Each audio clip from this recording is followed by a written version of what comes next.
تعرف شنو؟ أنا ما أعرف العمل يدير شنو مني. Hold on, we are live. Can you mute? Okay, sorry. Yep. Welcome, we're live right now. So just hold on. I apologize. This is a clubhouse stuff. Sorry.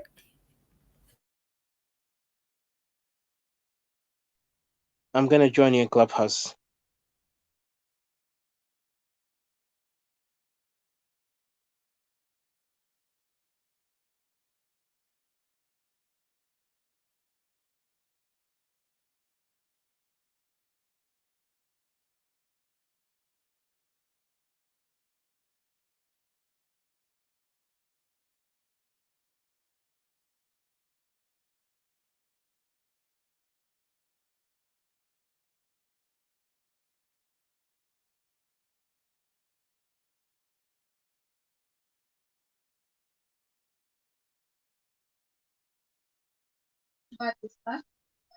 Thank you for your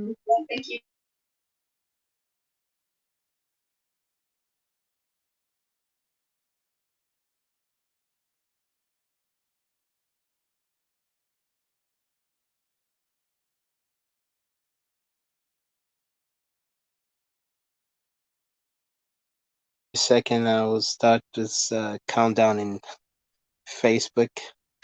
Greeting to you guys, Miss Wilma, Sosan. How are you guys? It's been a while. Good to see you guys. Just hold on with us.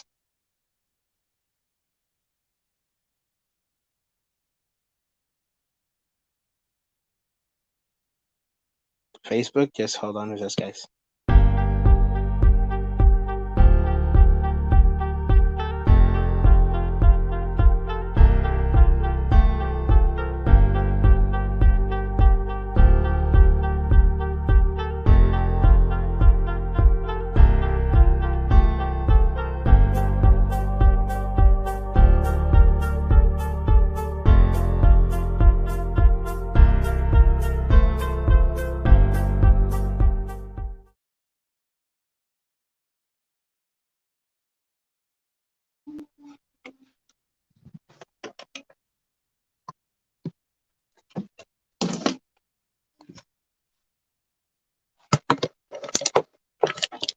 All right, guys.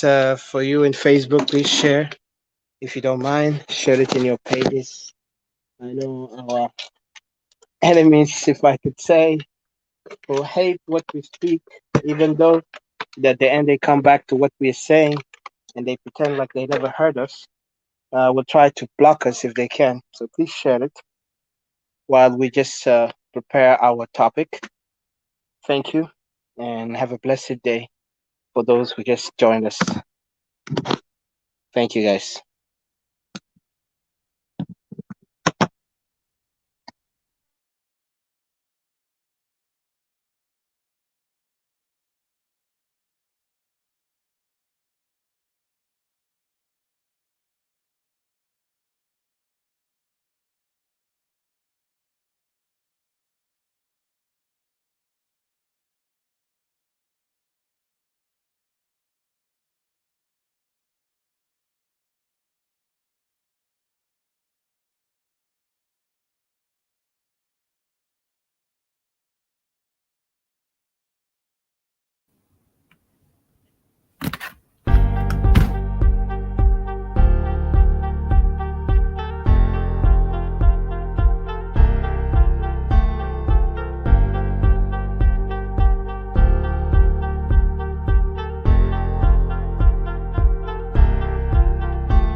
All right, guys. So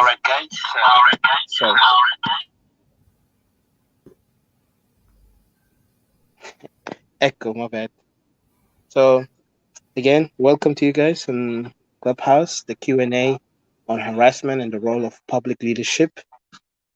So for a second, we just play Equatoria song, and then from there, we'll start with you soon. Again, like I said, if you're in Facebook, please share. and Clubhouse, also share or try to kind of like invite your friends. Sometimes, unfortunately, it's sad that we have so much, those who don't like the truth. They will try hard not to allow our voice to be heard. But regardless of that, we will still stand because our voices is not to, sweet talk or compromise on the fact that we have a case we're speaking on. So share it and let those who love the truth to also join us and to also share their thoughts with us in the same time that we're speaking on these facts. So as I speak with you guys in a minute, I'll play the music We Are Equatorians, and then from there we continue. Thank you. Oh na na na na na. Geo E Records. Oh na na na na na. Oh na na na na. Yeah. Banana kala. Na na na na na. Anina wahe. Anina sawa. Oh yeah. Anina Equatoria. Nasawa, anina Equatoria. Beled wahid, anina Equatoria. Anehna, anina Equatoria. Oh yeah, kanita min yambio, kanita min tori, weleta min juba, yeah. Anina Equatoria. Teresia samagesi wanena. We strong, we stand together. Kanihna gulu wahi, Equatoria birapa. Yabiru afijama, asan belet na birapa. So give us pen, don't give us guns. Oh yeah. Give us ibanabule. Oh yeah. Anina Equatoria. Nasawa, anina Equatoria. Beled wahid, anina Equatoria. Anehna, anina Equatoria. Oh yeah. Kanita zande, kanita mai. Au kukuye, anina Equatoria. Kelene na hibona fusina. Kebilia kede maferiganina. Salam wa sahaba Behaja delino Hasan belet na biraba Arif ma bisaido. So give us pen, don't give us guns. Oh yeah. Give us ipanabule. Oh yeah. Anina Equatoria. Nasawa, anina Equatoria.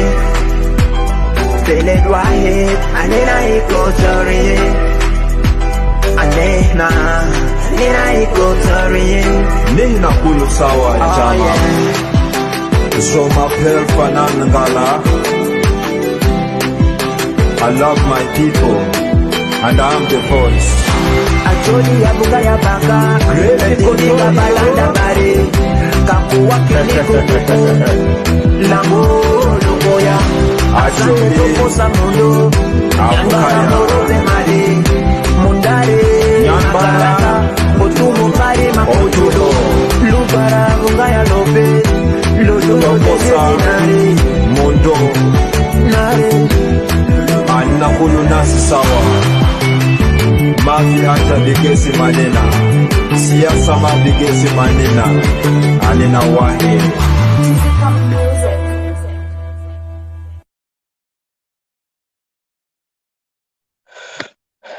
All right, guys, welcome to those who just joined us and those who were there earlier in Clubhouse also.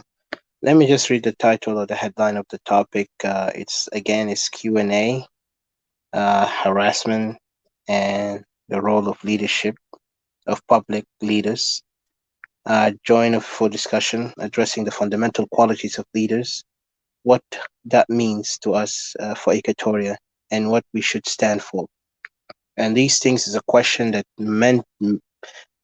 is specifically meant for us as Equatorian, because some of us asking the quality of leaders. And some people say we need leaders, but what type of leaders we have to have? Um, what type of leaders? Because you have to be the big question, the $1 million question. What type of leaders? Or is those leaders going to be just randomly because they have names, they have a specific background they come from, or leaders have to have a quality? And what type of quality we need to have? We need to see on them. So to remind us that these are the leaders that represent us.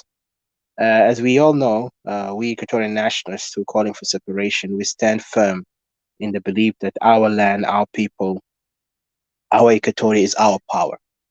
And the reason we have seen many so-called leaders came up and never addressed the issues of Equatoria. They always address the issue of South Sudan. They always neglect us. They always ignore our voices. They always never speak in our behalf, but they speak on their own characteristic empowerment or their political power, where they never see us as one. They never see us as the people, as the voice, as the power, as the essence of who they are, what this nation is. And for us, of course, Equatorians, we have seen the genocide committed against our people. We've seen the displacement and the crime against humanity is always committed against us. And we're no longer confident or trusting on these characters, so-called leaders. We need leaders who can understand and also abide and stand with what we have just mentioned in this topic. And one of them, like I say, and let me get back here a second.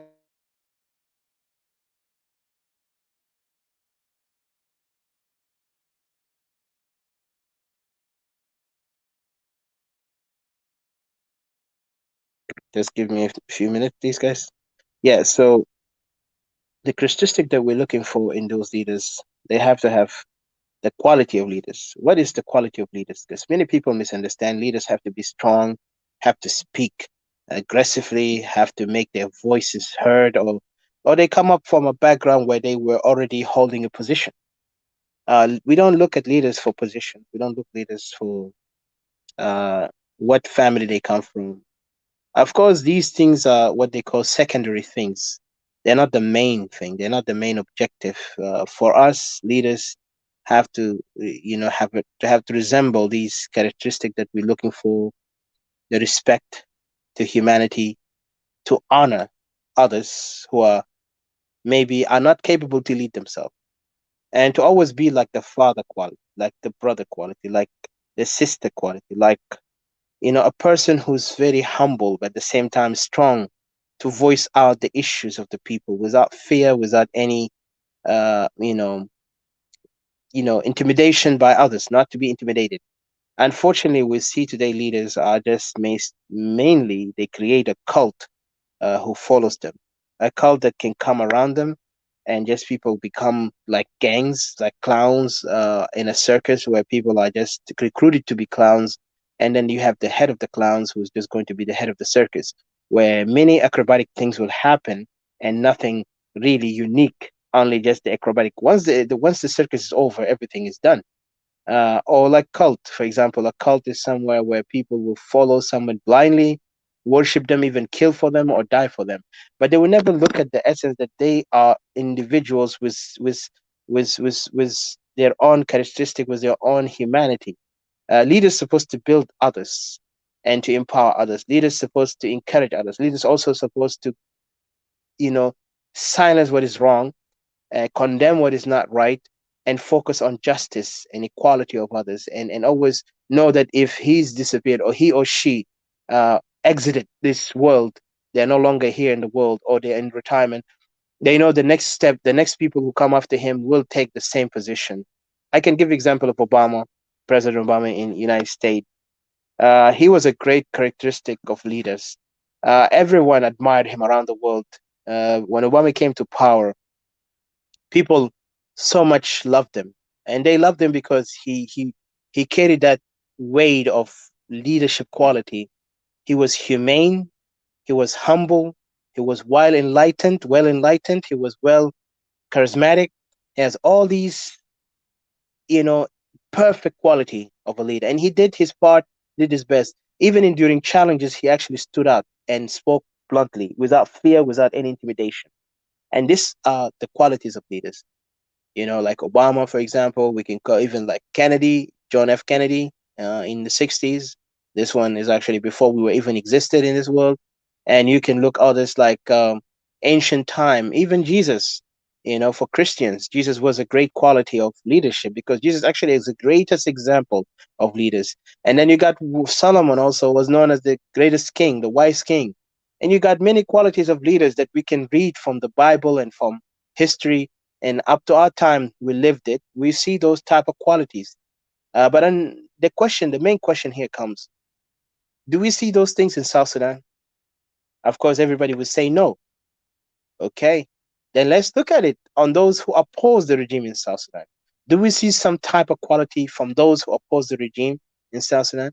And if you see one of them, can you describe to us what is the quality that you admire about them, and how can we always look at it in the specific term of that those people are not, just a facade, like an image, false image, where people think those are the leaders. Because even Hitler have came up in an image where people thought he's the savior of Germany, but then later he turned Germany into hell, where he created German to be monsters, killing their own people. Like, example, because the Nazis used that power of Aryan race, and they are superior against the others, and they have to eliminate others who are not like them, don't look like them, and it was a catastrophe.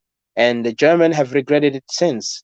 And but Hitler convinced them at that time when he was, inciting his racist remark against Jews, against Gypsies, against non-European, non-Aryan, according to his thoughts. And at that time, also, you have to understand there was a time where German also was rising up in a moment of trying to identify themselves. They want to know who they are. And after World War I, German collapsed. They used to have a power where the nation of Germany will begin to look at the king have failed them because they had the king of Austria, the king of Germany. I forgot his name, Bismarck. Bismarck had to be exiled, and he died in somewhere, some of the European countries.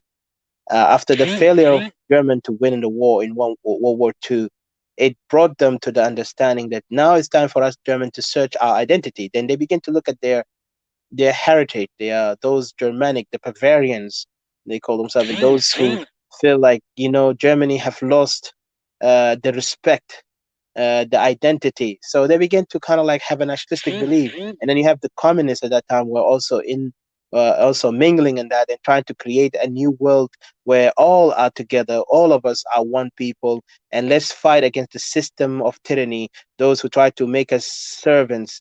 So they said, let the social workers unite, and these things kind of like really did not go click with the people who are nationalistic.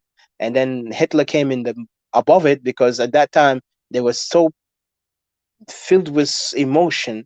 And then the idea of Arianism came up by those philosophers and those people before them, thinking that they're superior. And remember, at that time also there was racism, where people were seeing other race are inferior and they are superior. And especially that built up this kind of quality in these people to go against those innocent people, and killing about 6 million Jews and about 2 million gypsies, and other European countries cost like almost about, if I'm not mistaken, almost to 70 or 80 million lives were lost during World War II, in on only just like 4 years or something, the war. And it was really it was disastrous, you know.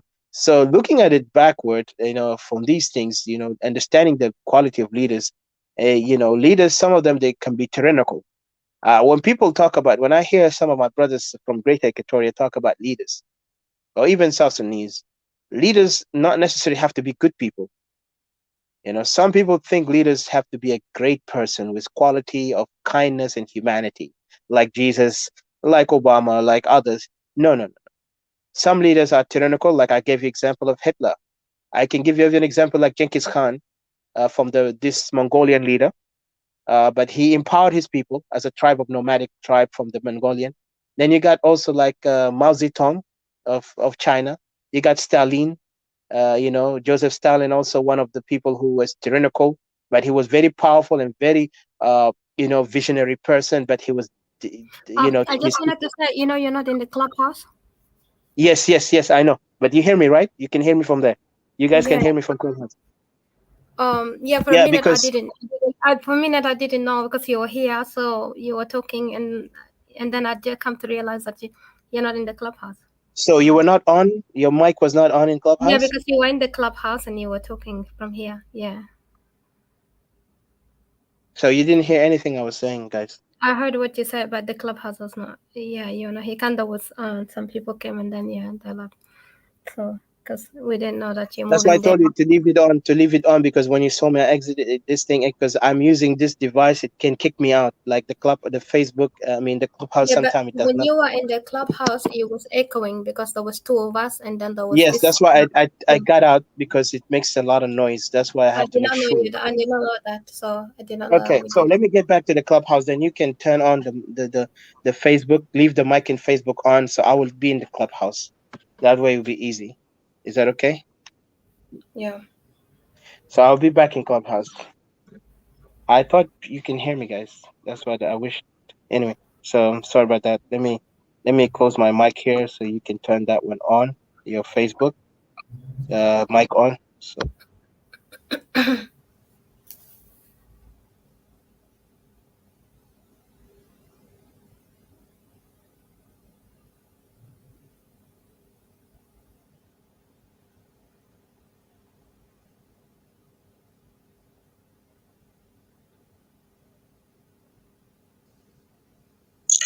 can you turn? Can you? I Okay, think now you hear me. Robert was here. He left, I think, because maybe he didn't hear anything. Yeah. It's all good.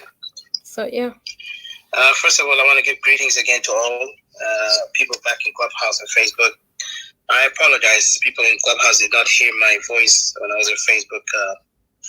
I mean, speaking on the matter of what is Robert, you're leadership back. is, the quality of leadership. You say what again? Oh, sorry. I thought because couldn't see Robert, but I said like, oh, he's back because he was here up earlier, and then he couldn't hear anybody. Nobody was talking, so I thought maybe that's why he left. That's when I realized that the volume was not on. All right. All right. Again, greetings to you all, my fellow Equatorian brothers and sisters. As we all know, we are facing a difficult and critical time in our time.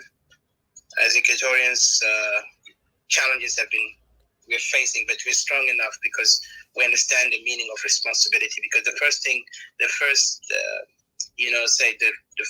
roots of the basics of leadership is to know the responsibility. Responsibility is what makes the quality of leadership. But also leadership can be defined into many things. Not only just, because leadership is not necessarily have to be a good person. Leadership is also based, hold on guys, I hope you hear me.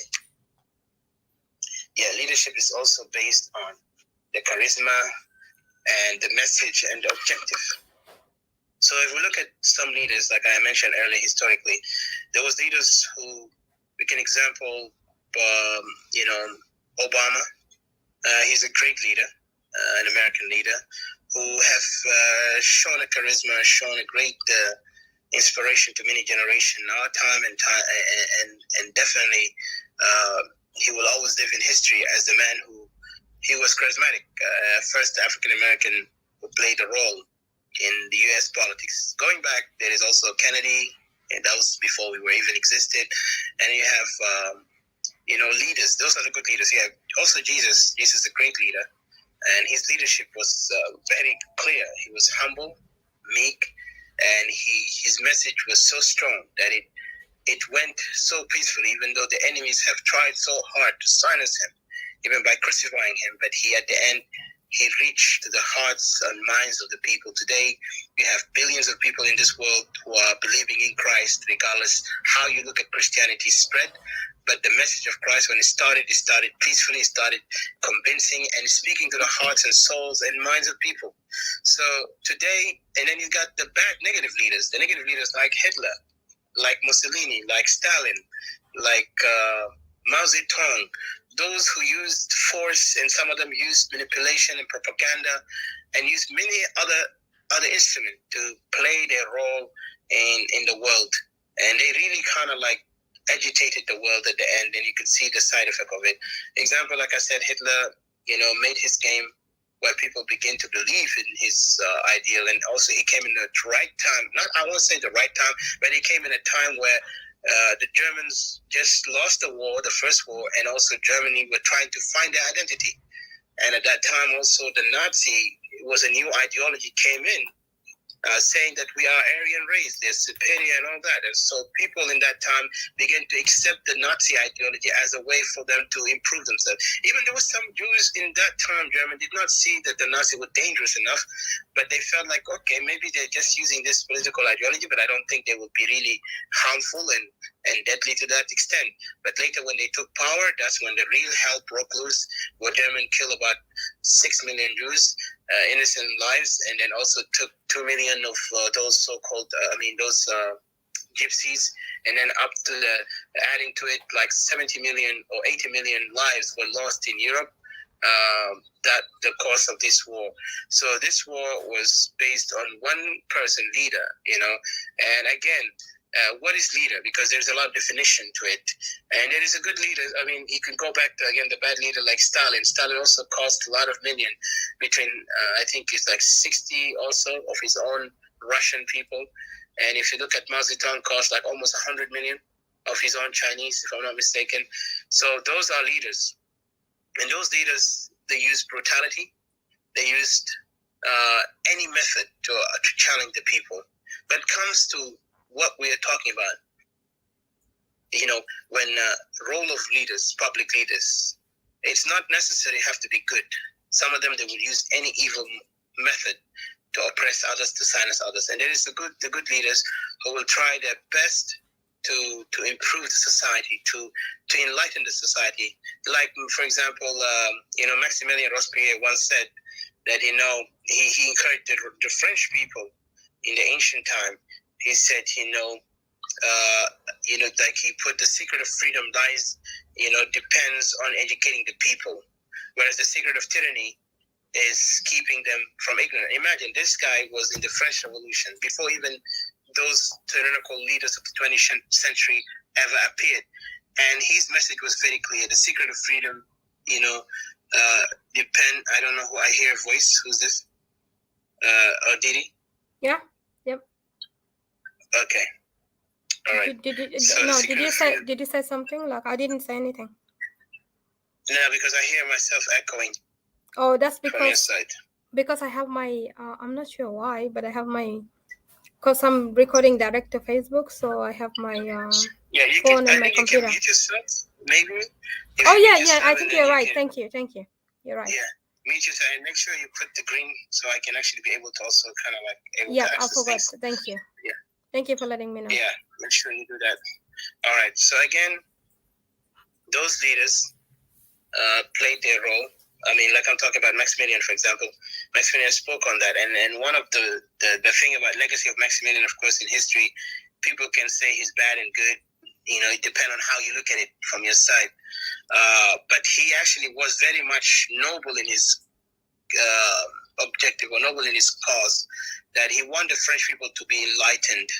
And there was a lot of challenges they faced. One of these challenges was he faced that there was so much conspiracies because everybody wanted to be leader in his time. And what happened, he began to kind of say, like, you know what, we need to educate the people of France to know their objective, their principles, and their right. And once they get to know that, I think they will be free, because he said the freedom is not just let them free. He even gave an example of, the people who were given freedom in some other colonial areas, and they saw those people were not enlightened enough. Even he brought some of the Bible stories too. He said, even like Moses, when he brought his people from slavery, from Egypt, yet the people were still blinded. They were still caught in this chain of slavery. Their mindset is so enslaved that they cannot get out of it. That's why when they got out of Egypt and they felt like they were hungry in the desert, they begin to long and wish for Egypt, food. They say, oh, we wish at that time when we were in Egypt, we used to eat best food like chicken and garlic. Like, they were thinking of the most ridiculous things when they are free. They want to go back to the slavery. They begin to long for the slave time. So, and this shows you the mentality of people who are not free, who understand the meaning of freedom. And this quality, when they don't know it, then it comes up to the leader to take over. The leader has the objective or the mission to work on enlightening the people, to guide the people to the right direction, not to put them in another tyranny, because they were in tyranny, under tyranny of Pharaoh. Pharaoh abused the people of Israel, and then later, when they were taken out, from the Exodus, they became free. Instead of now, they begin to learn, educate themselves on how they will go and form their own nation in the future. They begin to go against Moses. They begin to object him, and they have caused Moses a lot of heartache and pain. They even caused Moses not to be in Israel or the promised land, but he was, but God allowed him to see Israel from far away. And those are the leaders like Moses. I can give example because Moses' quality of leadership was very amazing. Even he was tough enough to even challenge those who are rebelling against his objective, why he had to go against them by using the power of God, of course. Some of them have died in the desert, but the next generation came up clean-minded, educated on the principle that they are the chosen people of God, and they will be in the land of Israel once God see them there ready. And so these generation really were prepared, and when they saw the land of Israel, their mindset completely was different from the slave mindset. Today, looking at Equatoria and looking at South Sudan, I think our independence from North was premature, and was also, we were not prepared to understand the meaning of freedom. The freedom of South Sudanese was just made based on an idea of that we are, just a second.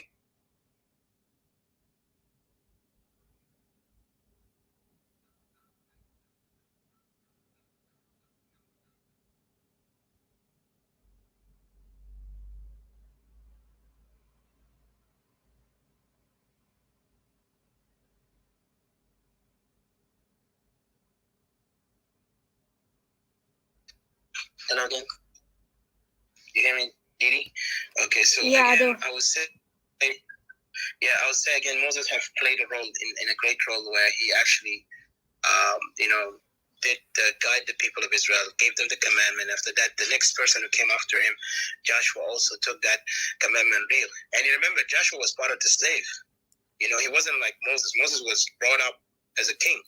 So I put him an example, And Moses was a person who actually was raised and taught the same words and the knowledge of the Egyptians. He knew what is law, what is leadership quality, even war. When he came to take the people of Israel to the desert and then take them to the land of Israel, the promised land, he was very yet ready. And even during his time, he educated a lot of them, even those priests and all those others. So he prepared them, even though he never seen the land, the promised land, but he prepared them. So these are the leaders that I think Equatoria are looking for, and most of us are looking for. But in looking at South Sudan, when we exited, nothing was there prepared for us. Even though there was people already have the skills and knowledge, work under the regime, under the tyrannical regime of Khartoum, but never understood that this thing would be taken away to the extent that when we became a nation, suddenly those guys would hijack and take over. It's almost like a coup on the people. And then they would begin to say they are the one who liberated us. And of course, those people even didn't fight back. They let it pass. And they were silenced. And then majority of the people were just naively enough excited, coming back home, nothing prepared, not even preparation on their responsibility. People voted for this independent just prematurely without understanding that after this voting, we're supposed to come and also take responsibility on what kind of system we want to build and who are going to be our representative. These things never happen. So these leaders came in there falsely claiming they are leaders to us, and everybody began to relate themselves to the tribes or to the regions or to whatever climes, and they begin to call it, this is our leaders. Yet we never voted for them. We never even understood them. Today, now, everything began to fall apart and begin to see the true image or true identity of these people. What type of leaders are we looking at? Those leaders now are looked up as those who we always feared. A few of us always feared that those leaders are not for us. And now, with all these known, going back, even to prepare us for the next generation to take over, they're not willing to do that. like Moses did prepare his people of Israel by bringing Joshua. He come from the slave world. He was enslaved by the Egyptians, and he rose up to be the leader who will get the Israelis to the promised land. Right now, if we are in this moment, because I remember they were trying to give an example of Salva Kiir as Joshua, and I remember that resemblance was so wrong, and they want to say that John Garang was actually Moses. He didn't see the promised land, but all these, of course, is just nothing close to the truth in that matter, because we know John Garang is a brutal man. We know what he did in atrocities. You go look at Kiir today, record is clear. He's actually and you could say he's a student. He's a great student to Salva Kiir, because what John Garang was doing in the bush, behind the scene where people didn't know about in the world, now is exposing to his regime, to his ideology of SPLM, and these ideology also have been building among all these other elements around Salva Kiir. A lot of these people who joined the SPLM, now when they are defecting from the SPLM or exiting SPLM and now creating their own political parties, you still could see the characteristic of these people behavior wise, and the mentality and the ideology is the same as the SPLM. They never change. Compared to the Israelis, like when Moses was taking people of Israel, he made sure that people of Israel will follow the commandment. What commandment are we following right now in South Sudan? Nothing there. Only murder, tribalism, warlord ideology, where people have to have a militia, so they have a voice, where people, if you criticize leaders, you begin to be condemned. You cannot speak on that matter. You have to respect the leaders. They are not gods. Leaders are human like you and me. We have the right to criticize them. We have the right to question them. We have the right to ask questions, and they need to answer us. And remember, leaders also are not gods. They are not kings. They are to be served, not us to serve them. These leaders was trying to be like kings, and that's why the world today refused Hajismu king or something called king, because kings are tyrannical. Kings always want people to serve them because they are king, and that's why you see them. They will, the leadership that they will hold, they will give it to their children. So it's an inherited position, and they will make sure. And we are the one who giving that power to such people. But when the world have wisen up, especially during the French Revolution, that's when people begin to look at the understanding of what is leadership, job is, like the status of leadership, and then looking also at the responsibility of the people.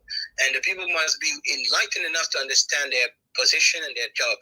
And once the people are enlightened, then you could see the revolution will rise, and then you will see people from these sectors, from this ground, will come up to be the greatest leaders that you could ever imagine. Because during the French Revolution, many leaders showed up. Of course, Robespierre lost his life at the end, but regardless to that, these kind of leaders never abstain from standing for what they believe in, and this is the best quality of leaders. But when leaders are not standing for what ideology they believe in, those also, you got to be questioned. Those are not leaders you can trust. They might be leaders because they have gangs. Even gangs have leaders. Gangs have leaders because the gangs follow them for their interests. But in reality, the society that we are coming from, or a nation, does not need a gang to run it, but it can be run by gang if the people are not wise enough to stand for their right. And today we could see South Sudan is run by gangs of so much called thuggish criminal warlords, and people are silent enough to keep these kind of people speaking out in their behalf, while they're not speaking for them, but they acting like they're speaking for us. And then you see them, they are the one who's going to lead. And that's why you see a lot of African leaders, not only South Sudan, African leaders never reach to the potential of empowering the people. Maybe only South Africa, like Mandela, because Mandela understood the meaning of leadership, understood what is leadership responsibility and the people responsibility to make a leader. Because leaders is no longer like the ancient time where one strong person with a sword can take over and then subjugate everybody under his authority. Leaders today is based on ideological convincing. They have to convince me that this is the way. And then you also have to, recruit and build. And of course, this is the challenge here. Once you're a leader who are trying, and I've noticed also something in our time here with our Equatorian conflict, is that we have seen also there's so much that mindset of the SPLM have created new tension where some characters will begin to try to play what do you call opportunist, and also these leaders who want to kind of like fight for power. And that's why you could see before the European, when they saw the first incident of Riek Machar and Salva Kiir, they said this is a fight of power, fight for power, conflict, for power. They were a power struggle. I mean, that's what they call it, power struggle, because those two characters, they feel like they are the right leaders to lead this country. But most of them are not looking for the interest of the people. They're looking for their own interest.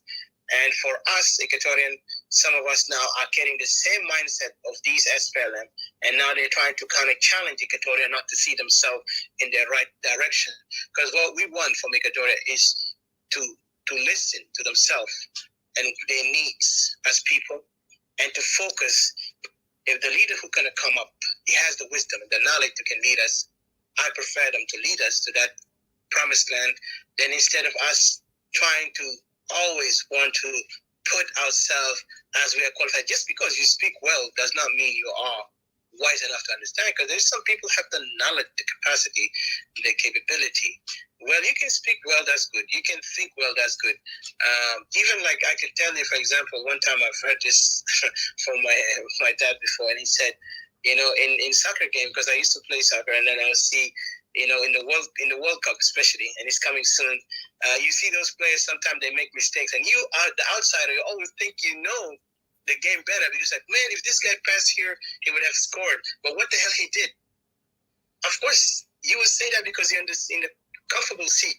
But if you go to that ground and you start playing the same way he's playing, you will not even make one goal, not even able to pass the ball to the next person, because this needs skills, needs dedication, needs you have to kind of like get into that orientation or education to understand the responsibility. So leadership today, if you look at our time in Western countries and in Asian countries too, now they are building new generation to prepare for leadership for the next future.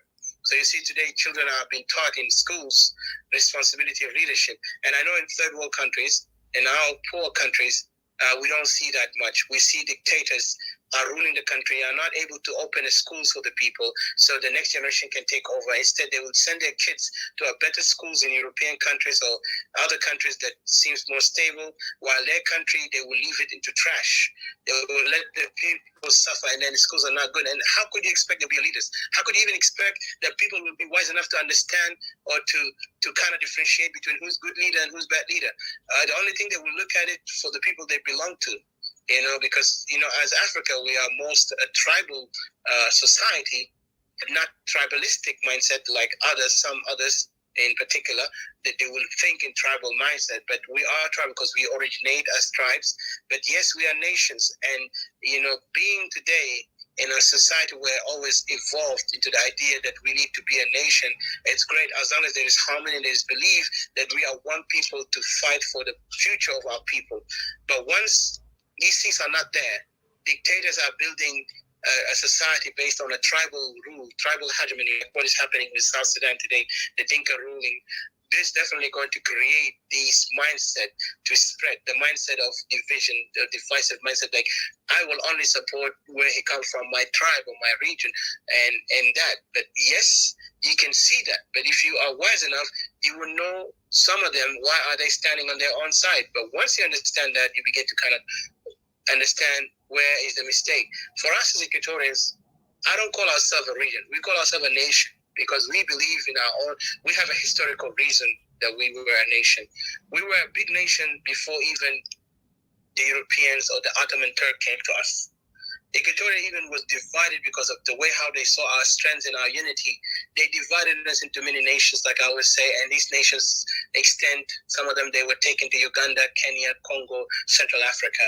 And those places now are out there, belong to those countries. Regardless, they belong to those countries, but our people extend to that area.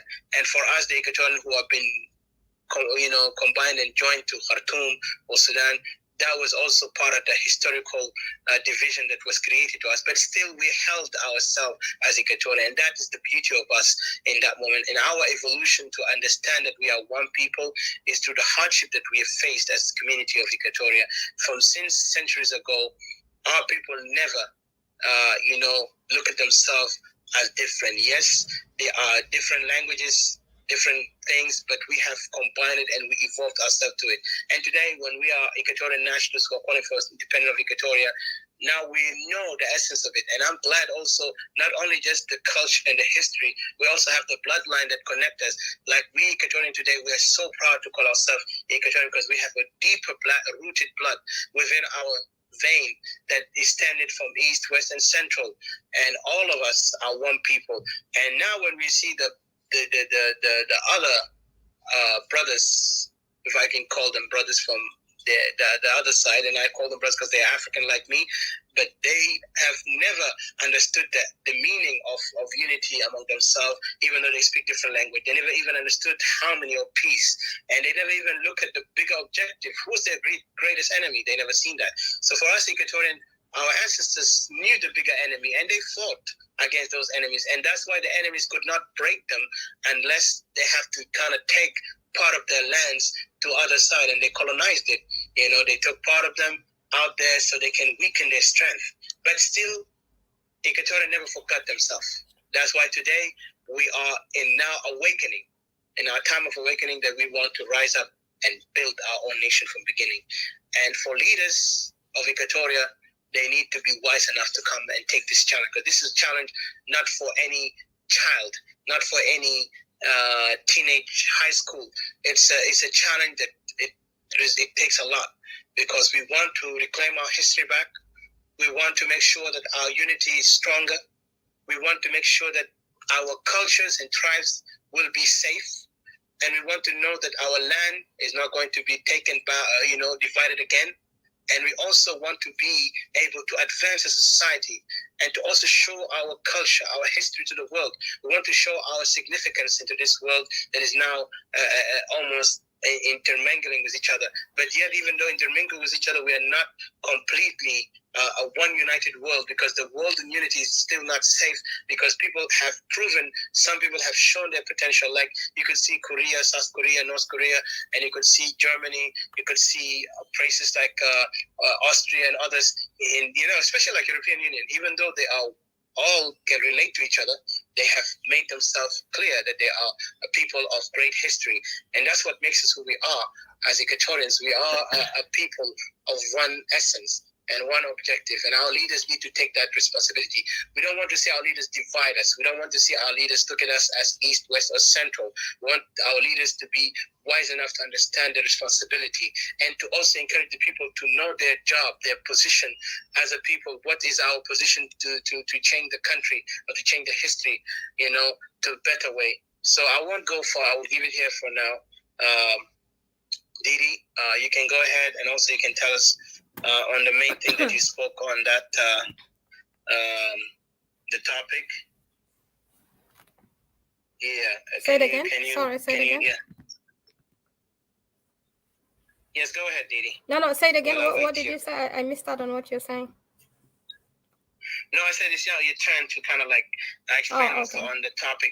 Yeah, why this topic was created and what purpose, and then we can actually get into it. I just put my own thoughts in this, that leaders got a lot of responsibility. It's a task. It's a task that's bigger, and especially for us as Equatorian, we have to be very, very careful, because right now establishing the nation of Equatoria is a project that is not simply can be just uttered and anybody can take it. It's a responsibility that need a strong leader who's not going to compromise, because this is the destiny of a people.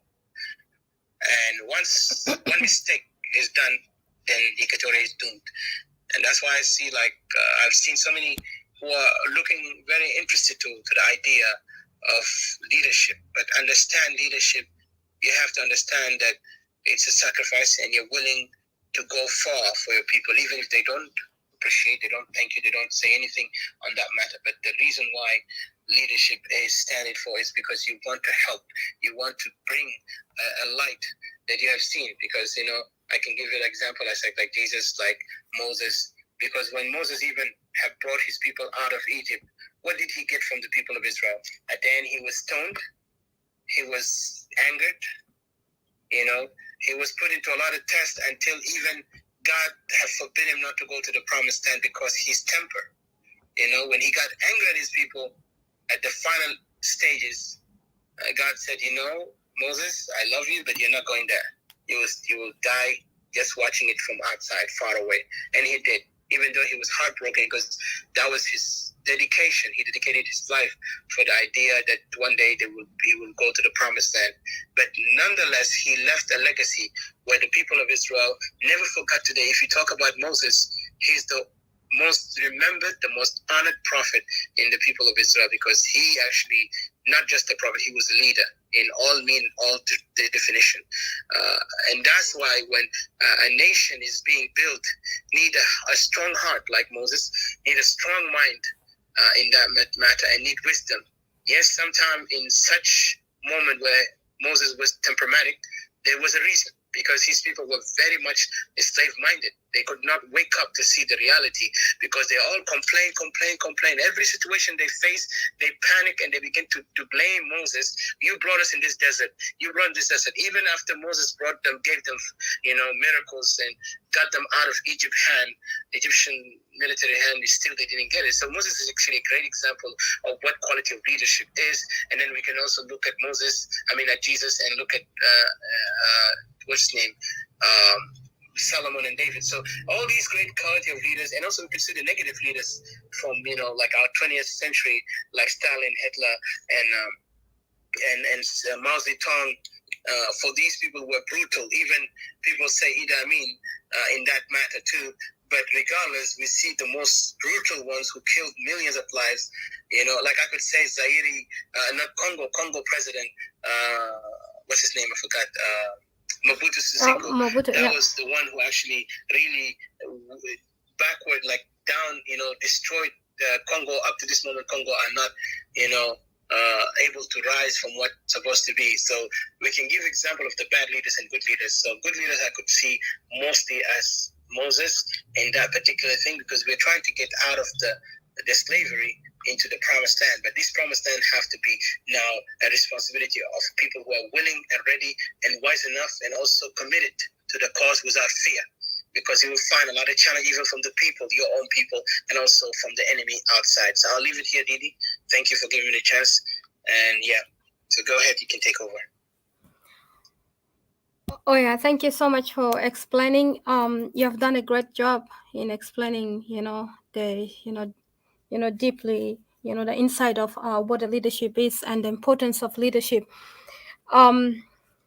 I think for me, sorry, I'm just trying to come closer to my computer so that I can serve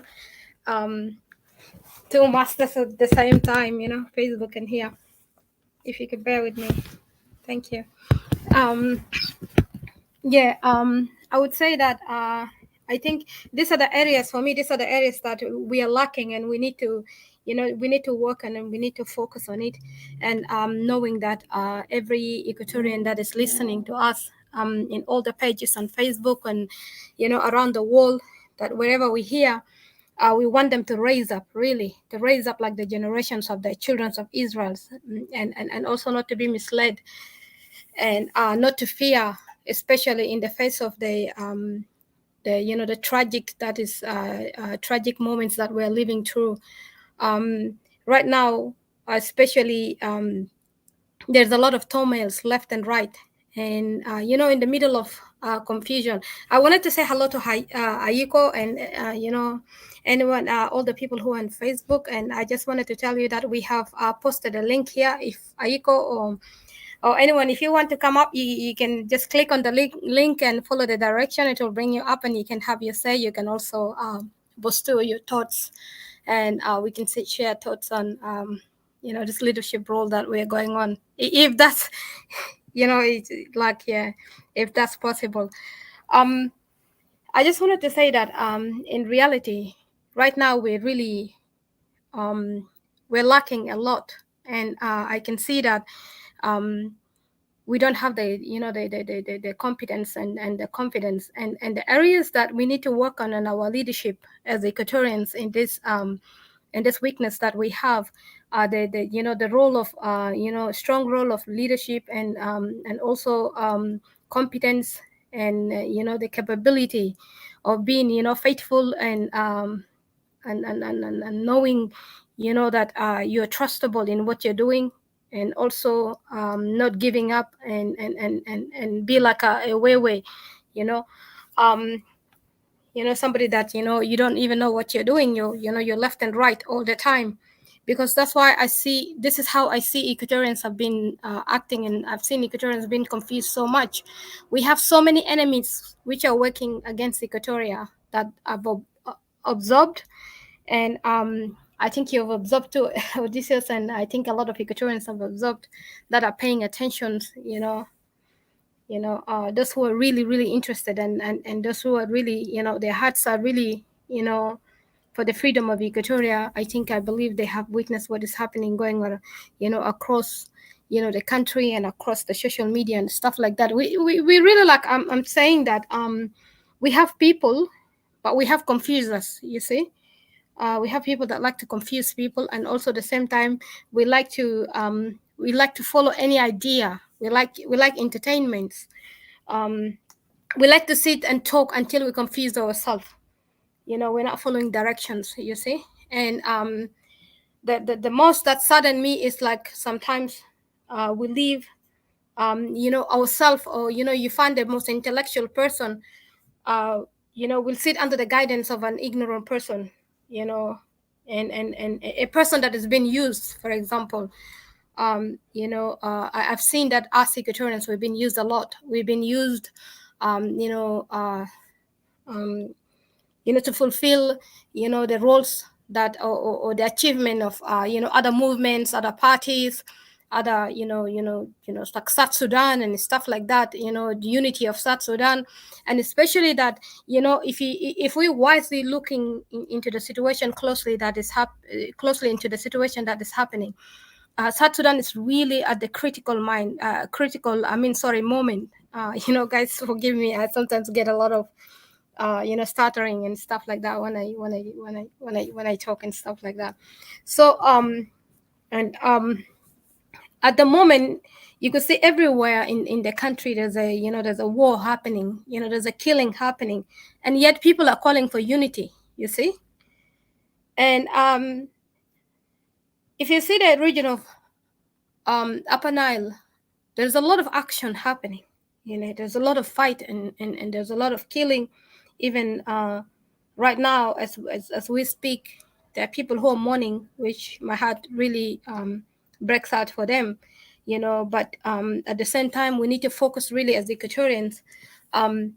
We Equatorians, whenever we've been called to be the face of unity, for example, for the benefit of South Sudan, yet South Sudan is not benefiting us Equatorians. You find us running around, talking about unity, about federalism, and all these things. But what I come to realize is that the fact that Equatorians are lacking competence. They're not confident in themselves. I feel like we're easily to be persuaded. You see, we're persuaded so easily. When somebody comes to talk about this, we will also dump our heart 100% into it. We want that thing that person is talking, but that person is actually do not have a good will for us Equatorians. That person is just trying to confuse you, trying to postpone your plans, trying to hold you, so that you do not achieve the things that you want. Because in South Sudan, if you see right now, the very people who are calling for unity, and the very people who want to keep the country stuck together, glued together, are the very problematic people, are the very people who are turmoil now, the very people who are afflicted, and the very people who are afflicting people, you see. It's like, you ask yourself then, where is the leadership in South Sudan? Where is the leadership in Equatoria? And then you find out the people that are coming, that they are leaders in Equatoria, want to lead. Actually, they're lacking the sense, and confidence of pointing out what is the root causes of this problem, what is the main target that needed to be targeted for issues to be resolved.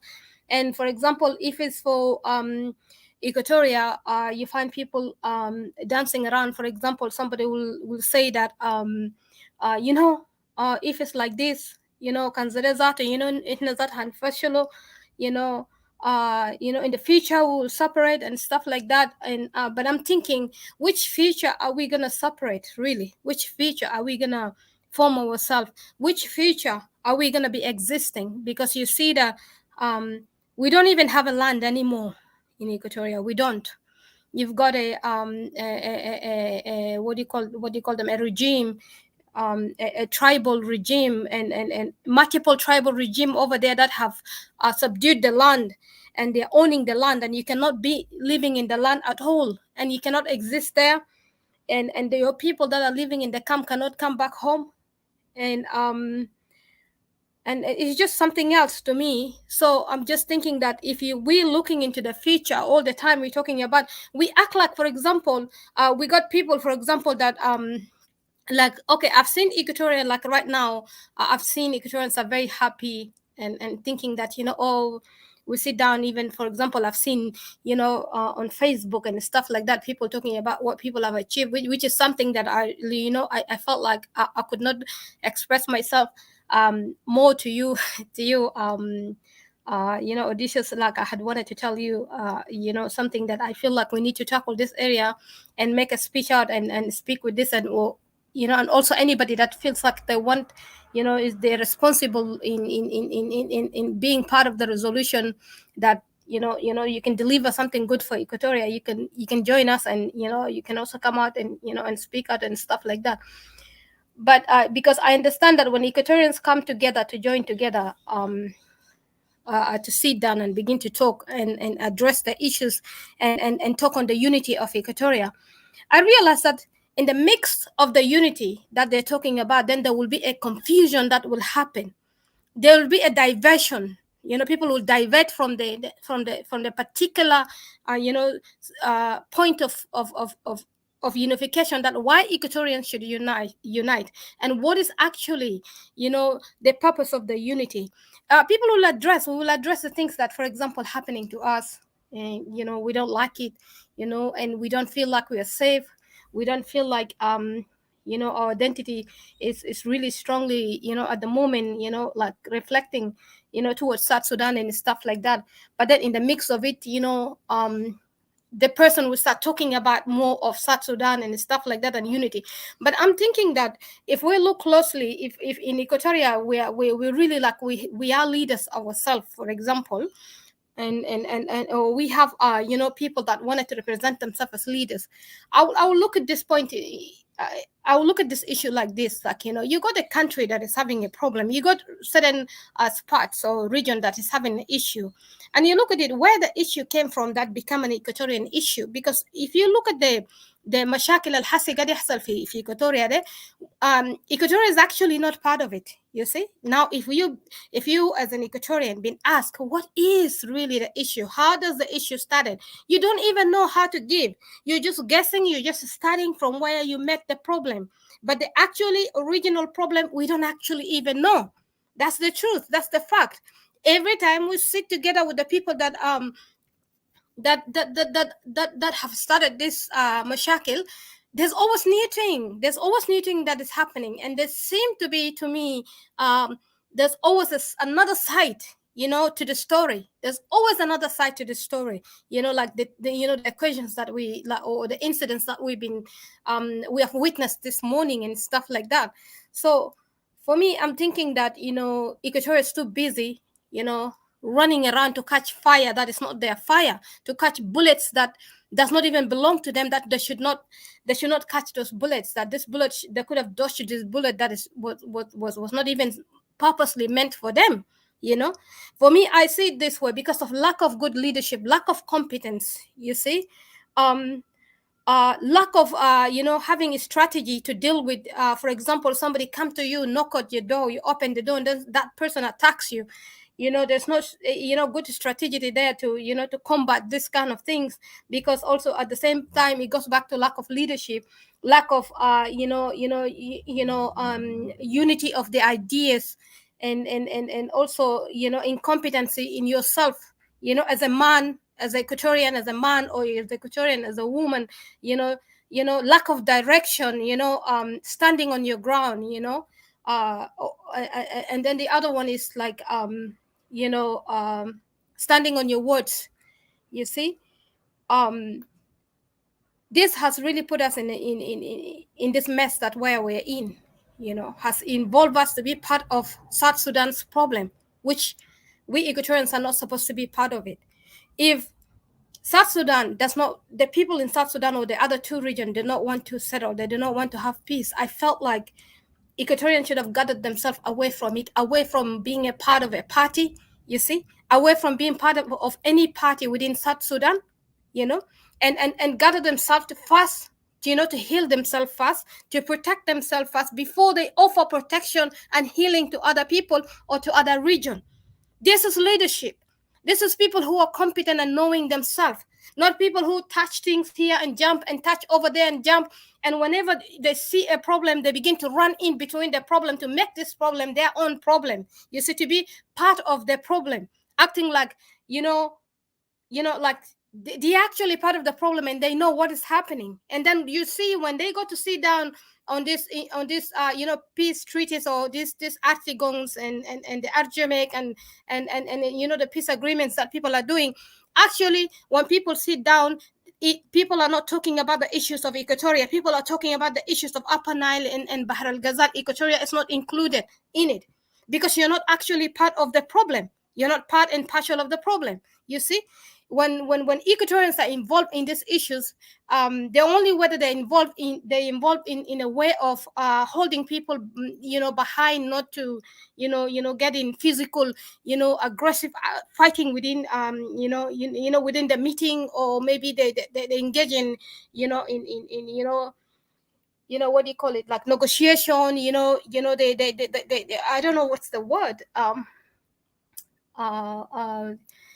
like, going, for example, to the side of the IO and negotiate with them, coming to the side of the SPLM, SPLMA or SPLMM, I don't know, and talk to them and stuff like that. Try to unite them. Try to tell them, we just have to sit together. We have to come together. We have to, these are the things that Equatorians are doing. You see, and this is one thing that I want Equatorians to know, that every time we do not actually understand ourselves, we do not understand our identity, we do not take on our role as the people of Equatoria. We do not take on the identity. We cannot even help ourselves, and we cannot even help the people that you say you want to be part of them, or you want to work for unity.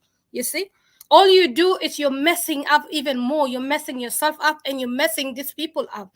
And that brings me down to, I see, like, for example, when we sit together as Equatorians, we talk about certain things like this. I see people try to blame us and accuse us, as separatists, when, we who are very radical and straightforward, and taking on the leadership of, telling people it is what it is, really not compromising. It is what it is, because I'm going to look in your face and tell you, and you either sit down and go straight face to face with me, and this is it. You see, this is it, because we can't go around and play around, and while we're not, like, putting bandages in things, and then problems are not resolved. I said, so this is what happened. People sit down and people don't take accountability. People begin to, blame separatists. Oh, these are the separatists. They're reckless, they're stuff like that, when we are not actually reckless. If you see people, what people do out there, people just antagonizing themselves for no good reason. You see a bunch of people antagonizing Dinka, antagonizing certain people, and then they run. You see the whole way people just insulting each other. And then in the mix of them fighting, insulting each other, then they turn around and they blame separatists, and then the Equatoria has been blamed again, and Equatoria will be insulted at the same time. And you see Equatorians insulting themselves and admitting to themselves that they are a bunch of stupid people. You see? Because this is also lack of direction, lack of leadership. That's what I talk about, that, the fact that some people are confusing people. And this brings me to what was called the useful idiots. You see, we have a lot of useful idiots in Equatoria. You see, like in the middle of the things that we are fighting, we're trying to gather ourselves. We're trying to build unity among us. then you find there are people who are eating us from down like Susa. You see, there are people who are destroying the unity of Equatoria. There are people that they just want, you don't even understand what is their purpose in the whole game. You don't understand what is their purpose. But I feel like some people just want to be relevant. You see, people want to be relevant on the social media, but yet the purpose of what they're serving gives nothing but confusion and division. You see, both from the side of Equatoria and both from the side of South Sudan, people just want to bring on division, confusion, and not really coming up with real solution. You see, today when your house is burning down and you have a problem, I mean, you got to go to the roots of your problem. You don't stand up there and begin to confuse people. You see, as a leader, these are people who are called useful idiots. You see, a useful idiot will come in and confuse people and create a fight within his army, create a fight with the enemy. It's like you don't know where their sides are. You don't know. And then there will be the useful idiots which are used in between. You see? Because I know you're in my side, you're in my team, or because I know you're my friend or something like that, because we roll together. So I'm gonna support you even though you're a useful idiot, even though I'm educated enough, even though I know the right between the right and wrong, I'm gonna be a useful idiot too. Because I'm favoring you, because you cornered me. Because if I don't do this, you're gonna harass me. So I'm going to join you. I'm going to harass people who are speaking, you see? And this is bring us to the other side of the harassment, you see, whereby you get harassment, when you stand for the truth, whether you're on the other side of South Sudan, whether you're on the side of Equatoria and stuff like that, you actually get harassed. You become the target, you see? People will harass you. People will target you because they're harassing you for the sake of the leader, in support of the leader that they're supporting or the useful idiot that they're supporting, you see? And we're not getting anywhere as Equatorians. Or South Sudan even is not getting anywhere to resolve their issues. And the fact that we say that we Equatorians should pull ourselves out of South Sudan until South Sudan should get themselves together is because we want peace. Because we cannot continue like this, you see? If we just stop being useful idiots running around speaking something here different, something over there different, you see? Supporting useful idiots, you see? Who are creating fight among Equatoria, creating fight among South Sudan, then we will actually be getting somewhere else, you see? And that's why you see some of the Dinkas will come and will insult Equatorians even in their rooms. We call Equatorians every kind of things. You brought them, you host them, you allow them to insult you, and at the end of it, you started insulting yourself at the end of the time. Moral is very important, ya Jama. Keeping moral and keeping positive and encouragement, you see, recruiting yourself, encouraging yourself, motivating yourself is very, very important. This is part of leadership, you see. It's very, very important, and every grown person is a leader. A leadership is not left only that, a final leader up there who is, for example, a president or a leader of a group or a leader of a movement. That is a leader, you see, only. But what you do, positively, that to motivate people and to keep people in the right track is what makes the difference to me. But not playing around as a useful idiot, you see, killing the morals of people down, killing the confidence of people down, then confuse people and then blame it again on your own people, and then again you went in and create division among your people, and then on top of that, you see, on top of that, you have actually run the support to the people that are attacking you, to your enemies. You have strengthened your enemies. And that was part of the tactics that Goliath was doing. That reminds me when you're talking about Moses, that actually reminds me what Goliath was doing. Remember yesterday when I would hear people were calling Equatorians names and stuff like that, and how even if you're talking about, Equatoria, you don't even know the history of Equatoria. You're talking about unit of, what is the unit of Equatoria? We don't know. Because Equatorians, we have few Equatorians that are very useful idiots, you see. They sitting there, they're helping these people, strengthening these people, and shaking Equatoria making Equatoria to be shaky to the ground, you see. And when you go to these people's room, they're not doing that to their people. They're not dividing their people. They are actually, even if they are wrong, they're actually strengthening themselves. They're standing their ground to the aim of why they're there. As long as we continue to host useful idiots, as long as we continue to play partly with useful idiots and be a useful idiot, we are not really good to Equatoria. You see, we are not actually helping Equatoria at this point. You have to know your purpose. What is your purpose? What do you want? What do you want? You want us to stay in this stagnant situation, or you want us to be out? And part of the useful idiot is part of like the last topic when we talk. You find people talking differently. You find a leader of a movement is talking differently. The group is talking differently. The supporters are talking differently. The members are talking differently, issuing different things. You see, you'll find a movement, one person from the movement is issuing out something, and then the senior benches are issuing out something, the leaders issuing something, the supporters are issuing something you don't even know. And then you got the useless supporters that are the useful idiots going around harassing people. Equatorians are confusing themselves, you see, and these kind of things are not really helping. And I'm just having it really. For me, I'm just looking at it and I'm having it really, you see. And then there is, like, I feel like whenever there is a way for Equatorians to get themselves out of the problem, you'll find somebody will be used and pretend that they are with you, but they're not with you. They're not on your side. That person is actually I don't know how to call it, a spy, to come in and as a power breaker, to break everything that you're going to destroy, destabilize everything that you're going, and then you're going for. You see, this is why in Equatoria we're struggling. You don't know who to trust actually, because when you think you're trusting this person is working for their relatives. And then they've got their friends, their family working for their relatives. And then they're acting as an enemy to you while you're here fighting for your people, genuinely fighting for your people.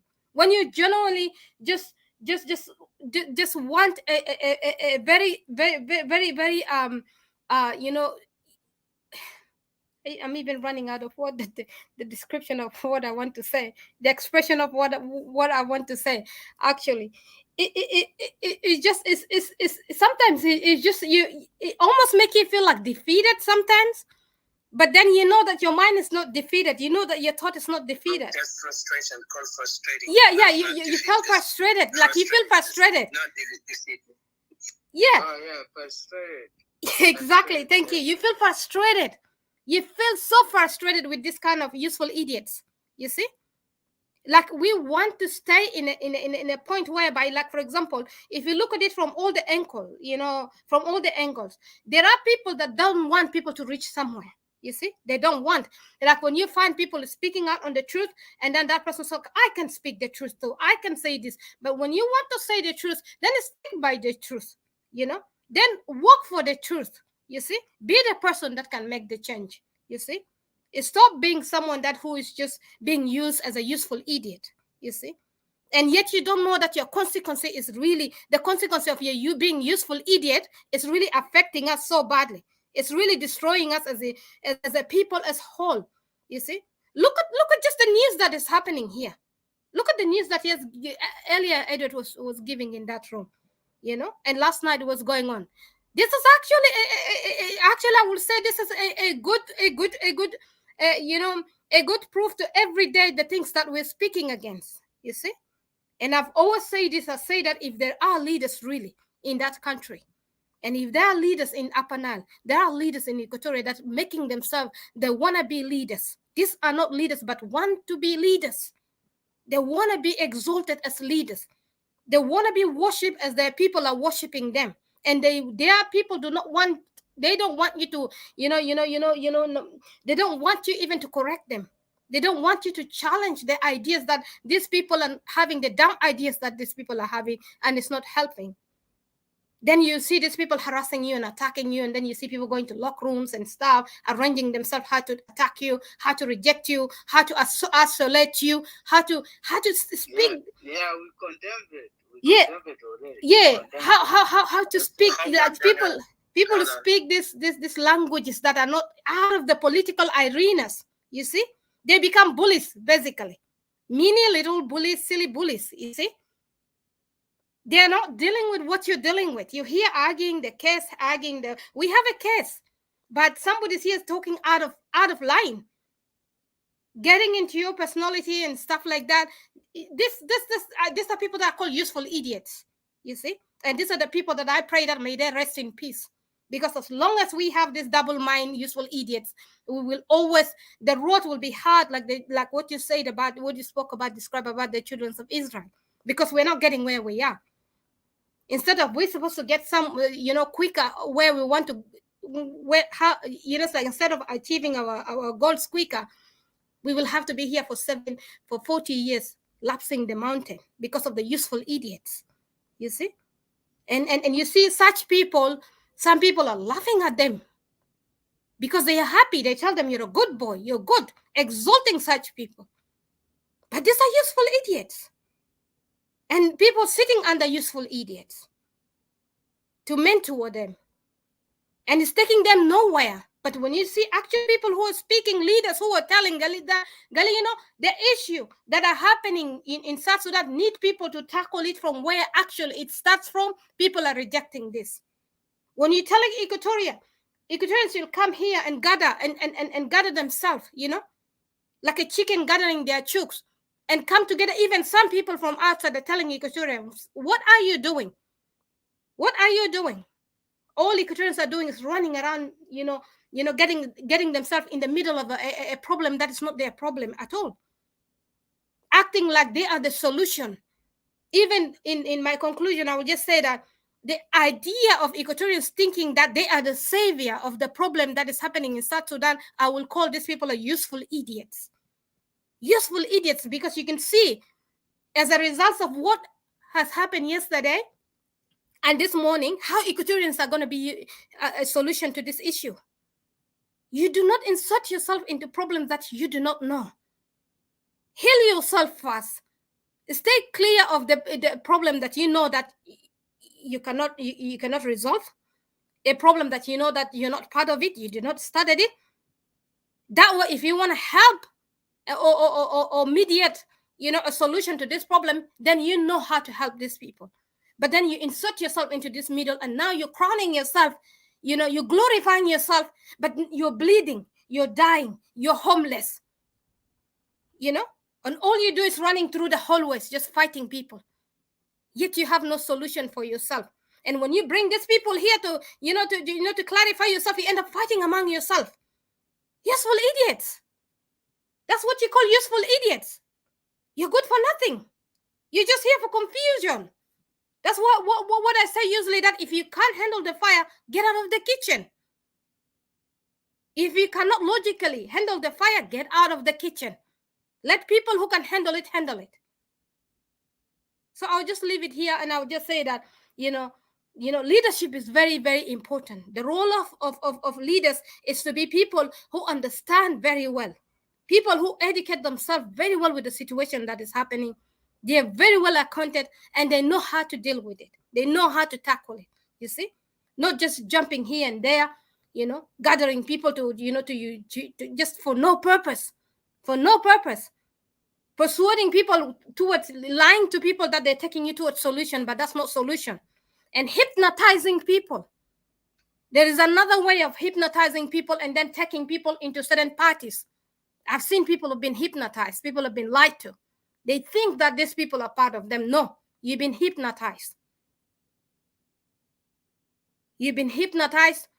Your mind has been hijacked to go with somebody's ideas, or to join certain movements that is not part of you, and tomorrow is not serving you.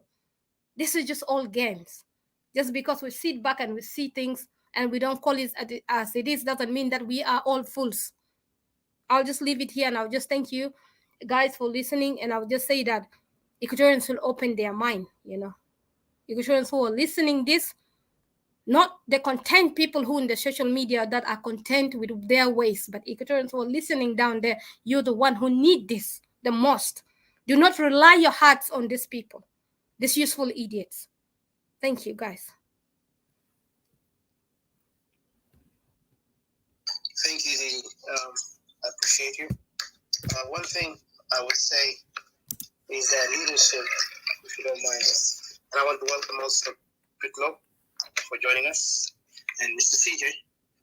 Didi, I think you didn't give me the green for so I can add some things here. But anyway, Sorry, I think that was too much stress. Sorry, I forgot. Yeah, I didn't realize it. I didn't realize it. I apologize, You're really. good. I will give you, and you can pass it ahead. Just leadership.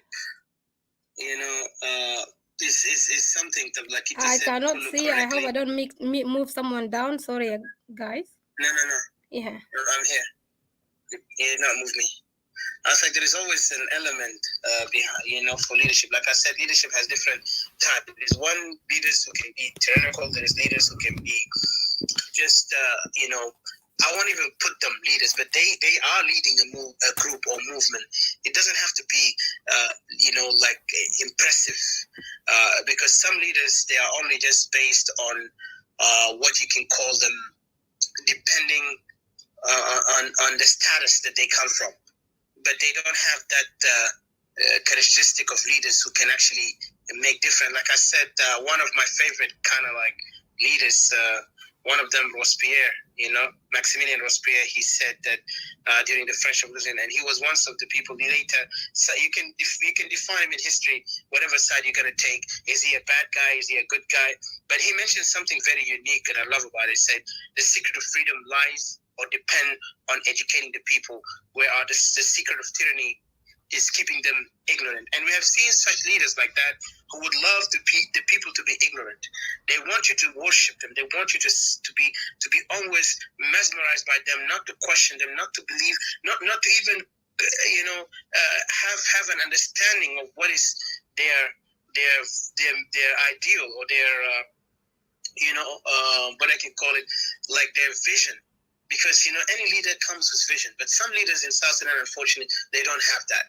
And especially in Equatorians, the leaders in Equatoria are supposed to understand that the essence of Equatoria is the people. Because we have history, like we always remind our people, we have history that guide us. And this history is one of the things that we would never let go. Once you don't have your history, you have nothing. If you look at the SPLM, majority of people in SPLM, make sure that SPLM is one that brought them up, like those leaders, and also in particular Dinka, because Dinka is like, with all due respect, we have to say the truth. Like, if you look at it, the history of the revolution is always in SPLM. If you ask them, they will always talk about John Garang. They will never talk about anybody else, only John Garang. As if like there was no leaders before SPLM, there was no leaders before John Garang. So you could see here there is something wrong. And they built that because they believe this is their pride. And then when we go back to Equatoria will never mention like before, when they were, especially I've noticed before, they were always afraid to talk about people who like Joseph Lago or all that. They will talk only like in a few points, but they will never expand it. They will fear. But now they begin to expand, to talk about them with pride. But still, that's not enough, because if we know these people have done so much greatness, we're supposed to also assert ourselves in this a situation like what's going on, to call like, hey, as leaders of Equatoria, we have a say. We are standing for the people, not standing for our image, not standing for our political party, not standing for organized group of because these organized group now are turning into gangs. They're not turning into people with logic. They're turning into more like bullying, harassment, like you have mentioned, Didi, and this is exactly what it is. And that's why I see them. If you like criticize their leaders, or you say this leader is not paying attention to what we're talking about, they automatically begin to demonize you, shun you, call you names, even false accusation, to the extent that you feel so ashamed and saddened that such people in society in our 21st century cannot comprehend what is leadership quality is, and what is a meaning of a nation and a society. So you could see them, a bunch of gangs coming together trying to harass instead of putting point. And I've seen that, but I don't want to go far. I will give you a chance to welcome Mr. CJ, Mr. Keep It Low, Mr. Deng. and Mr. CPI. Thank you guys for joining us. I think CJ is not here, so let me give keep it low. You want to say something? Go ahead. If you have something, I give 5 minutes. Hello? Yeah. Keep it low. Are you guys hearing me? Yeah. Oh, yeah. Okay. Yeah. Yes, we hear you now clearly. Yeah, you want to say something about leadership and the role of leaders? Huh? The topic is about Q&A on the harassment and the role of leaders, public leaders, because it's all about the leaders. What are they doing in our time? Do you have anything to say on that matter? You can say it in English. Yeah, I can talk about the leaders, but I can't talk about the harassment. I don't know what do you mean by harassment. Okay. Who was that? Harassment. You have seen like there is a bullying when you talk. For example, if you criticize those public figure leaders, for example, such leaders who have these, this image there where, if they are known publicly, and if you question some of the things they do, you will see all their groups or their thugs will come and attack you personally, even begin to call you names and insult you to the extent even those leaders, the public leaders, are not strong enough or are not even speaking to rebuke such people from not, inciting this kind of behavior, the behavior of bullying, the behavior of harassment. Because especially, I could even see there is a lot of this sexist and misogynistic kind of behavior within these kind of groups, because now I feel like South Sudan is in worse direction than in a better direction. So I don't know what's your opinion. Yeah, basically is a cold. Basically is a cold dictatorship. Rules. Yeah. There's no democracy there. Oh, okay. Yeah. I heard dictatorship. Yeah, we all know what is dictatorship. We will know. Nobody gonna tell us what is dictatorship. Dictatorship is. I'm gonna talk about it later on. But let me talk about what do you just say.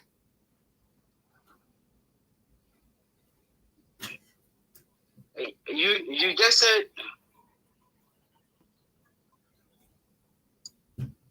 Yeah, okay. Let me talk about dictatorship. Dictatorship. I'm gonna talk about what you said earlier. Yes, sir. This Alela yom sebudona yom juma Alela wala ma khamis. Yeah, أنا أعرف Alela yom to. Alela yom arba. Yeah, خلاص خلينا نقول English. You can talk it in English if it's very difficult for Arabic. Who is laughing down there? Don't worry about laughing. You are trying to define from your opinion what is. وبستمتع بجماعة مسكران ما كده دوس شوية فرصة اتفضل يا كيف لو. Oh, okay. ما أعرف إذا صعب. Yeah, لكن تيجو قال طلع برا. Don't worry. Just focus on the point, brother. Focus on the point, please. I thought we're talking about the point. Yes, sir. You are. Let me ask you this.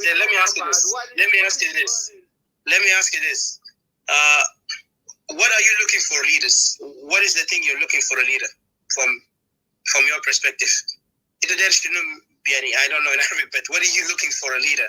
Type of leader that you want, that you can follow them. Let's put, for example, John Garang. What do you like about John Garang? For example, John Garang, what do you like about him? Yeah, no. You said what you're looking for the leader. Yeah, I have a lot. If I can say a couple of them. Go ahead. You got like 3 minutes. Yeah, you got 3 minutes on it because you already have wanted 3 minutes. Go ahead. Yeah. What I need for the leader is what we need is the first one is development. We need our South Sudan to be developed. what kind of development we need. We don't know. Even you, I think you know, but I don't want to tell you. That's what development. That's what we need. You hear that? Yeah, we hear you. Continue. You got your 3 minutes and a half. Continue. I mean, okay. The 2 minutes and a half. Okay, we need development. We need our South Sudan to be developed. What kind of development do we need? We need hospital. We need the school. We need the water. How the water flow?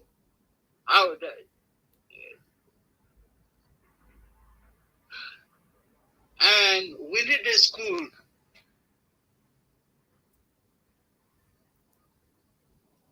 You hear that? Are you with me? Yes, we hear you, sir. We hear you. Continue until your time. You almost got 1 minute. Almost done. You got 1 minute. So yeah, go ahead. What's your point? Don't worry. Don't worry about it. Once you finish your point, we'll tell you the minute you finished. Oh, okay. No, I just that's what we need in South Sudan. That's what we need in South Sudan. The one I just mentioned. If you guys have more, then how are we gonna change it? How are we gonna change it? Are we gonna change it in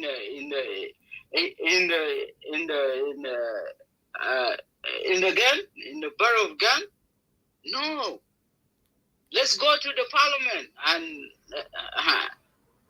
let's go board. That's what I. But if we go to the bush and we fight, it's not gonna change anything.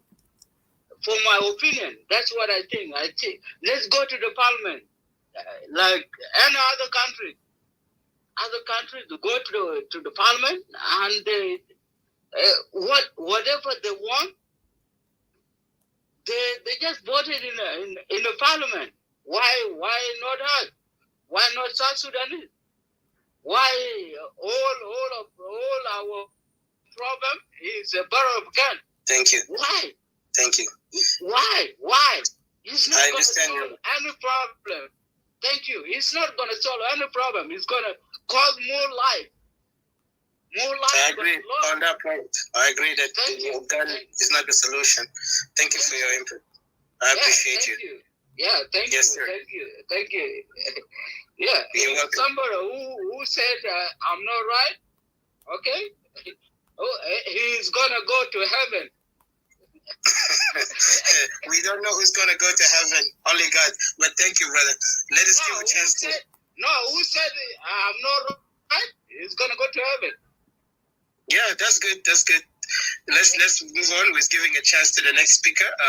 Mr. CJ was here earlier, and then I want to welcome Brother Charles, Comrade Charles, Comrade Pullen, and Comrade Deng, and then also Paraj. You're a comrade, but in a different side. Yes, your voice is cutting. You're in the matrix, but hold on. Let me give a chance to Mr. CJ. CJ, go ahead, please.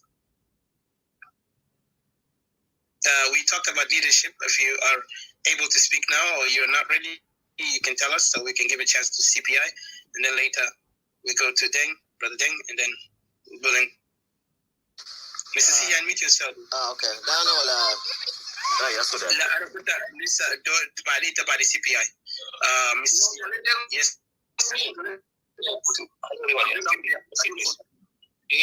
Nadila Deng, I want it. Yes. Okay. Deng, go ahead. Yeah, thank you so much. Let me say in English, some people maybe they don't understand Arabic sometime, and I forgive them. And let me say it in English a little bit. I believe in the world, all of you are here. I believe there is no parliament on Saturday. And that's what I learned so far. Even in the United States, there is no parliament open on Saturday. Even in South Sudan. If you try to do the show on Saturday, and you open the parliament on Saturday, you will know what is the Saturday mean. So let me start from here. I'm not going forward from that. Let me go for the topic. Leadership have many leaderships. They have a nature leadership, في ليدرشيب زول برفض نفسه عشان يكون ليدر. في ليدر الديكتاتور اللي هو برفض نفسه للناس. maybe we won't talk about leadership. They have a lot of leadership style. وكل زول حتى في بيتك عندك leadership style تاع بيتك انت بتدور بيتك. the first أنا قاعد نسأل نفسي وقاعد نسأل ناس كثير بالمرات. أنا بلقي إجابة نفسي لكن قاعد نسأل ناس. أي زول لو عنده مشكلة أول بدرس مشكلته ده جنب من شنو وليه حصل. أي زول ده تكون leader think about the problem. How did the problem happen and how did it occur. الانسيدنت ده حصل المشكلة بتاعه ده وين وكان في شنو صار خلى المشكلة ده يحصل. إذا لما تيجي ل root cause of the problem then you will find the solution. They are leader always look for the root cause of the problem. Leader ما بيمسك problem from where he see but he will study it and see exactly problem ده وده شنو ذاته المشكلة ده. The type of leadership إنه دايرينه اللي solve problem from the root cause. لو جيت في موضوع بتاع root cause تعراضي الجاب موضوع تعراضي شنو في جنوب السودان especially أنا بتكلم عن Equatoria example. الجاب root cause بتاع Equatoria شنو لما روسنا الناس في أراضي وليه أراضي ده فيه مشكلة. هل أراضي ده من ناس إيكواتوريا ذاته بنفسهم ولا من ناس جايين من برا؟ ولو ناس جايين من برا هل حاجة ده فوق يدين هاي من government وفوق مثلا corruption ولا حاجة ده كان كيف؟ وكيف ناس إيكواتوريا القاعدين يحلوا المشكلة ده؟ هاو يتعاملوا مع المشكلة يتعاملوا معه كيف؟ ولما تيجي للمشكلة بتاع 2013 اللي خلق مشاكل كله وما المشكلة اللي هو نقول له وما المشكلة دي لما نطلع فوق حاجات كثير جواه فوق نان كونفام فوق شنو فوق قانون جانمن فوق انه قروش ما ناس كله فوق حاجات كثير كربشن. فمن هناك طلع ومن المشاكل اللي هو بيجي جنسايس اللي هو جا قتلوا فوق النوير جابوا فوق لانه ليه جاب قتلوا النوير ليه في 2013 ليدرشيب ما في. لانه لو كان في ليدرشيب كان جابوا ناس بور ناس رياض مشار وناس 91 كان كله جابوا حلوا في بارلمنت ناس بقعدوا الجاب 83 شنو لما الناس قتلوا والجاب موضوع بتاع نيانيا 2 لما نقرن عمل مشكله مع قايتو وحصل مشكله مع ناس كوداتيم مشكله طلع كيف الناس برجع ورا المشاكل. انت ما شفت مشهور كثير جدا. Yeah, keep it low. Nobody cut you. Come on, please respect Adam al-Muhadasa. You know that brother didn't get kalam. Who can't quiet. So please. شكرا. Reach yourself. Okay. Go ahead, brother. Sorry. هنا بتلقى المشكله بتاع جنوب السودان بترجع ورا انه الجاب المشاكل ده وما المشاكل ده شنو. هذا كانت تلتجي ل 2013 انت تلتجي لناو انه بيجي مطالبين باندبندنت ليه. حاجات ده كله كان له في الليدر كان بس على الحاجات ده عشان يحلوا يحطوا في طاوله. ما كل مشكله بيجيبوا يردموا ورا المشكله لا. اول حاجه يتطري ده حصل ناس مرقوا برا وفي ناس مختلفين وكان ناس ما في تجاوب والسبب كان شنو؟ هل السبب ده بنقدر نقعد فوق اخواننا يحلوا؟ ما دام نجي ل 91 ليه حصل 91 في منو يا كان كوستا 91 عشان ما يحصل حاجه زي 91 ثاني عشان ما يجي 2013 كان الناس بقعدوا وهسه عشان الناس يقعدوا يدافعوا ما يجي 2023 او 2025 او 2030 ما يجي ثاني 2013 اللي حصل ذاته. والحاجه اللي قبل 2013 ده نقلوا فلان ولا رياض مشار ده سلفا ده فلان نقلوا ناس لكن لا رياض مشار له سبب حاجه او سلفا سبب حاجه الخلاونا ما يصل الناس يقولون دور شنو؟ دي رياض مشار مع نفسه. عندنا امثال كثير انقلابات حصلوا في السودان كويس حاجات دي كل الناس بتقعد وبتحلها. نيجي للموضوع بتاع ايكواتوريان ليه حاجه اللي وصل ايكواتوريا لازم يكون اندبندنت شنو؟ دايرين اندبندنت ليه هم دايرين عشان يكونوا مستغلين زي ما كان حصل في جنوب السودان زمان. زي ما كان حصل في جنوب السودان حصل شو في جنوب السودان زمان. عرب كان بيجي يستغلوا الناس في التدريب وفي التعليم وبيستغلوا الناس في النادي في حتى في انك انت مسلم ما مسلم في الدين ذاته بيستغلوا الناس. سكير الجنوبيين بيكون تاير الجنوبيين قال لا علينا ما بنقدر نقعد مع الناس ديل. هل ايكواتوريا ده وصل للمحل ده؟ يس او نو؟ انت تحاول تجاوب المحل ده. سو عشان كده عندنا نقول لكم الكلام بتاعنا نقوله في خلاصه بتاع انه leadership is the person who can solve the problem. It's not about person who create the problem. It's the one who solve the problem. لو جينا لموضوع leadership ما قالوا ده زول اللي اللي ربنا يبي يجيب ليد الناس لا leadership موسى وكان بيجي ليدر في عشان يطلع ابن اسرائيل اول حاجه دافع عن الناس بتاعه. موسى عشان يطلع ليدر عشان ربنا يديه قوه بتاع leadership اول حاجه انقذ زول في نادي مصر ده يقتلوه انقذه قتل المصري عشان اخوه اسرائيل ما يقتلوه. الله شاف ان الزول ده بيجيب ناسه عشان بيجيب ناسه على زاده بقوه. قال انا ما بعرف الكلام. الله قال يا اخي انا بجيب لك اخوك اسمه شنو ايرونز او هارون واحد يتكلم عنك ليه لانه ما بعرف بتكلم وقالوا بلسان امشي اقرا كتاب مقدس ليدرشيب ما قال لي زول تعرف تتكلم ليدرشيب يكون عنده زول عنده دفاع عن اهله ليدرشيب عنده زول عنده حب لوطنه لاهله لاسره بتاعه ده كلمه ليدرشيب ما قال لي يكون عندي قروش ويكون عندي عربات وانا اكون عندي تعليمات جريد عندي في دي ده اسمه ليدرشيب ده زول اللي بيهتم بالاسره بتاعه بيهتم بناسه ما بلد كله ما قالوا لي تكون مهتم بجنوب فلانه ممكن تكون مهتم بغير زي كيرا سكير ليدر لدينكا كي ليدر هسه في ناس بعد مرات انا عندي زمن لما نقعد مع نفسي انا بلقى دينكا دي ناس they organize Equatorian they are not organized Nuer they are not organized Chub they are not organized لكن دينكا they are organized بيسمعوا كلام سلفة ده ما يعود في دي براو في ناس عنده في دي بقعد يسلفة لكن ناس تعرف زول عنده Equatorian عنده في دي ما ده يقعد يزول ما عنده في دي تعرف نوراوي اللي عنده المايند اللي عنده في دي ما ده يسمع لكلام سلاطين لكن تعرف كيراسا لو ده يتكلم بس مع كلام سلاطين جين كان سلطان بيجي بقعد ما متى كير ما بقعد تاني ما بونس ما هو رئيس وفي تقول انا ما ادري اتكلم مع جين كان سلطان لكن لا وبقعد ما متى ده ليدرشيب عشان كده ليدرشيب بتاع كير قاعد يكون سترونج دينكا كله واقفين معه ودينكا ولا دينكا they just organize هو organize دينكا هسه زول الامر organize دينكا زول الامر organize دينكا ده كير ما دينكا كله معلش انت ما فوق ده انا بقول 90% خلاص 90% من دينكا انت واحد من ده برا منه سو كير قدر يعمل اورجنايز لدينكا قدر يجمع دينكا في محل واحد انه نحن دايرين الحكومه بتاع دينكا ده نمسكوه في محل واحد هذا دينكا السوشيال ميديا تقول تشيل كير برا كله بنط رقبتك هسه قاعد نتكلم هسه تقول والله ما دينكا كله ولا لكن لما تقول الكير يشيله ولا دينكا لو نايم زار بيقوم منه يقول لك كير ما يشيله ليه؟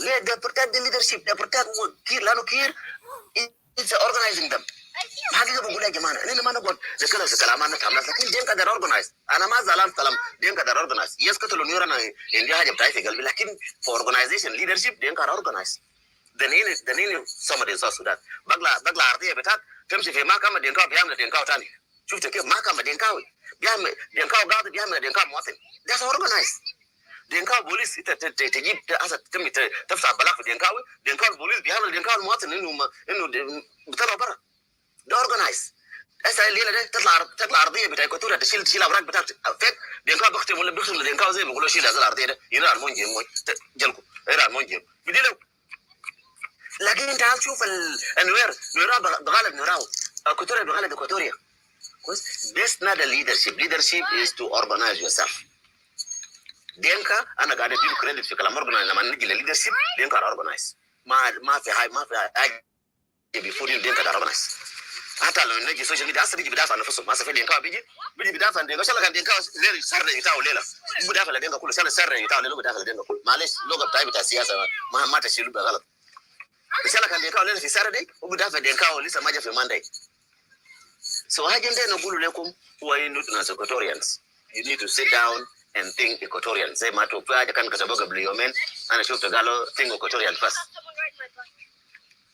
He saw someone ride mommy's bike. Okay, I'll come. I'm gonna go, Jason. Okay. So, you need to think Equatorian first. أول حاجة think Equatorians.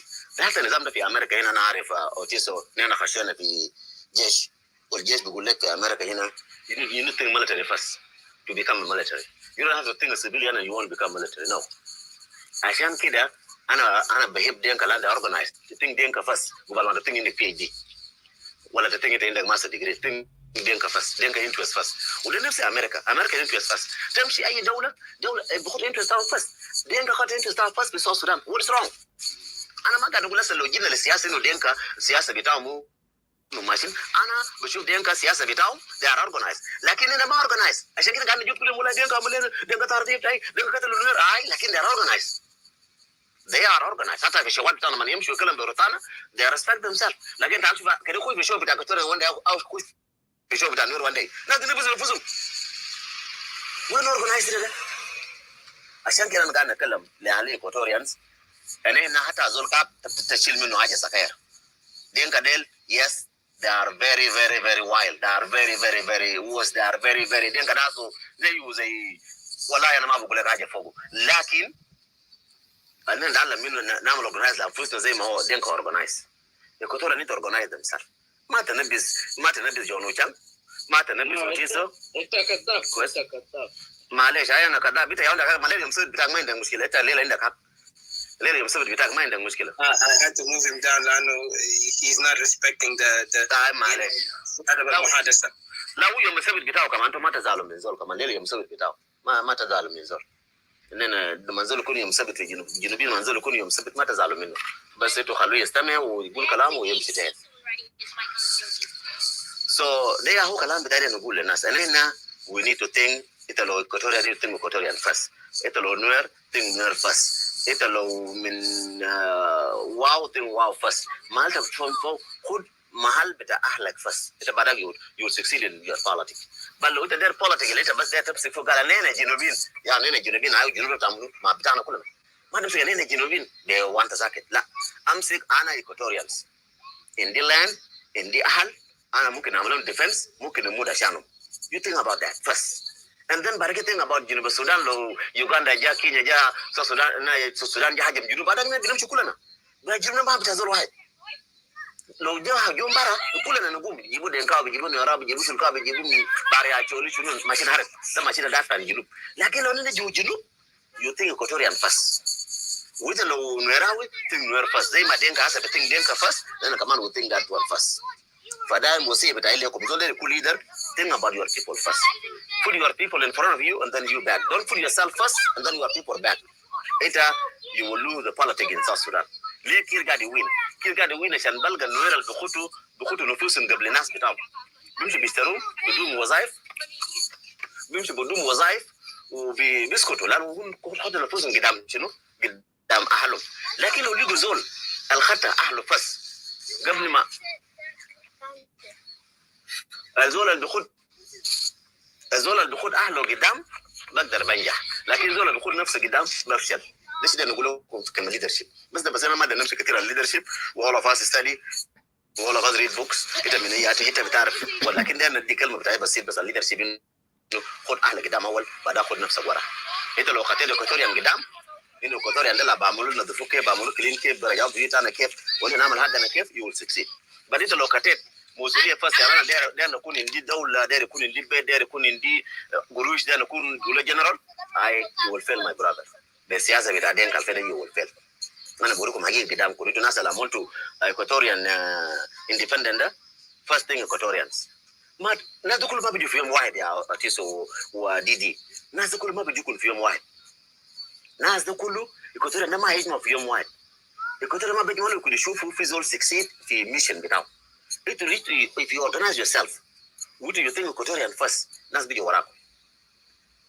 ما موسى ده قصه بتاع موسى مش هقول بتاع موسى اول حاجه هو عمل نفسه اول حاجه اندبندنت بعد ما خلاص وسكسيد الله جا قال خلاص طلع نازل انا جيت بقيت راجل طلع ناس ده برا دي سيم ثينج منكم في ناس ربنا بيقول ويزدم في راسه بيطلع Equatorian من مشاكل الإيكواتوريان فوق لكن first don't think myself think Equatorian first قرن دنا مانجا example قرن دنا مانجا في امريكا قرن قاعد في امريكا زينا قرن 4 years بتاعه ولا 6 years بتاعه قرن في امريكا ما في دي بتاعه وجا برضه ما قرن مرات فتحت اتلانتا جورجيا وكان قرن في اتلانتا جورجيا وممكن لو تيجي عارف الكلام ده انا لقيت اسمه في بوست انا ما ادري نقول هذا بوست لكن في اسمه في مالتا جيش في اتلانتا جورجيا في فورت بيني وقرن في فورت بيني برضه عمل سنين فوق وعمل في ايوه سنين لكن هل جونجران عشان هو خدت دينكا فاس جونجران فات في جنوب السودان لما مش عمل لجنه زوليون برا عشان هو خاطر انه ماجورتي هو هيكون فاس وبيجي فاس ودينكا طلع فاس why we cry for that it ortiz ده تكون Equatorian first my friend وقت انا في امريكا هنا ده انا بوصيكم كلكم ناس قاعدين هنا ده وقت بتاعنا في امريكا هنا في استراليا ما بيحل لنا مشكله وانا اقتنعت من كلمه بتاع واحد من اولاد جورشول من اولاد واو ده اللي اسمه منو وشالا قال كلام قبل 6 months or 3 months ago كان في شونا قاعدين فوق قال كلام سمع قال انت تكور تقول شالو عربيه بتاعي شالو هالي دو قتلوا هالي وده ناس قتلوا لك يا وديل انت مالك تكور سيتشل ما تنزل تاني وقال كلامه ده ماشي في قلبي حقيقه حتى لما قالنا كلام في السوشيال ميديا I'm preparing myself عشان لما يجي هذا الواقع انا احسن من انت لو مت في امريكا ولا مت في جنوب السودان انت لسه هتموت don't think about هتلي في نور تشتغل في نور اللي ممكن تموت اخير زول يموت في وطنه ده انا بقول لكم دغري وده حاجه قررنا وصلت له في النهايه مع نفسي انه اخير زول يموت في بلده ولا تموت في التشيره بتاعك اخير ما تموت يجيبوا لك كفن شنو يخطوه في عربيه ويمشي يدفنوه هنا في امريكا ويدفنوه في استراليا. يو ويستنج يور تايم. موت كل واحد. تموت باكسيدنت، تموت بسلاح، تموت عيان، موت كل واحد. It's better for you تموت من اجل بلدك than انت تموت من اجل كلام فارغ ساكت. سو كلامنا انه نقول لناس ايكواتوريان دول اللي قلبوا ايكواتوريان سي تيجي ايكواتوريان فاس. حاجه السياسات ده كله قالوا في الناس مرونه نقول كويس لكن تيجي ايكواتوريان فاس. or you're gonna have a party that got to bull title or the Jerusalem بكون ما عندك مال. فهذا ده كلام شو في Jerusalem ما يكون عندك مال لو ما عنده تمو يوم تنو بعد ايكواتوريان فاس. لما نقول ايكواتوريان انتوا عندكم حاجه حلوه شديد بيت معكم يا ايكواتوريانز. ده نقول لكم بدوري. عندكم حاجه كثير حاجه سامه بيت معكم. عندكم حاجه سامه كبير بيت معكم. الحاجه بيت معكم قاعد نطلع بلد بتاعكم وقاعد نطلع طارق بتاعكم الدار بتاعكم. ما قالوا بس في جوبا بس براو قالوا برضه في توريد في ناحيه عجولي اي قبيله من قبائل ايكواتوريا قالوا ارضيه بتاعهم. طيب ما راجل ما بيت معكم. What you gonna depend again? It's not going to depend. After that, the definition. I'm not able to. If you don't depend your mom, it depend on Tani. I'm not able to rejal the Gahuanak. It's a matter of rejal that depend on Tani. I'm a look gala are the attack. It's a matter of now it depend on Tani. You will come in. You depend what? It's a fault you depend what? You ask yourself what you gonna depend. It's a Mahamed. It's a Mahamed Jana. Mahamed Mara. Mahamed Rajila Yus. Mahamed Arde Bitak. ده تقول انا شايفينه ولا انا بهمي ولنا بنعمل كده بارتي بتاعنا هيمشي قدام وبارتي بتاعنا هيمشي هيقول نور جنوب السودان. تنور جنوب السودان ما عندك بيت في جنوب السودان. Are you kidding؟ ما الجنوب كله هيكون خير الناس كلها هينوموا كويسين. الناس كلها هينوموا كويسين هتنوم وين؟ قلنا الناس كلها ناموا في اراضي انت هتنوم وين؟ انت خلاص طلعت جنوب السودان الناس كلها ناموا في اراضي هتنوم وين؟ اصلا لما نقول زول يمون ماشيين يدفنوك بيمشي بيدفنوك في بلدك انتوا هتدفنوكوا رود ناس ايكواتوريا اراضي كل شغله هتدفنوكوا وين؟ هيدفنوكم وين؟ وروني لا نزول بيدفنوه مغابر هسه بيجي مغابر عامه بيجوا مليان بيمشي بيدفنوكم وين؟ في ملكال؟ في واو؟ كده يوم جربوا كده يشيلوا جزء يوم قول ماشي يدفنوه في واو كده يوم ينزلوا طياره في واو يشيلوا من جوبا قول ماشي يدفنوه في واو شوف هيحصل شنو؟ كلامك جد كده يشيلوا جزء بس هكذا من جوبا ده قولوا زول ده مات في جوبا وكان شغال في واو استاذ زمان كان شغال في استاذ في واو ماشي يدفنوه في واو شوف هيقول لكم شنو؟ It's like you're accepting the garbage in your own way, and people don't accept your garbage. And then if you don't accept my garbage, I'm not gonna accept your garbage. It's period. So agenda نقول لكم في محل ده في ناس كتير بعدين بيجي بيجود ما ولا يادين ويتا وناس بيجي نا وانا فتح ورماد ولمبارة باشاني بمشي بنبسو لكن الحقيقة ده مر حتى لما تيجي لنوير ناس ما organize وغير ما قدام ربنا ما بنكرو نوير حاولنا انا قدام كنا حاولت انه تو اورجنايز دم انه كتالوج 2013 عملوا لهم الكلام بيرفع لنا صوت انتهى لكن نوير ده اورجنايز ما قدروا يعملوا برايز لانفسهم تعملوا شنو؟ سيبوا كلام يمشي يكون في جوان انا مالي مولم انا ما نيجي دور حاجه ما انا بعمل جاباتي بعدين ما كنت بعمل جاباتي بعد كده لانه نوير دول لسن نوير دول لسن دي كان بعمل فيهم عمايل ما عملوا في الدنيا ده في نوير جلاد ما عملوا في نوير ده يستل لسه لسه باكل مع جلاد ده موين لسه جار ورا دينكا دي الناس ما عندهم ضمير في ناس الله خلقوا ما عندهم ضمير في ناس الله خلقوا ما عندهم ضمير فايتو كوتوريا دي سيم تيجي ماشين في نفس الخط لو انتوا ما عملتوا حسابكم وتيجي اهو ولكن لو انا في جيب ولا بطلع فوق جنازك بعدين ولا انا انت هتمشي جيب وانا بطلع فوق كيف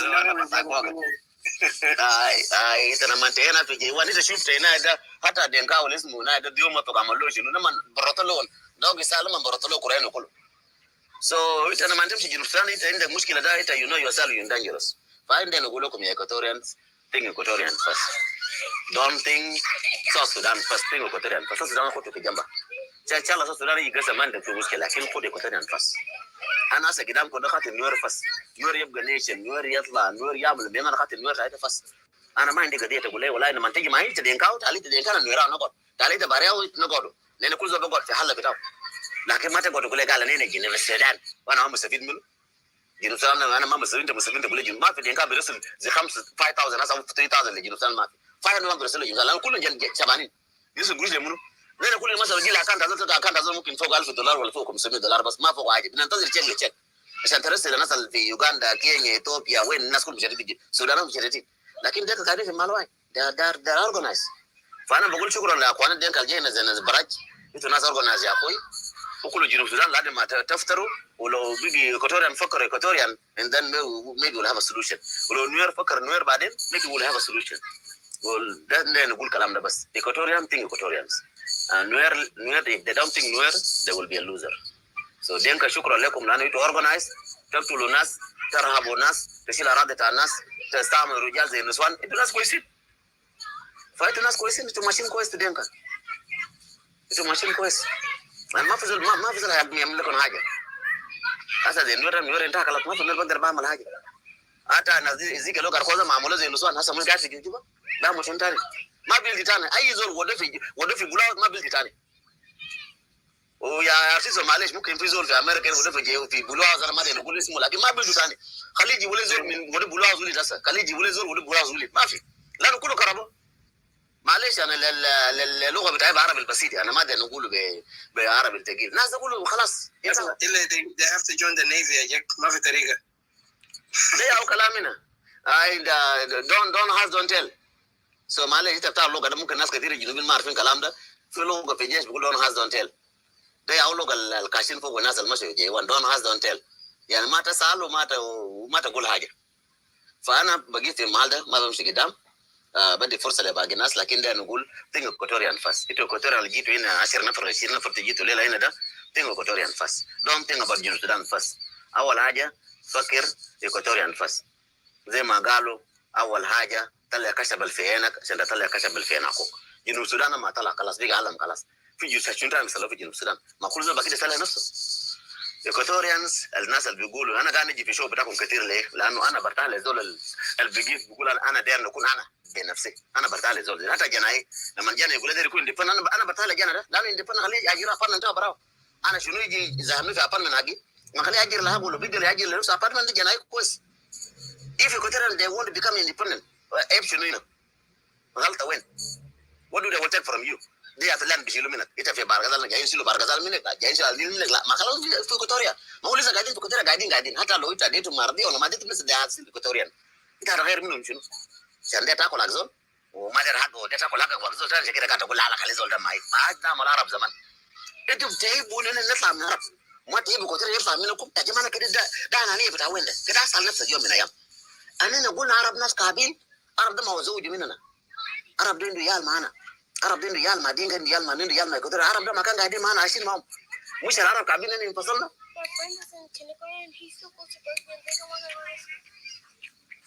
كويس انت معي so انت think first لو كان عرب كابين طلعنا منهم ليه Equatoria ما يطلع ليه Equatoria معامله بينهم ما كان how long is there for this war how long we waiting for this guy انا بدي فرصه خليه يسال okay man مفترض يديك فرصه كانت finish and then he can ask I will bring him up once he need to know the respect of the law here like he cannot just come and interrupt you he listen yes انت ما تخلي زول لما نيجي يسال ما تخليه لو ما بينبس زول ما بينبس خليه يسال عشان كان دينكاو جاي يسالني ما بينبس انا بجاوب لان انا عندي full of information انا ما جاي نكلم شويه ساكت لو دينكاو داير يسال عنده حاجه يسال انه في شنو انا بفصله زي ما هو يسمع داير يسمع زي ما انا بقوله لكن حاجه زول يلبس وزول يقول كلام فرق يا زول ممكن مو في شيء تاني ده حاجه بقول لكم اللي قدام ده تقولوا انتوا بتاع شو بتاعكم انه زول اللي بيلبس ده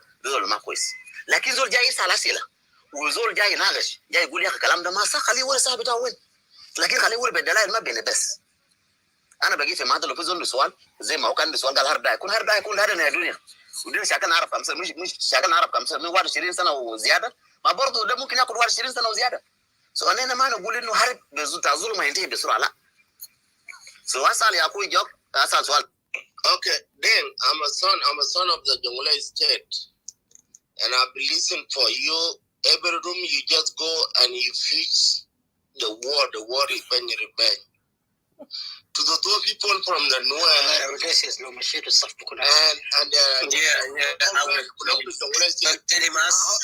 are you gonna buy them or no guys please let it answer the question Asma, joke can I hold your thoughts and I heard you But not to interrupt. The moderators said they're not going to speak now. But I see Uncle Bill and Behnak and Brother James also came in. Yeah, the giga joke. I heard you. You will have a chance, please. Okay. The topic about leadership. I don't know if you understood the meaning in the title there. The Q&A on harassment, because we harassment, and then also the role of public leaders, because these things is very important. So we will give you a chance. Just be patient with us, please. We're giving you the respect. Also give us respect back. Thank you. That's all we ask. Thank you. Okay. So let's go with Baraj. Baraj is adding the point he wants to speak, and then on a big body, I will ask the moderators if they can let you speak and ask question to Brother Deng. But just hold on. Let Baraj speak because it's his turn, and then from there we'll see the moderators. Go ahead, Brother Baraj. Thank you, Odysseus. Actually, I've been here from the beginning, listening. This is very interesting, And just, I want to say this. I've heard DJ actually speaking and talking about leadership, and I have understood very well what he meant. But I'll just go on the topic, what you meant and how the leadership, public leadership, sometimes is good. Can you explain?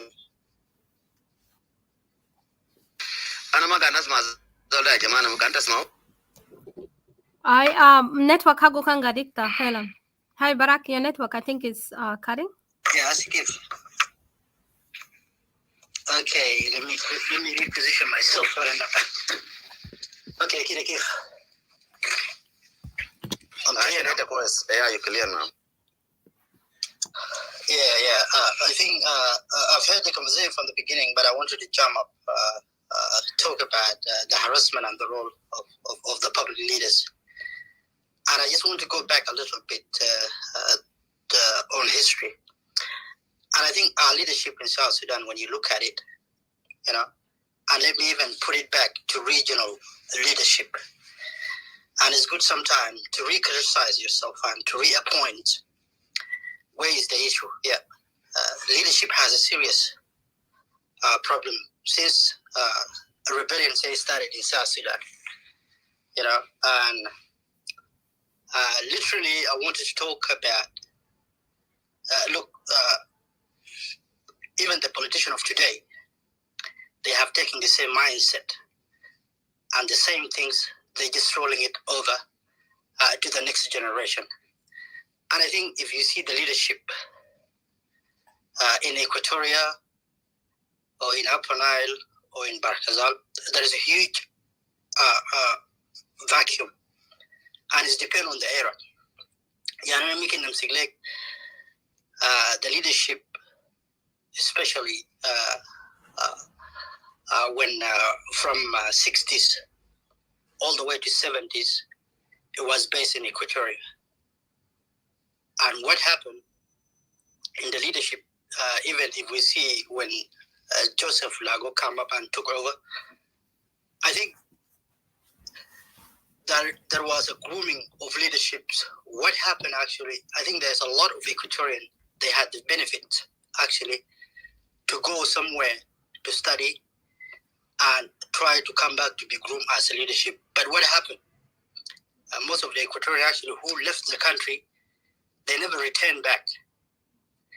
And even Joseph Lago felt the need, where is this going? So there is something there behind that. And then after that, for 70s, even when the Cockerel come in, and people who handle it, and they carry on until the leadership moved to Upper Nile, And if you see in the Upper Nile, the crisis of leadership when Garan came in with a vision. No, listen. And try to. You don't know the history. Yeah, Jama, please. Yeah, you don't know the history. Please. Focus on the history. Focus on something like. Yeah. Even when the leadership come into Upper Nile, you know, and then people start pushing, you know, and then the SPLM come in. When after the SPLM finish, we have the independence of South Sudan, and the leadership went to Barakaza. You know, if we see the limit of time, and then it became confusion here. Right now, when you have a lot of problems or so many problems, our struggle turned into a digital wall of information. But if you see people who actually are fighting on behalf of what is going on the ground, is the people actually maybe through the struggle, some of them, they were enjoying their life. They happened to be married. They went to their, you know, family doing their private life. And a lot of things went wrong. And there's personal problem. And all these groups, they come in. And then when they find people actually who are fighting for their struggle, they're trying to join. And I can see the development, you know, from Odysseus since you join and see how you try to isolate yourself from all this, you know, and try to see a clear way of how to finish this. And this is what I want to say. Even as an Equatorian nationalist or separatist, I think there is an issue here. There is a leadership gap, and this leadership gap is open up generation.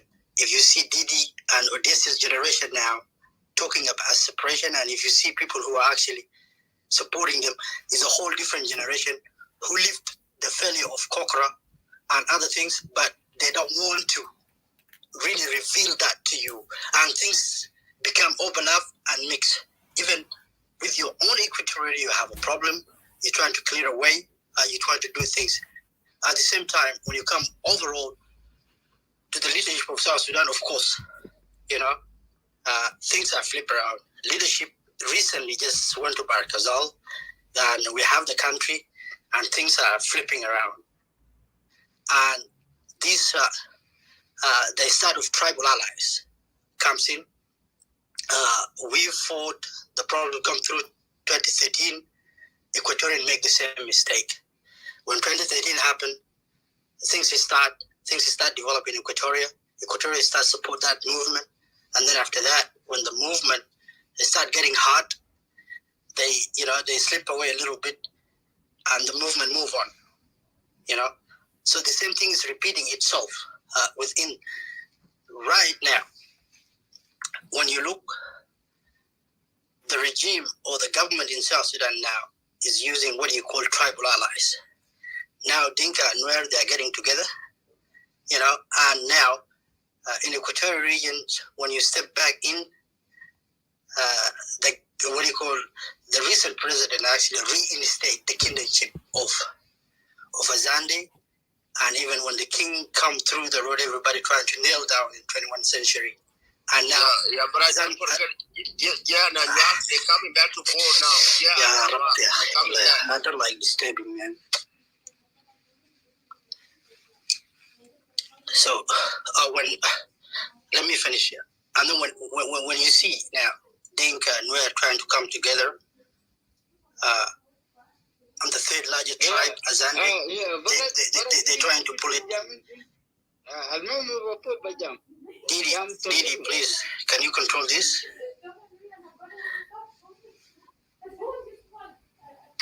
I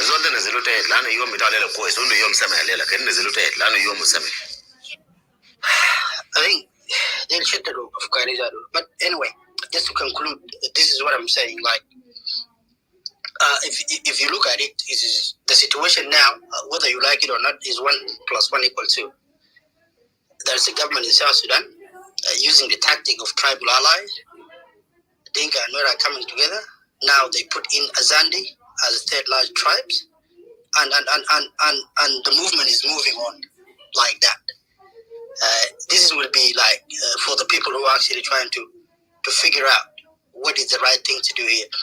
If you see the opposition's leadership, they actually replicate the same mindset, and they are all from the same era of SPLM, and they split and they coming through.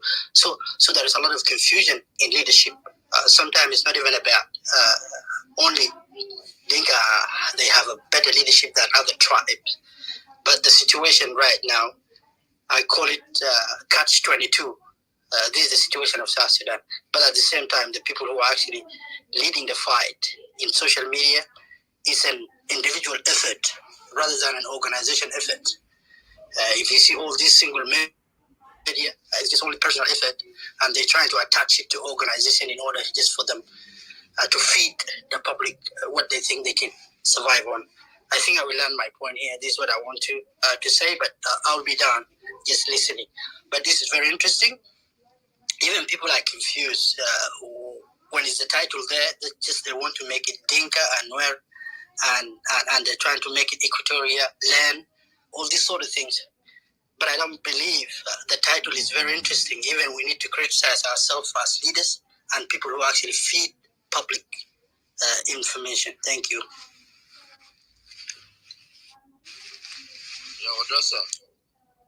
No, thank you, Barrett. We need to correct the title. I don't know what the title is.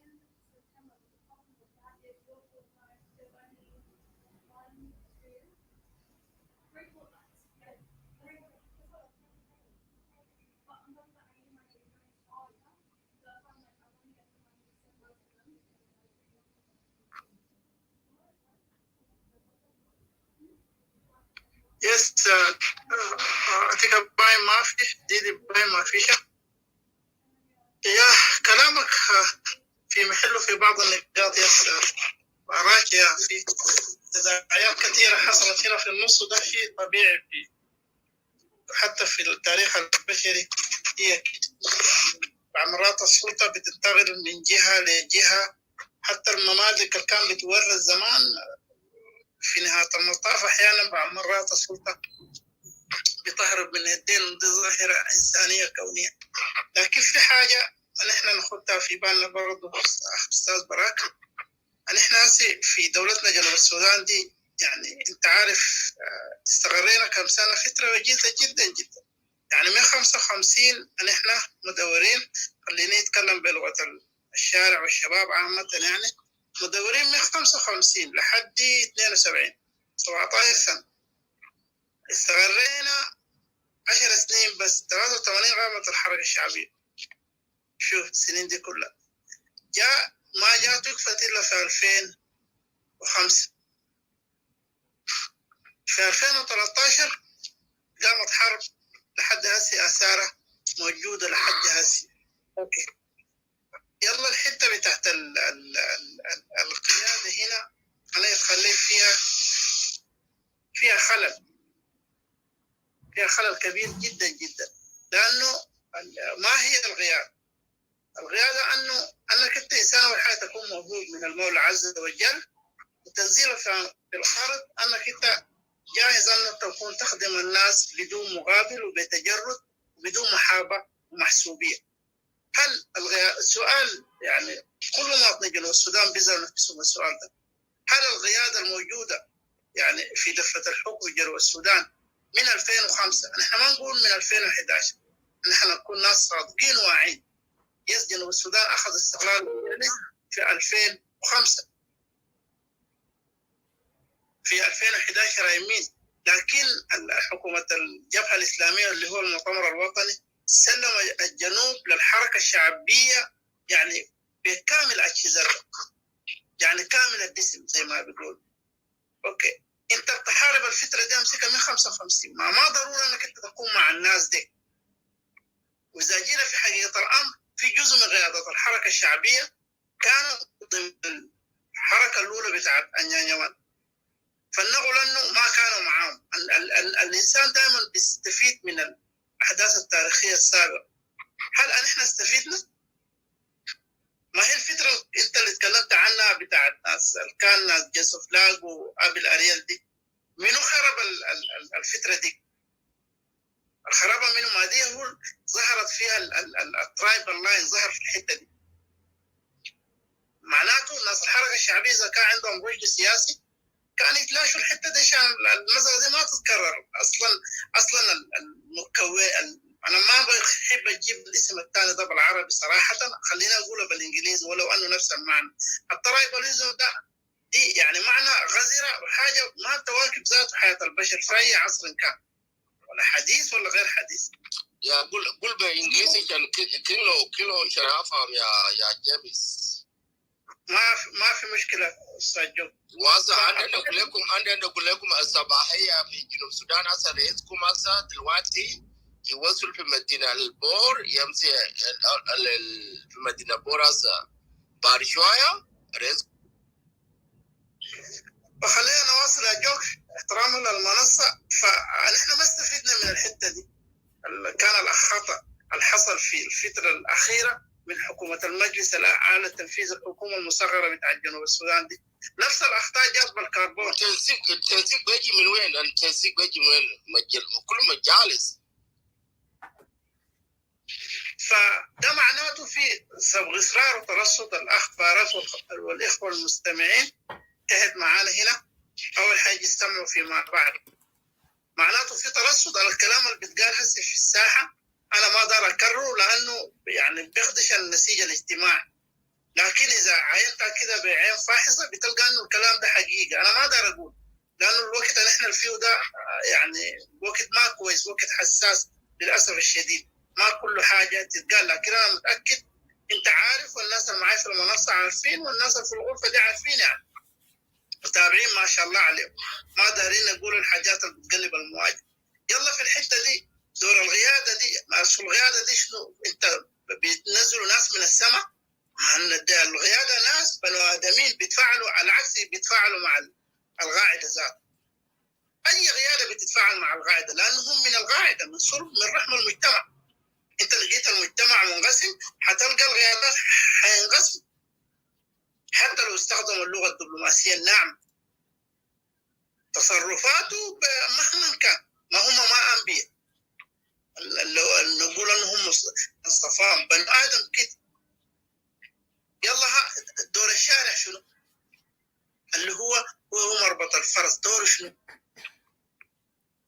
هسه نحن الكلمة الأخيرة ذكرت أنه تداول السلطة دي يس لكل دور إذا ما تم نقصان ولا يغر بطيب عيش إنسان.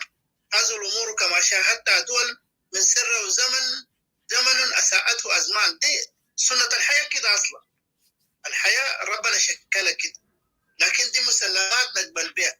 دور نحسب في القيادات شنو؟ إذا ما جاء اليوم أن إحنا نحترف أنه في فشل وفي مسؤولية تاريخية نحن كجنوبيين كلنا من وتفر الحدود اللي إحنا ما عارفينها وين دي أقصى شمالنا يعني. إذا ما احترفنا أنه في إخفاق سياسي بغض النظر هو من السبب في الإخفاق السياسي ده، ما حتجي قيادات. القيادات دي حتجي من وين؟ القيادات دي أنت وأنا وغيري كلنا، لكن بشنو بنتفاعل بالانفيرمنت القدام ده الحاصل قدامنا في جنوب السودان. وأنا ما أقدر أخوض خالص في الحتة دي لأنه بتغضنا لحاجات تانية لتداعيات يعني ما حميدة. الاحتراف أنت منتغل أنه في إشكال سياسي ما ده بداية الحل، لكن لو قعدنا ندسدس ونمشي بحمد ونمرق بحلة خوجلي ما حنلقى نفسنا قاعدين بس في البحر هناك. الخرطوم دي ما حنجيها ذات بكبر الحديد ولا بكبر كوبا. دي حقيقة الأمر السياسي في بلدنا. ما في حاجة اسمها أزمة بتاعت قيادة أصلا في الدنيا، ما في. لأنه الإنسان القيادة قلنا هنقرأ وده كان عنده صفات بتاع القيادة مات وكلنا حنموت. نقول خلاص القيادة اللي كان بلم الناس مات، نقعد بس نربي يدينا زي ده؟ إنه مفترض يكون جنوب السودان ده كله قيادة. ال 12 مليون نفر ده قيادة. اللي استلم الكرسي هناك قاعد يخدم الناس بس بغض النظر هو جاي من وين، لكن ده هسه حاصل حاصل. إذا نحن دارين ده يحصل لازم نحترف نقول إنه في مشكلة. ممكن جيمس في حاجة كده لازم أوضحها. ما شفت أنت جيمس، أنت في حاجات كده توضحت له، لكن خلينا نوضح أكثر. أنت لو شفت الإشكالية ما بدأ الليلة. الإشكالية جات أنت لو شفت مثلا من أنيانيا 1 أنيانيا 2 and then تعال SPLM النشأة بتاع النشأة أنيانيا 1 لما النشأة في توريد معظم اللي كان بيعملوا سبورت دي أبناء توريد. يلا باقي ناس جابوا وراهم كده. حتى لما جاء حتى ايفن زارو لما الموفمنت عمل سويتش لجوزيف لاغو the nature of supporting كان from بيجوا ناس زي الاول يلا بيجوا ناس الثانيين the same thing يتحول. معلش انا ما بحب المقاطعه، لكن في حاجه صغيره كده. انا شايف معظم الجنوبيين جنرال يعني ما خدين بالهم فيها. انت عارف ايضا الحركه بتاعت الانيوان الاساسيه هو سطر لنا اخرى، هو في دينيه يعني.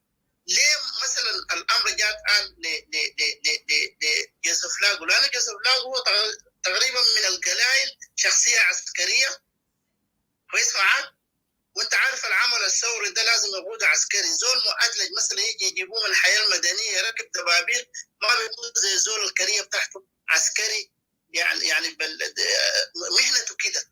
اثنين يعني سطرلين اخرى كان عنده النباهه، يعني برضه هو زي قرن يعني قام يختار لاغو ده بمواصفات انا ما دار اذكرها، لانه نحن ذاته في احترام جامد في جنوب السودان ان جنرال لاسباب هو بيعرفها، لكن اي زول بيحلل تحليل سياسي صحيح بيعرف انه هو اختار جوزيف لاغو ليه.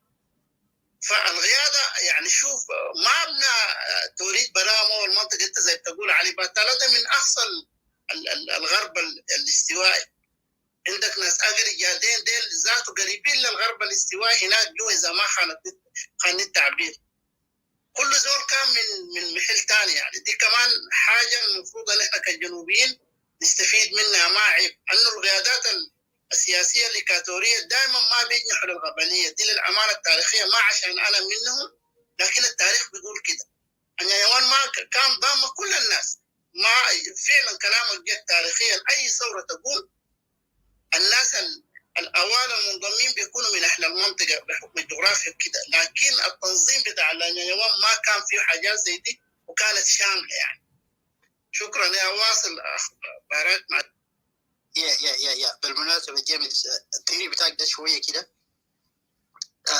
بيختلف، لانه انت لو شفت الليدرشيب زارو لما ادوا لجوزيف لاغو جوزيف لاغو زارو شفت كان في رئيس بتاع يوغندا وفي ناس الفتره ذاك في الحكومه بتاع الشمال يعني عملوا برشا عشان جوزيف لاغو يعمل تيك اوفر. بيفور جوزيف يعمل تيك اوفر قام ودوا الكليه الحربيه يتخرج وجاء يعني باي طريقه يشيل الموفمنت. سو رئيس الموفمنت في الزمن ده اساسا هو كان مجبور ما هو يختاروا بحريته، لانه الوضع كان وضع شويه كده. لما هو مش عمل اند في يوغندا never come back، but الوضع كان وضع سياسي ومعاصر. anyway عشان انا اجي لقدام الشكليه بتاع سبورت بتاع المنطقه اللي يا جماعه اللي قدام هنا في الليدرشيب. ولو شفت الليدرشيب يا وانا قاعد اقول لك ايفن هسه يا جيمس انت بتعمل فايل للناشوناليزم، لكن انت شفت الجنريشن اللي بقول لك سبريشن ده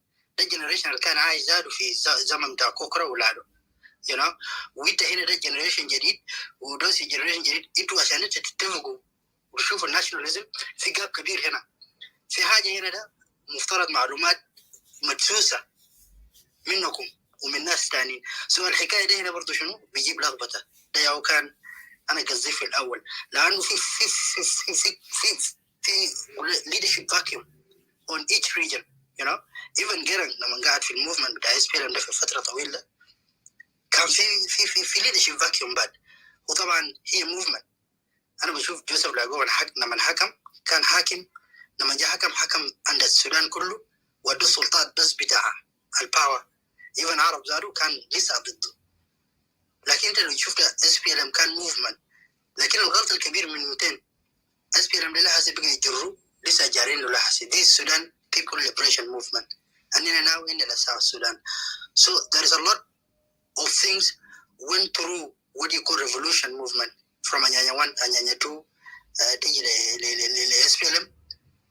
And if you want to talk about justice or about domination, it becomes waste time what you're doing, because أي revolution movement هو قال بيعمل في justice، هو بيتكلم عن justice but لكن يعمل في justice وين يعني؟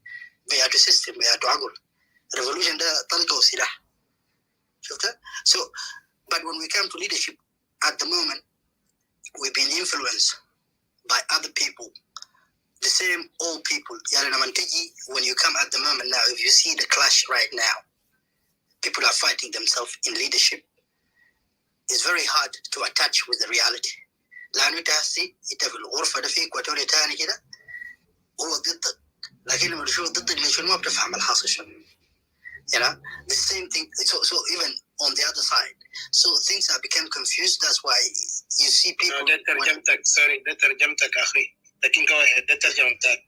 But I'll tell you why. Yeah, you know, and people become confused. So anyway, Janita, Jido, that's it. Anyway, I hope you listened to me from the beginning. But this is what I wanted to say. Just to let somebody else come. There's an harassment. And public leadership role.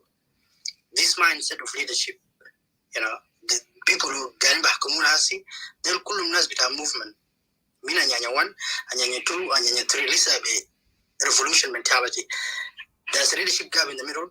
لما الناس دول يجوا in the middle and then they want to say something. There's a lot of hidden information there, and the failure of leadership. Madari, I'm going to explain to them what happened. And right now, everybody is just on trap, and I believe things look impossible right now because the way people look at things, and they don't really want to attack things with reality. I think there is still in leadership, selfish. Even if you see those opposition now, like what I said before, this is an individual effort. They will come and talk, but they're trying to attach their effort to an organization in order to appear this is working and feeding the public what they think they have to do. So, because everything became a critic, regardless of how you put it on tribe. But I'll learn my point here. I will be listening. Thank you. أتيك معلش كده أنا وصل معقولة براك يا شكرا براك يا كلامك جد يا في تسابع الأجيال. حسيت الكلام أنت اللي بتقوله ده في ناس تاني ما بيقولوا، يعني ما أقدر أوضح أكتر. ده في تسابع بتاع أجيال ودي سنة الحياة، لكن في حياة البشرية عامة أنت عشان تتخطى الجيل اللي قبلك أو بما يسمى بجيل الآباء، ونحن في الجنوب هنا مصطلح سياسي نقول أنقولات، أنت ما بتقدر تتخطاهم بالرغم أنك أنت بتكون أقوى منهم فيزيكالي وبتكون مطلع أكثر منهم. هم ما بيكون ماسكين يعني حتات مفاتيح الدولة، ما بتقدر. ما زي الثورة السودانية دي قاموا بها الشباب، لكن سرقت منهم. الخبرات بتلعب دور هنا، والعلاقات الدولية بتلعب دور، وحاجات كثيرة جدا جدا. لكن ده برضو ما مشكلة، الأجيال أصلا ما حدهم لزول أصلا. لكن في حاجة رياضة الحركة الشعبية دي هم يعني ما قصروا كلهم، يعني كله والمات منهم ذاته نحن قدموا النفيس والدم كده. لكن الأحياء منهم ليه ما يتحولوا من حركة ثورية إلى مثلا لرجال دولة؟ يعني في فرق كبير جدا. والغريب أنه الناس دي أخوي بارك والمستمعين الكرام يمكن قبل كده ما حصل في تاريخ الدنيا. الحركة الشعبية نجحت في لما الجنوبيين في الغابة ما في مؤسسات هناك مبنية، كان نجح الناس دي بنسبة يعني بنسبة تفوق 70%. يعني يوم جو بقوا رجال دولة سقطوا. يعني دي الحاجة المحيرة ذاته. إذا سألت ذاته واحد منه ما حيقدر يجيب لك إجابة شافية. أنت ما حتقدر وأنا ما حقدر، لأن نحن ما كنا هناك. الإجابة دي تجي منهم هم. كيف هم قدروا يلموا الجنوبيين زي ما هم بيقولوا أن الجنوبيين عبارة عن متناقضات؟ ما في حاجة اسمها متناقضات. نحن كنا متحابين وقاعدين مع بعض. كان في إشكاليات صغيرة ودي سنة البشر كده. لكن المتناقضات دي أنت لما بقيت رجل دولة ليه ما مثلا اشتغلت معاه مؤسسيا وكنت في الغابة هناك قدرت تمثل الدور الصحيح؟ يبقى هنا العلة فيهم هم ذات، العلة في الناس دي، ما في ناس تانيين. ودورنا شنو؟ أنه نوريهم أنتوا غلطانين. ما في زول تاني يجي يطلس للناس. أنا سعيد يا براك عشان كده. يعني بعض مرات الواحد يكون مواكب.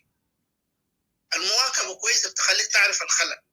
يعني صراع الأجيال ده موجود في أي الدنيا، وأنت ما حتقدر لزول قدامك. أقول لك الحقيقة ما حتقدر، مهما أنه مثلا الجيل الوسطي أو الجيل الشباب هم الأغلبية الأكثر، أنت ما حتقدر تتخطى الديناصورات السياسية. صعب، ما تقدر كله وصعب. جربها توماس سينكارا ما قدر، كتار جربوا ما قدروا، ما حيضعوا لك العراقيل قدامك. لكن ده ما معناته نحن نسكت، بس نغير انه في فشل.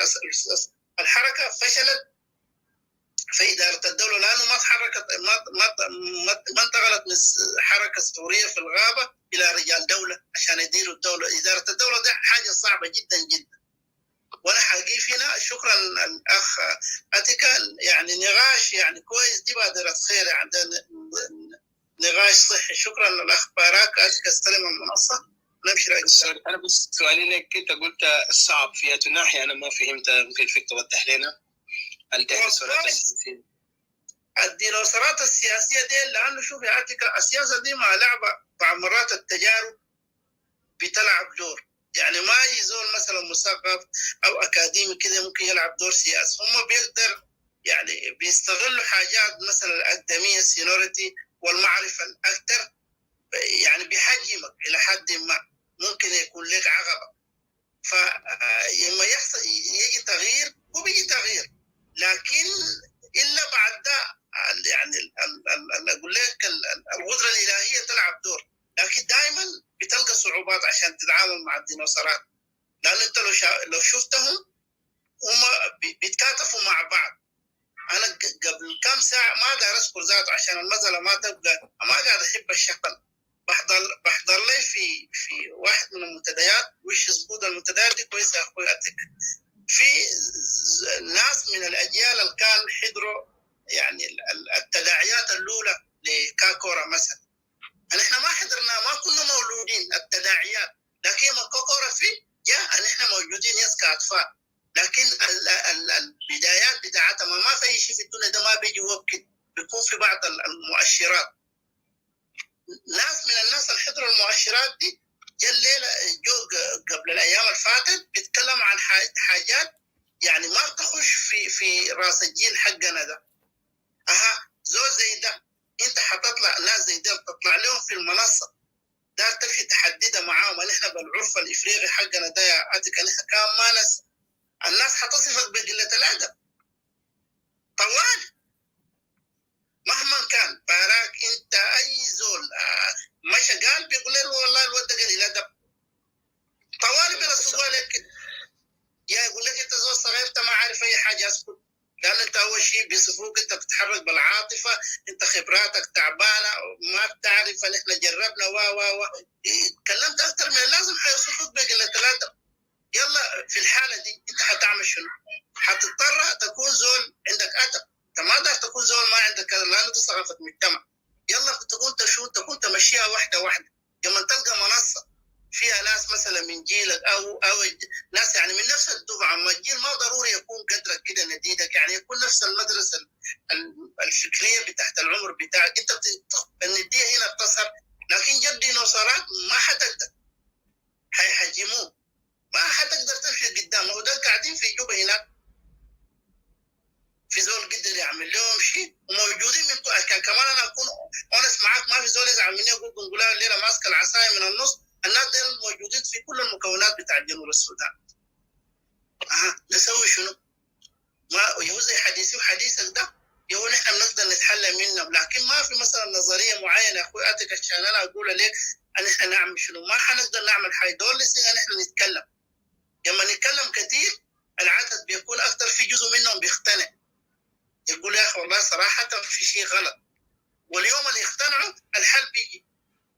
بس ما نقيف، نحن نستمر، المسيره تستمر، يعني ما نقيف كله ما نيأس، ما يصيبنا الاحباط، نتكلم. لكن عشان نتخطاهم صراحه والله الا تحصل معجزه. شكرا يا اخوي انت ما ضارك. انا بس ممكن انا بكل احترام ممكن اغلطك في الموضوع ده، يعني اختلف، مش اغلطك، اختلف في الراي ده، لكن كلامك انا شايفه فيه منطق وواقع. لكن ما تنسى كمان انه نراجع كده تاريخ بتاع الدنيا.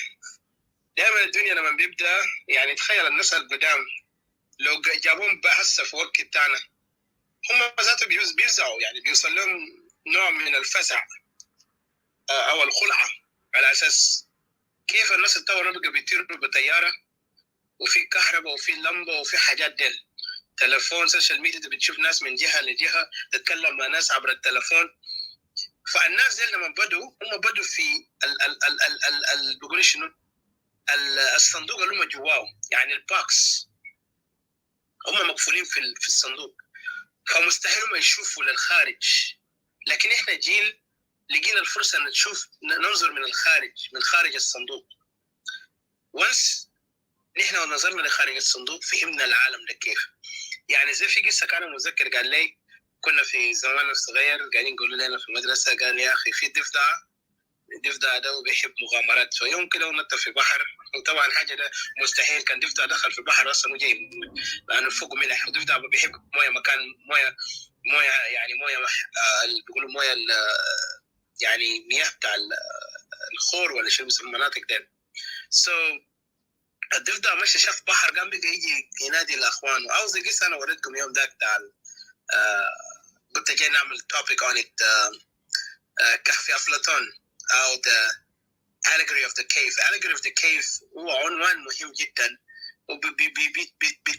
وبيتكلم عن قضايانا. وانا متذكر وبشكر واحد كمان لانه this topic كان في راسي بدري، لكن بس ما قدرت القى الفرصه. and then I saw some of one of my friends also kind of brought it up, and so I'm like, yeah, that's the thing, I want to do it too. And I participate, but like in the writing I wasn't speaking. فallegory of the cave في قصه انه قال نازل مربوطين في كهف، ولدهم برا. المهم ولدهم جابوهم في كهف، يعني جابوهم هم الصغار ما عندهم اي اطلاع للعالم. فهم قاعدوا في الكهف، ربطهم كله في جنازير، بيشوفوا الطول بتاع الكهف ده كل يوم في حصان ماري هنا، الشخصيات ماري. فبقى هم بيسمعوا اسامي بتاع حاجات ده، كلهم بقى بيتذكروا اسامي، اللي بيقول اوه ده فلان فلان، بقى يعيشوا الواقع بتاعهم بقى كله وين في الظل. يلا في واحد منه قام فوقه قال له اطلع برا وشوف الهنايه ده، اطلع من الكهف ده وشوف البرة. فانا منو شافه قام يتفزع، يعني جلوه خلعه، لقى انه الناس هنا ديل عايشين في وهم. وهو لما شاف الناس اللي كانوا يحركوا الدميه وحاجات ده، خلى الناس يؤمنوا انه دي الطبيعه بتاع الدنيا هنا. يعني ظهرهم كله مقلوب، ما كانوا يشوفوا على الخارج، كانوا يشوفوا داخل الكهف والظل بتاع الحاجات اللي قاعد يمر ده.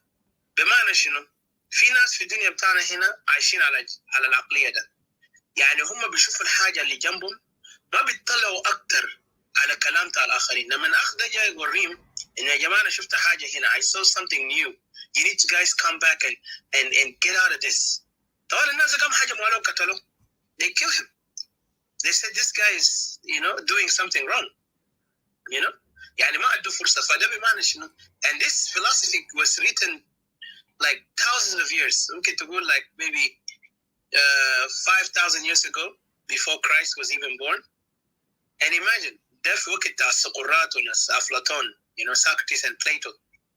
For these characters يتكلم عن السوسايتي, يعني حتى عن القيادة وعن الايديولوجي, لأنه في ناس بيمشوا بايديولوجي اللي بتقولهم and they don't question it. Some people who question it, they are really the ones who are living outside this cave. لأنه إحنا بنقول اليوم box, لكنه actually cave in ancient time. طبعا هم بيشوفوا ناس بتاع الكهف ده ناس جهلة, يعني زول اللي قاعد في الكهف جهلة. إحنا هسه بنقول اليوم this is people in the box. عشان كده إحنا جينا اليوم مطلعين على حاجات كتير, ما معناته إننا أحسن من الناس التانيين, لكن معرفتنا للحاجات الكتير اللي عرفناه بيدينا الرؤية الحقيقي. Compared to these people are looking only on shadows. عشان كده لما تيجي لما نحن نقول صعب علينا نقدر نغيرهم, I understand your point, لكن still ما بيعني إنه ناس الكهف ده هم خلاص, أو ناس الباكس ده هم هيكونوا هناك إلا ما تكسر الباكس أو تعمل حاجة اللي بيقدر يخليهم. طبعا الناس دول هم عدد بسيط, كمان ما تنسى عدد بسيط, لأنه كل يوم في وعي, وكان في زول عنده الحكمة وبيفهم كلام إحنا قاعد نقوله ده. لأنه هدفنا هو القيادات اللي هسه بيمشوا ده القيادات مربوطين بالكهف, مربوطين في الظلام, هم عايشين على الظل. عشان كده بتلقى كل أفكارهم وسياساتهم ضعيف جدا, لدرجة they cannot achieve it and they cannot even mature up. يعني ما بيقدر يتطوروا تطور حتى evolution in the critical thinking, in evolution in this political, today, 21st century is very hard. I think the Europeans are always advancing because Europeans, they always like to see something new. They accepted أي شيء new. We give them understanding to what is past and what is present.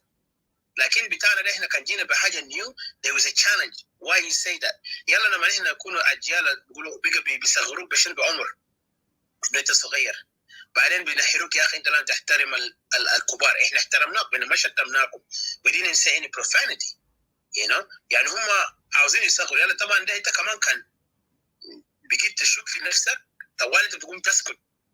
And you will never ask anymore. You will never challenge. But you must not do that. لأنه as long as you got to use profanity, you're not profanity بيعتناد. And you're not disrespecting them in the extent of calling them a derogatory way. You have to challenge their mindset. عشان كده تلقى الناس ديل بيكونوا confused. بعدين هم كمان they are what they call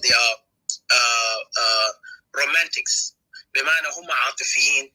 يا هم يقولوا عاطفيين لأنه الناس ديل عاطفيين لدرجة هم اتبنوا بنوا الخيال ده كحقيقة اليوم. عشان كده العاطفة بتاعهم بقى very much مركز على الفكرة إنه ما في شيء تاني إلا هم أفكارهم ده الصح. كده سياساتهم بتلقاه ضعيف. يلا لما هم يكونوا قادة عاوزين يمشوا الناس بالعاطفة على أساس إحنا نمشي ونفهم القيادة ده. يعني واحد كان قال لازم نتبع كله تبعية وده أو wrong هنا السوسايتي بتاعنا كده بيفعل. عشان كده قاعدين challenge Equatorian to wake up from these things. And I appreciate you guys, but yeah, if anybody want to interact on this, go ahead. And I think also the people who never spoke yet, I want to welcome you. أي زول عنده شايف عنده time كمان limitation, please jump in. I want to hear from you guys. Yeah, welcome, Uncle Bullen. Thank you for joining us. You're there, Elder Bullen? Hey, yeah, welcome. I'm here. Yes, sir. شكرا جزيلا. Audacious Yes, sir. And CPI. And that's CJ كمان في بينك ودeng James. Barack, I think أنا ما بعرفه كويس. But as always, very good subject, good topic, and intelligently put, difficult as always.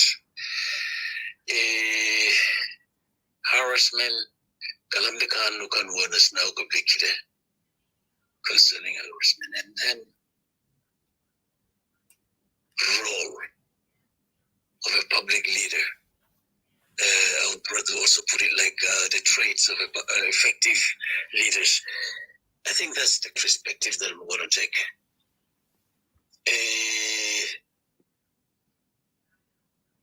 If you take a person like Odysseus and Didi and James, Teresa or Chang, there's something they have in common. People like Dr. Al-Hajj, people like Dr. Dr. Hakim. There's something about their energy level. It's always high. I consider that to be one of the traits of an effective leader, to have this Mandela. We could speak for hours and hours. And not just speaking this, that tone in their voice, that strength. It symbolizes some kind of a strength. So it's high energy level generally. Most leaders, effective leaders, they have that. The other thing that they also have is this high stress tolerance. When I take the people I've just mentioned, they could go on and on and on, and they can observe high stress. They could observe that. They have that high stress tolerance always. And then they can also maintain focus for many hours. And I think these three traits that I've just mentioned, the high energy level, the high stress tolerance, and then maintaining focus for many hours, it helps leaders to cope with hectic, paced, long hours, constant and relenting demands from the rest of us. And also it provides them with effective problem-solving ability. You know, whether these traits, whether they're born with it or it's something they develop, maybe we'll come to that later. Also, one thing that I also realized is the level of self-confidence. Now, I'm not talking about vanity here. It's simply the belief that I can do this.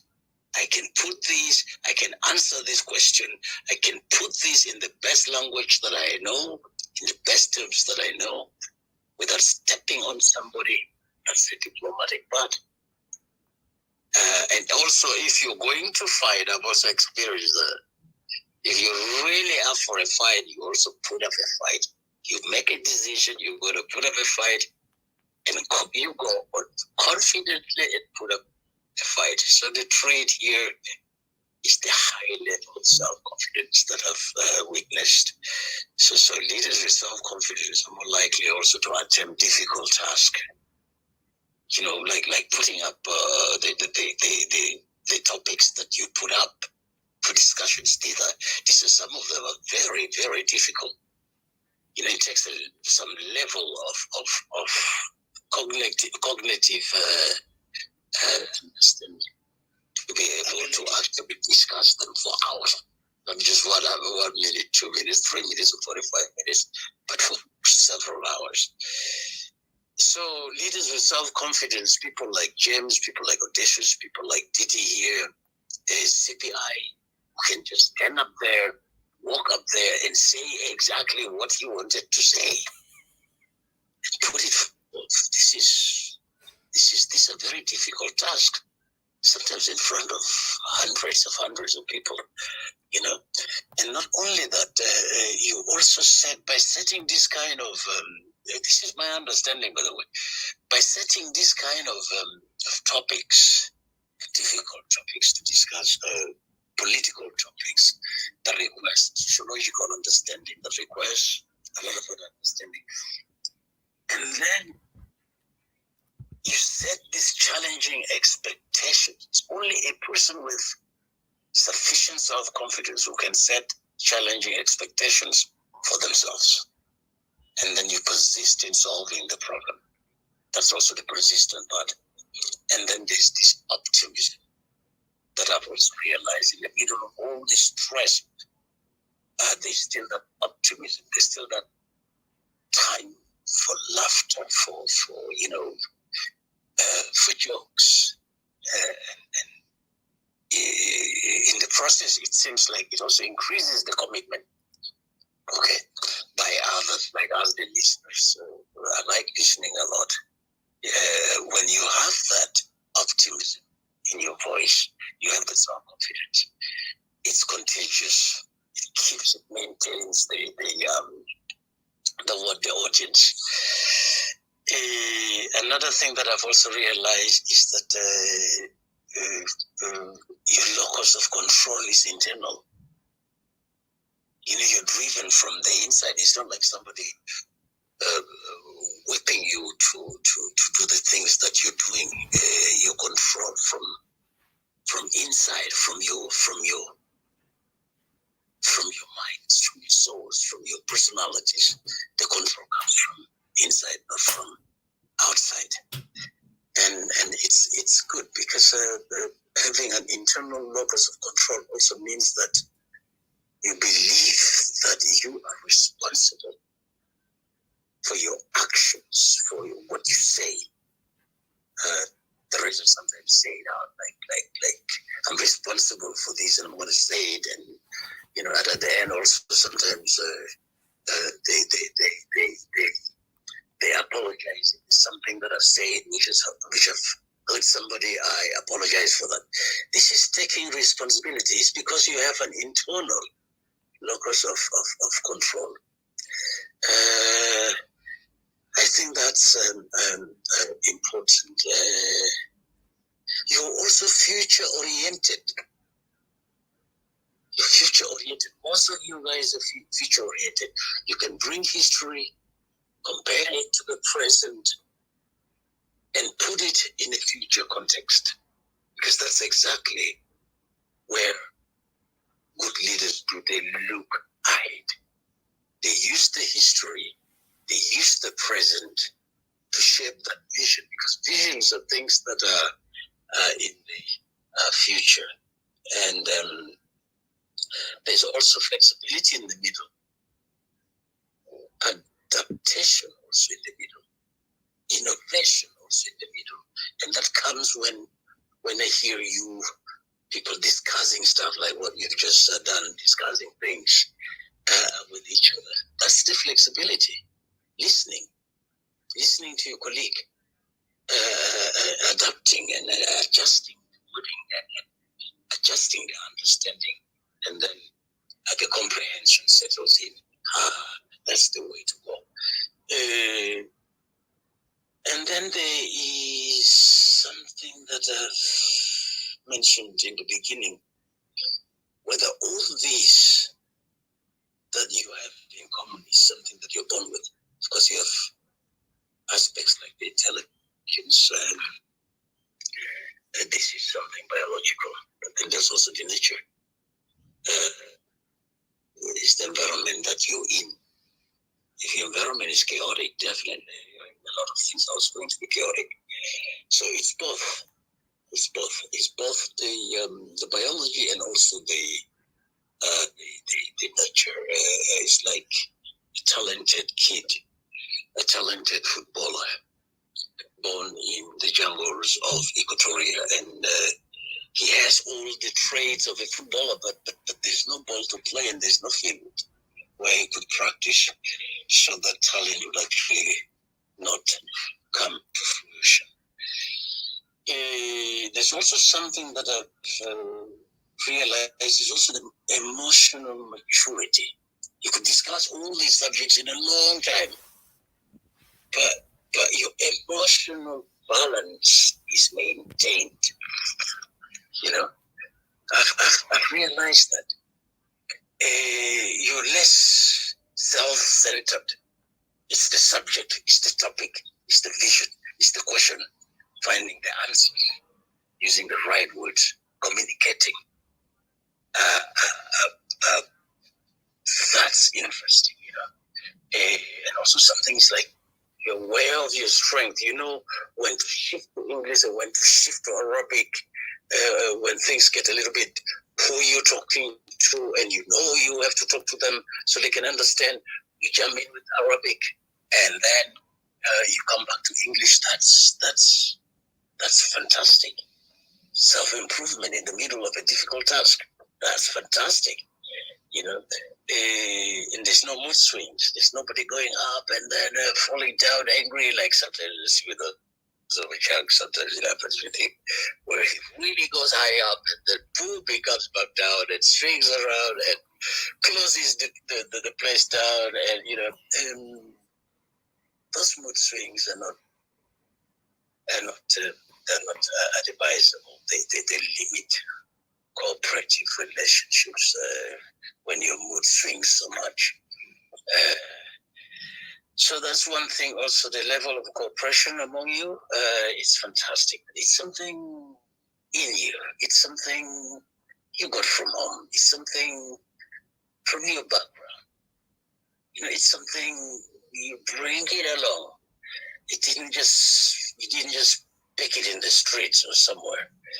So with that said, there's also something that I realize is and I'm very, very glad for this, is this: you're not impulsive. You just say things for the sake of saying them. You know, everything is measured. The moment you come there, you come to that meeting, you come to that discussion, you come to that to solve that problem, then that's it. You become focused. You exercise this. You limit this power of impulsivity, where you just say things without structure and seeking dominance. No, you give room, you give space to to one another and to your audience. You give them space. You're confident, and that's the reason you guys are there on the first place. You also desire power for others. You do things for the benefit of other people. You don't do these things, all these things you're doing here. You don't do it for the sake of doing them. You want us, the audience, the listeners, also to benefit from it so that they can grow, they can develop. You're less egotistical. You're less defensive. You're out there, and that's interesting. The need for power. The need for power. That strong need for power to build up the organization is also positive. It's positive. It's good to have that. The other one is, I've already mentioned it really, the achievement orientation. You do things because you have a vision. You just don't do something for the sake of doing it. It's okay sometimes to do such things, but in this kind of settings, you do things because you have an objective, you have a vision, you have a mission that you want to accomplish with the topics that you put up, with the rooms, the names of the rooms that you create. There's a bigger topic that everybody's working towards. There's a destination that everybody's trying to get to. You set goals, you organize yourselves, you set deadlines, you set action plans. I've seen some of your topics put up 2-3 days in articles. That's fantastic. Gives you time to prepare. And then also there's this balance need for affiliation. You know yourselves. You know what you want. So your need for affiliation, your need to be supported, that hunger for attention to be supported is not there. So it gives you better stamina to do the things you really wanted to do. You don't just show favoritism to Uncle Pulen simply because he's Uncle Pulen. No, it's because you wanted him also to deliver, to give something, not just a free ride. He has to deliver something. With that said, I can go on and on. There's also the self-discovery thing. I've written to Didi once, and I think also maybe to auditions, that is a good idea. You prepare yourself. You always make sure you prepare yourself. Because the moment you come out there, stand out there, people expect you to deliver, to give them that thing that they wanted to hear from you. They really wanted to feel that they've been nourished, they would have received their bricks extended, or their understanding improved, and the requirement of self-discovery. And when you're preparing yourself, where are your strengths? Where are your weaknesses? What is it? Which words to use and which words not to use? This kind of stuff, and it's very challenging and it's very difficult. But with practice, it comes like now you're actually well versed with these things. It comes automatic. It becomes part of you. It becomes internalized. I can go on and on. So I would rather stop here. And then, of course, the temperament. That one is special. His temperament is different from one person to another. Depends. Is it negative or positive? Sorry to cut you. Is it positive or negative to have a temperament as a leader? No, temperament is part of you. It's part of your personality. It's part of your personality. It's not a temperament. I take my own temperament is very mild. I might look very brutal or something, but my temperament is very mild. And always I don't sit in the front and I don't sit at the back. Also in class, I sit in the middle. I keep asking myself, is this something to do with my eyesight or what is it? My eyesight is okay. I can sit on the back. I still see the blackboard. I I can sit at the front and close to the blackboard and I can still see. But I keep asking myself, why do I always sit in the middle? Also in the meeting, I always sit in the middle. You know, so it's got something to do with my temperament. Understanding your temperament, understanding it, understanding your extremes and your excesses, and balancing those two, balancing them, understanding your power and your weaknesses and balancing that, understanding if you're people oriented or you're mathematical oriented or whatever, and balancing that. They have a word in my culture to say the middle is the best. Look it and well led. They used to sing that which lies in the middle is like the safest, is like the best, is like the mean, the philosophical mean, the average, the standard. So it's a very interesting subject. So I better end here so that I give other people the chance to say something. And what else? The functions of leadership. I think you guys know that already. What about? Sorry to ask, because I think you have one thing. I think earlier did you mentioned, and I kind of like understand. I describe it into gang harassment because like there is some organizations, for example, where leaders will allow the groups to harass and intimidate and silence others. I can give example of 20th century incidents like the Nazis, for example, because we all have read and even maybe saw documentaries, but actually reading it more interesting because there's details on that. I read that the Nazi, before they became powerful, they used to have these groups like the stormtroopers. They will come into areas where the communists will speak, and then they will begin to harass them, beat them, insult them. So do you think this thing is actually going on right now? Because especially for us as nationalists, Equatorian nationalists, we have faced these things. I want to know: do you think this is a quality of good leadership, or just think it's just it shows a dangerous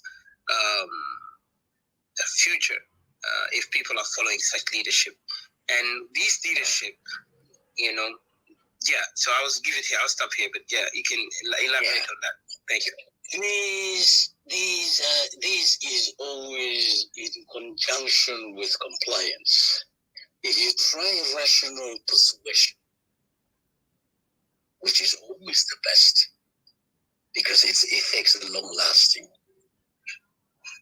If you tried rational persuasion, it's not working.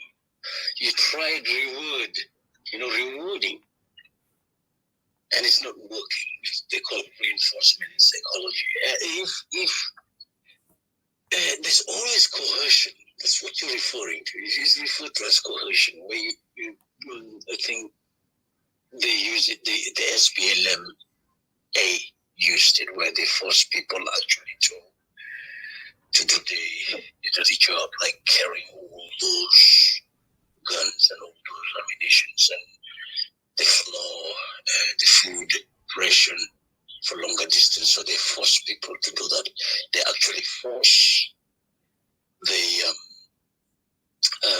sultans, the chiefs, or even the British, by the way, they also did that, where if they wanted carriers to carry their luggages for a long distance, they forced the chiefs to actually give them people to carry their stuff.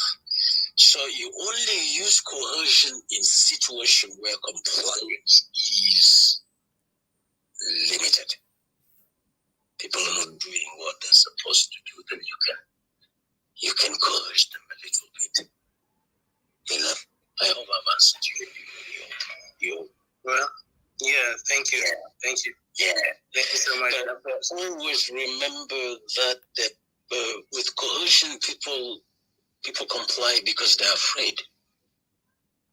They're ignorant, right? Or ignorant. Ignorant also.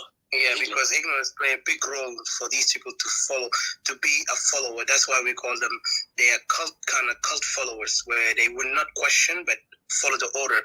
Even soldiers, they used to call us like that, like military. It's like, oh, you guys soldiers are followers. But in reality, soldiers abide by the commitment and the laws that's given to them, compared to thugs or people who are just blinded and they think these people know better without questioning. Yeah, but again, with soldiers, it's a little bit different because they're actually socialized into that role. They're socialized through their training into that role. They're socialized even to use the gun and shoot without conscience, without remorse. Socialized into that. If you also socialize them to have conscience, then you have that intelligent soldier in the field who can discriminate between an innocent and an enemy. Because that split second, that split second, what you have between doing something right and doing something wrong is your conscience.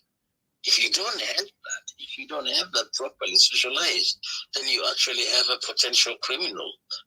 As the show did, that's what what's his name? One of Samora Machel, I think Michel. He once said that an untrained soldier is a potential criminal, and that's actually the reason why the officers' school is put in place. Because these are the ideologues of the military. They're the ones who tell the cohorts to turn left or to turn right, to shoot or not to shoot, to withdraw or to run or to lie down or to stand up. So the rest of the military is about taking the orders from the superiors, you see. So I hope I've answered that question to the best of my capacity, but we can take it up one time. We can take it up again. Yes, sir. So, I think I would end here, and if there's something I'll add later, or if there's any question also, I'll add.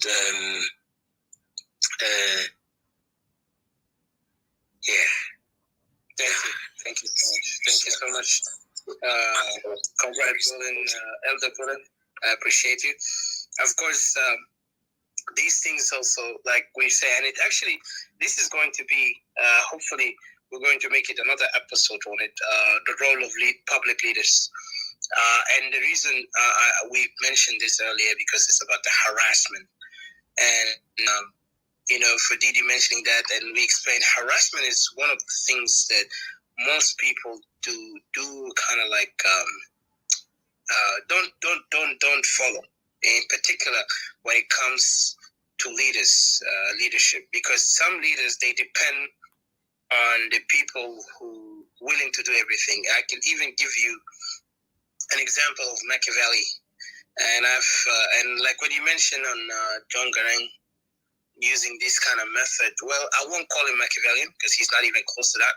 He might use the method of Machiavelli, but Machiavellian book on The Prince is very much unique because he kind of like delves deep into the idea that leaders have to sacrifice and are willing to sacrifice those who need to be sacrificed, and also he need to focus on objective. Well, in South Sudan, it's a cutthroat thing in the leadership, and I've seen leaders also. It's also there is some people who are desperate for leadership. I mean, they are. They love that they have that kind of like so much love to be leaders, but they don't know the responsibility of leadership, because everybody can be a leader, but there's always one leader that will always succeed. I mean, I know you can lead your house, you can, most people have wives, children, or even have partners in life, or not even have their own place if they're not having their wives or anything. And of course, the same thing with women. Today, women also have played a big role in leadership. Recently, just You know, even recently, just like the British Prime Minister today, she's a female. She was elected a couple of days ago. And you could see women now are even very strong in their leadership. But one thing that differentiates between leaders is that some leaders, they will go to the path of enlightening the people that they are leading. If they see the people are not enlightened, they will try to work with them so they can be enlightened. Some leaders, they prefer their people to be unenlightened and blinded by, just submitting to them because they are come from somewhere. Or they, like for example, now some South Sudanese, why do you think the Society of South Sudan always like to use PhD doctors, Kharij, give titles to people? Those titles, it shows these people who claim to be leaders, they lack understanding of the leadership quality because they begin to feel like, and they are comfortable to use the people by their title because if they really have a specific message or a specific vision, they will not even want to worry about their titles. All they will do is they open the eye to people, and the people will become very clear who is the person or who is that person, he or she, are capable to actually lead because they're giving a form of knowledge to the people. Because that's what I always love Robespierre. Maximilien Robespierre, one of the French Revolution, like he quoted this saying, like, the secret of freedom depends on educating the people, where the secret of tyranny is keeping them ignorant or keeping them in the dark. And we have seen this Yeah, right now. sorry, in South Sudan. I read this. Yes. I think yesterday. Thank you. Yes, and this is my favorite. This is from Maximilien Robespierre, one of the French revolutionists. And unfortunately, of course, he was murdered, executed. You can judge him, good or bad, because he has his flaw, and that's normal because leaders are always not perfect. But one thing about leaders, if they are visionaries, people will always get attracted to them. But if leaders are not visionaries, they're just holding titles, growing around with the title, the name of their background, where they come from. This shows even not only that it shows to the people who are following them, they are naive, they're ignorant, they are not wise enough to understand that the leadership is not based on that. And that's what Germany have learned the hard way when Germany followed Hitler, because and he was so bitter, like he's a man bitter with hate. The man taught the German to believe that he actually get them to the promised land or get them to the salvation. Even they call him the savior. But what he did, he caused death to Germany. He caused death of millions. And he was he was charismatic. And he played slogans, he played gimmicks on the people, he played propaganda. And I could see. And that's why when we talk about tribalism in South Sudan, these things is there.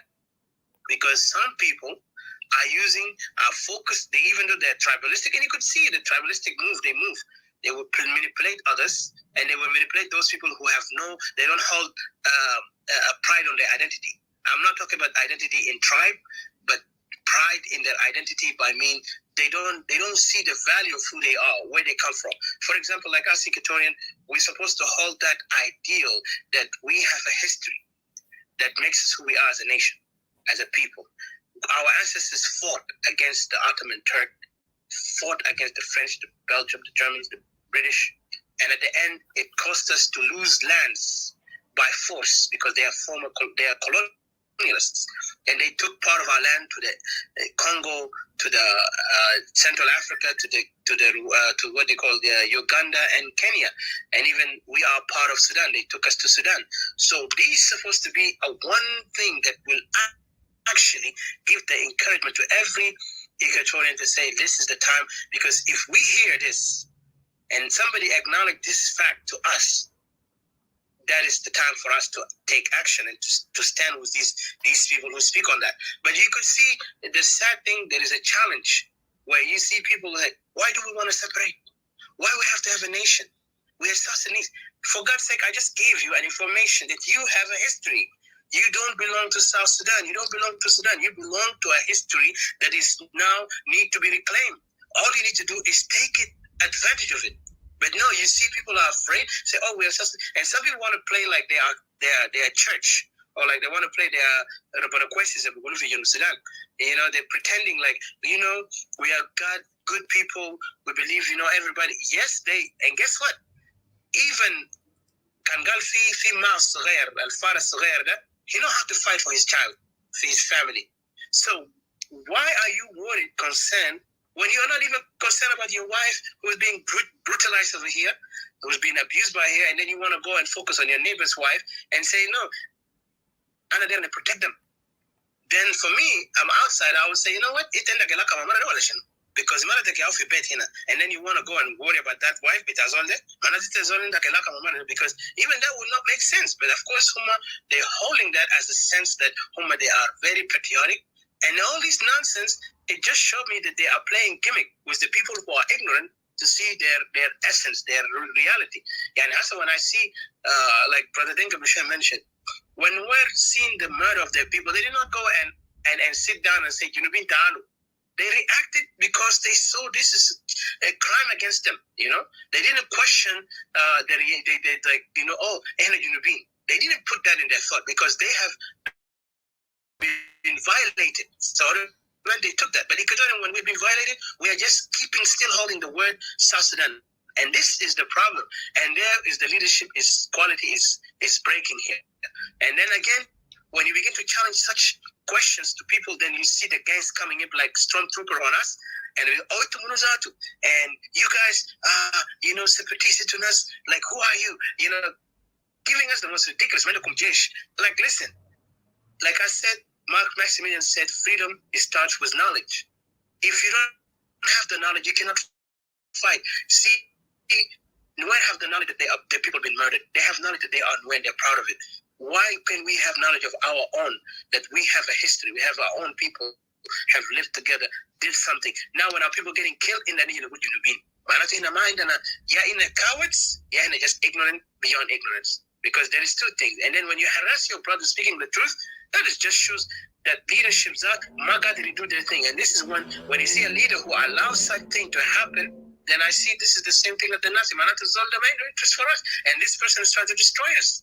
This is why when we look at it, we have to be very careful in these things because there is a lot of challenge we're facing, but some people try to kind of like cover it up by saying, giving excuses or trying to send harass, like people group it that strong troop at the harassment, actually go out and attack us, and then they don't want to hear, only just want to attack and also go to a personal attack, which is so ridiculous and naive. And then to challenge them, like logically they cannot answer.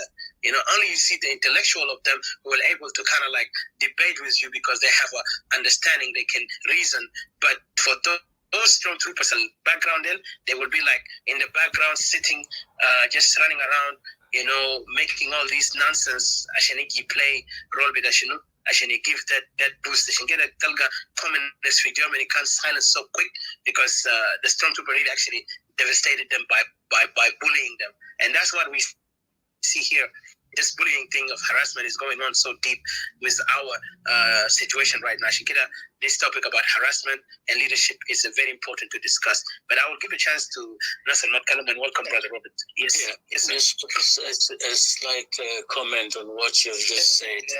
So these are very good points that you came up with. There's only one thing that you did include is the fact that it doesn't matter whether you are in America or in Africa or in India, our behavior or human behavior is the results of our effort to satisfy some needs.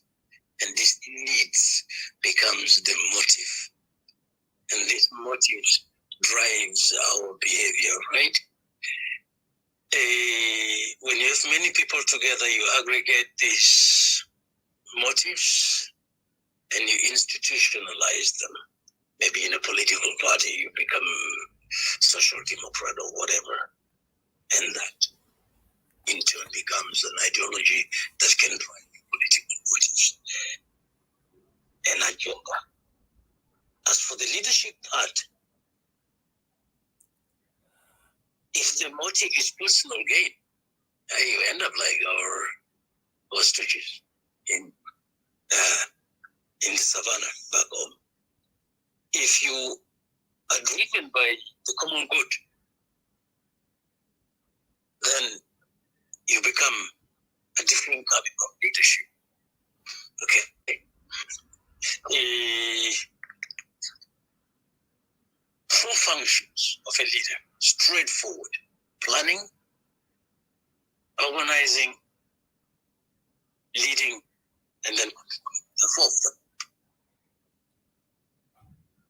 Okay. With planning, you set the objectives. You identify the action that need to be achieved. And then with organizing, you divide up the tasks into smaller, manageable. You divide them up, and then of course allocate the resources that's needed. How many people can carry this, or can do that, or can accomplish it? That's the organizing part. And then the leading, of course, you have to encourage, you continue encouraging. You're putting in the hard work. And then, of course, the controlling, that's the monitoring. You see if the objective is achieved, So these are the functions. And then you come to the role, there are 3 of them. For the role, it doesn't matter where you are, there are 3.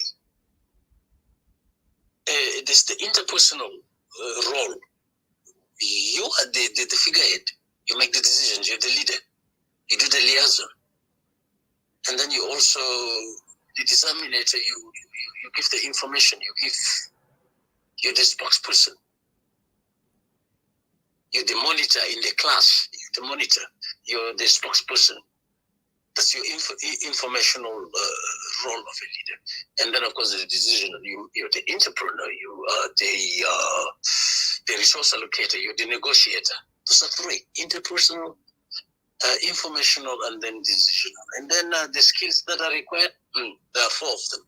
You need the technical ability to do your job, and then you need the human ability to be able to work well with us, cooperate, communication, talk well, read fast, understand more, this kind of thing. And then, of course, there's the conceptual, this ability to analyze and solve complex problems. It's the conceptual. And then the ethical part. The right and wrong, the good, the acceptable. This is the biggest part that I don't know if even Chuba University has ethics, or they don't have. In most places, the secondary school students are already introduced to ethics, because absolutely they have it. I mean, imagine somebody holding public office and they don't have ethical education. How do you know what you're doing is right or wrong? This is important for us in our backyard. This is part of the education that we get. And then at the church, this is where the socialization institution plays a role. But you go to school, it's a different, this is the subjects, it's the English, is all that, the literature and all that. But these elements in Equatorian societies are inbuilt in the culture, something you get from home. You do this, the do's and you don't, the do's and don'ts. You get it from home.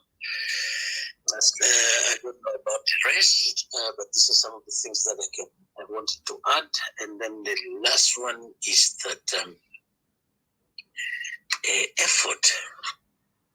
High effort is a standard deviation. High intelligence is a standard deviation. It's equally distributed. High capacity leaders like the DDs and the auditions and the CBI, it is a deviation. Most of us are in the middle, the 95%, the normal. But to be able to run faster, to jump higher, you have to be extraordinary. And that's a standard deviation that you have to try. It's like having a high IQ. It's a standard deviation because there are so many people who carry that. So it's something that you also need to be aware of, that most leaders who have higher IQs and they have good grasp of their ethics and obligation and their approach, they perform better. It's not like shooting a gun and running faster in the jungle and shoot a gun and kill an enemy. That's another socialization, of course. It also requires a different kind of intelligence. A football also requires a different kind of intelligence, and problem musicians requires a different kind of intelligence. So, and the good news is that we inherit intelligence from our moms. So it's interesting. So our mothers are very, very intelligent. No problem. No problem. I just want to say, thank you. I agree. Yeah. And then if you isolate them in anything in society, are you functioning at half level? The society is functioning at half level. Because that's the other supplementing part. They both an issue. So a society where also women are highly valued, prosper, kids are more stable, families are more stable in some instances. So I better end here. And no problem. You will come back. Yeah. So this is.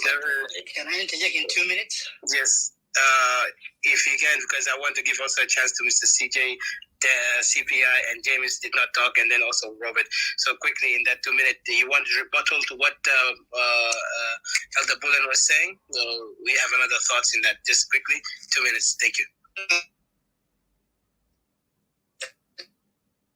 Your network. You're in matrix. Let me reposition myself. Okay.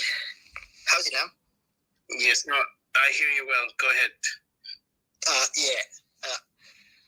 What I'm trying to say is just a few clarification on what I think about the leadership. I don't want to rebuttal, but I'm a good listener. I've been listening for quite a while, and the way, say, Uncle Bullen talking, and actually he mentioned a few things and a few points, and this is the example I always say. This leadership, generally, especially in Africa, we always have the mindset of leadership as a moral dose. Like, let me respectfully say, Uncle Bullen was giving you a moral dose of how you could lead and how you could do so, and encourage you to be, at the top of your game. But at the same time, we are always we're like some people who always trying to pray God without a structure. We don't have a structure in place. For me today to pray God, I need a structure of my life. How to pay my bills, how to do the daily things. God will not do it for me, but I have to do them and then pray God after. But mostly, we had that moral dose. Your uncle can give you a moral dose. My uncle can give me a moral dose. But for a vision and a structure, there's a huge vacuum. There's no structure in place to support the vision or even to support your moral dose. And this is where we're lacking, as people, most of the time. And again, as people claim or actually linked the issue in South Sudan mostly as an ethical issue and morally, inherited problems from tribe to tribe. But I think you mentioned Odysseus, you mentioned Hitler, how Hitler actually, as a leader, succeeded to mobilize the most educated people in the world to massacre other race. And they're not primitive, they're well educated, but it's happened. Hitler has a structure in place. He's a leader to create a momentum and how to go on. And last thing I want to do, for example, in Africa and in Sudan, when is the last time we had a high or a leadership in a caliber of John Garang who actually create a momentum If you look at Sudan even, maybe only John Garang has created momentum to the point, if you look at it, we have those kind of leaders every 100 years in the continent. It's not an easy to find, you know? So just to land my point here, sometimes we are trying to relate some issue as an ethical issue or something actually culturally that these people has adapted. But I think people can change, but the leadership itself, there are some people that are just bosses.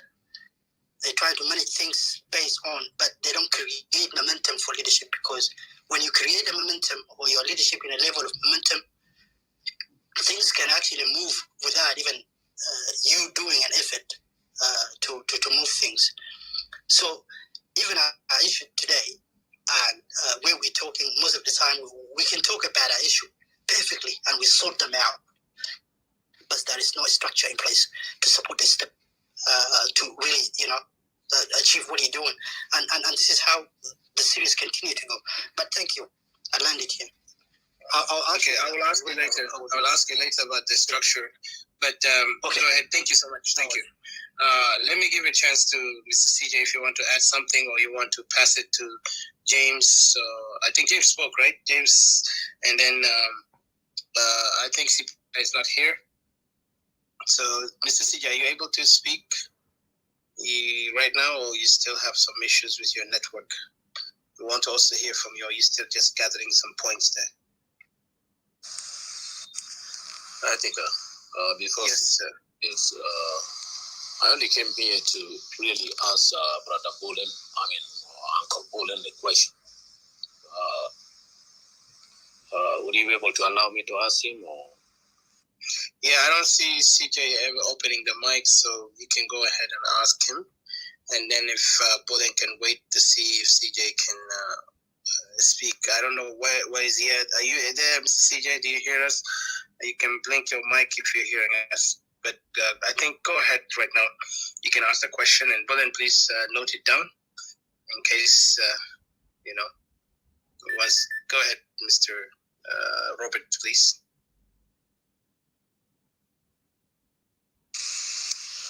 Thank you, Etika. Every time I actually see or follow Mr. Bolen speak on every room, I usually, understand a lot of things from him. Although I don't know his background, what he actually studied, but the way he articulates himself, I usually know that, this is a guy with a lot of knowledge. And let me just table my two questions. The first question is, there was a discussion in one of the rooms, or Chiang rooms, and one of the elders, maybe elder than Mr. Bolen, he said it clearly that, Equatoria don't have leaders. As such, we should not be talking about the self-determination or suppression and potential suppression of Equatoria. Mr. Bolen, can you please say something on that? Do you believe that, Equatoria doesn't have leaders? That's the first question. The second question is,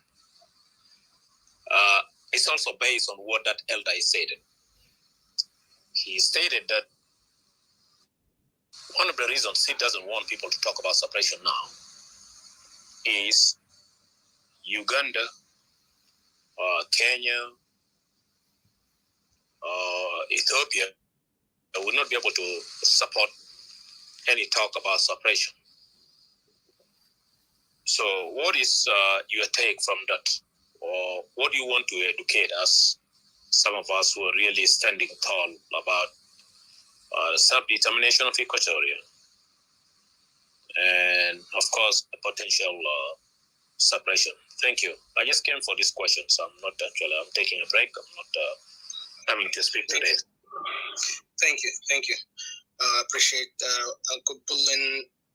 I don't know if you want to answer. If you guys go ahead, answer it. Give you 4 minutes. Yes, sir. 4 minutes. I think it's a good idea. I can answer it immediately. Equatoria has got leaders. But the problem with leadership is that you need a space for it. You need that political space. And that political space has been missing since independence. So the leaders didn't have the opportunity to blossom. Equatorian leaders, they didn't have that. Equatoria is full of leaders, both in the military, in the civil society, technocrats of the highest caliber. They've just been relegated to second-class status by the military elites, if you want to put it that way. Second class.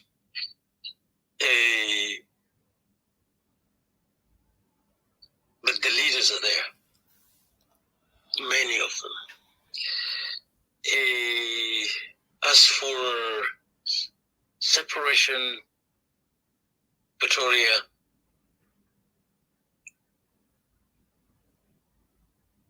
this is a political issue. You choose to support it or not support it. It's the same.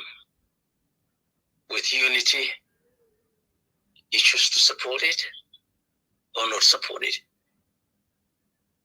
These two elements have been dominant in the history of the region itself. There were those people who wanted unity with Egypt. It was a big discussion at that time when you read the literature.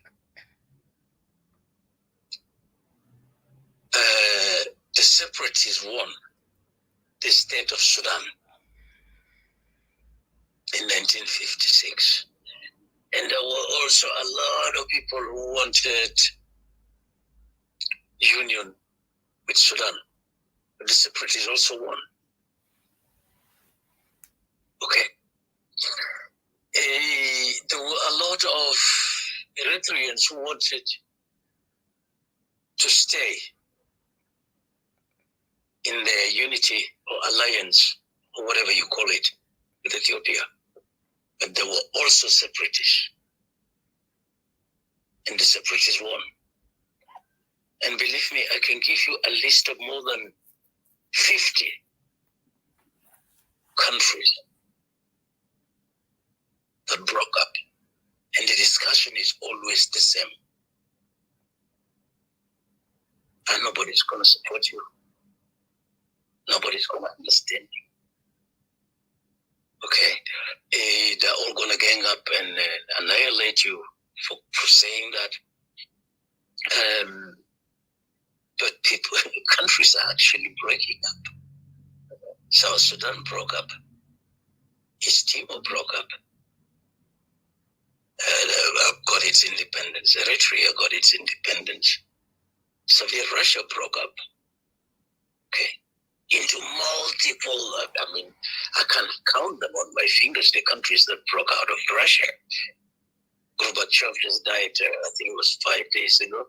He made that happen. The whole communist bloc came down without a fire or even of a pistol. And everybody got to be themselves. People like being themselves. Particularly Europeans, they don't want to be under anybody. People wanted to be themselves. They wanted to be masters of their lives. They don't want to take second-class citizenship. They wanted to have equal rights. They wanted to sit on the driving seat and actually sit in the classroom and teach those kids from kindergarten to the university, produces the best doctors, the best lawyers, the best pilots. We want to do that. We want to produce our own food and make sure that it's healthy consumption. So this is what it's all about. Separation is not about war. It's not about oil money. It's not about this. It's about being master of your own life. Build your own houses. Build your own bridges. Cultivate your own food. Educate your own kids. Treat your own sick. Manage security in your own backyard. And if you don't know, learn it. It offers an opportunity to learn because now you're sitting there. There's nobody. It's you in front there. So you have to get to do things the right way. That's what it's all about. It's not about war. It's not about being master over somebody. It's mastering yourself. The art of life, of living a good life. How do you master that? How do you do that? By taking second class position or by being there, going to the field with your tractor or whatever it is they use these days and actually grow that food, grow those vegetables, bring them to the supermarket, bring them to the kitchen. This is what it's all about.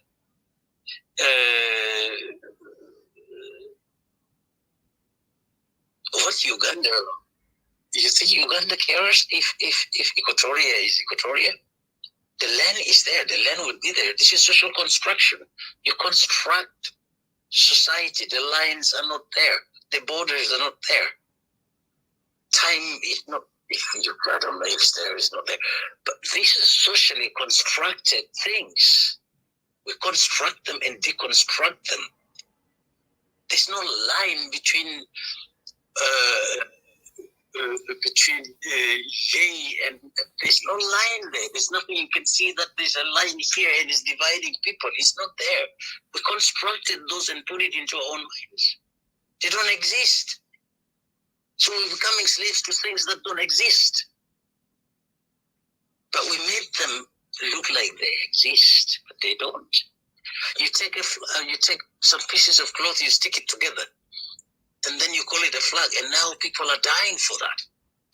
You take a piece of paper and you draw some horns on it and you call it money, and people are murdering themselves for that.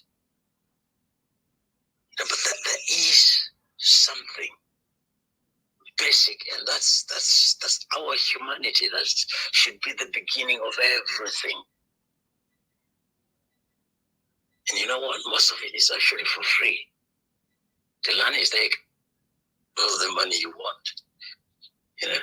So this regia, this postmodernistic regia, where you do things because you think that's the way it should be, or because you like it, or whatever.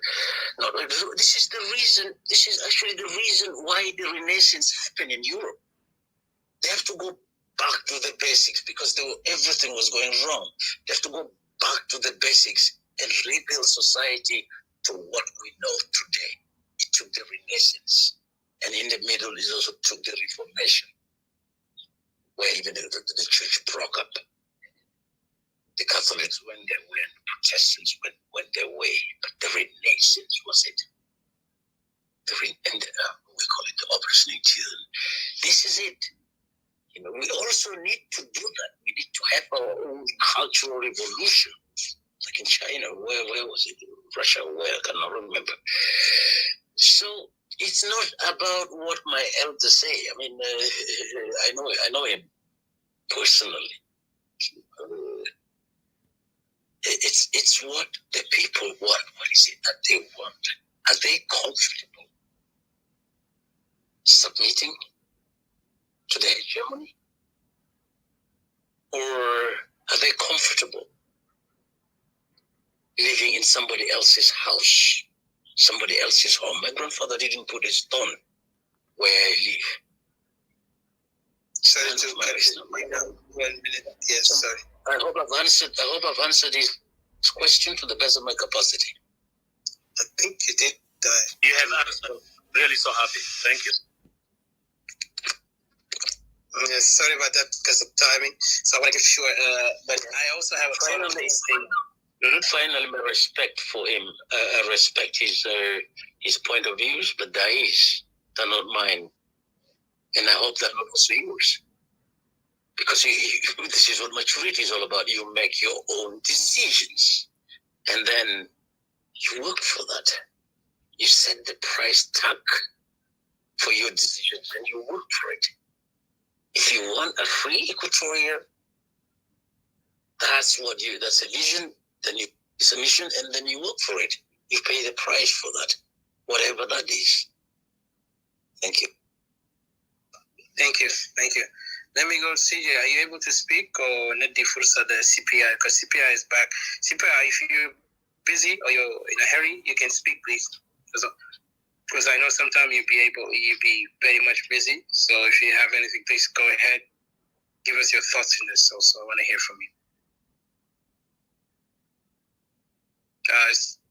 CPI.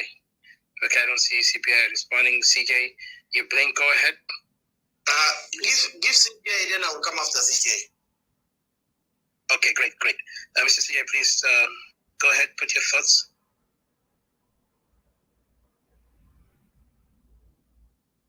You're not heard. Do you wear a microphone? Can you take it off? Because I cannot hear you. Or you can exit and come back again, because it seems like I cannot hear you at all.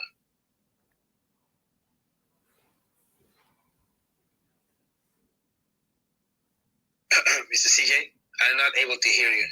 Can you exit and come back? There's one thing also I wanted to later answer on. I want to kind of like, not answer, but just kind of like comment on what the question of Brother Robert mentioned.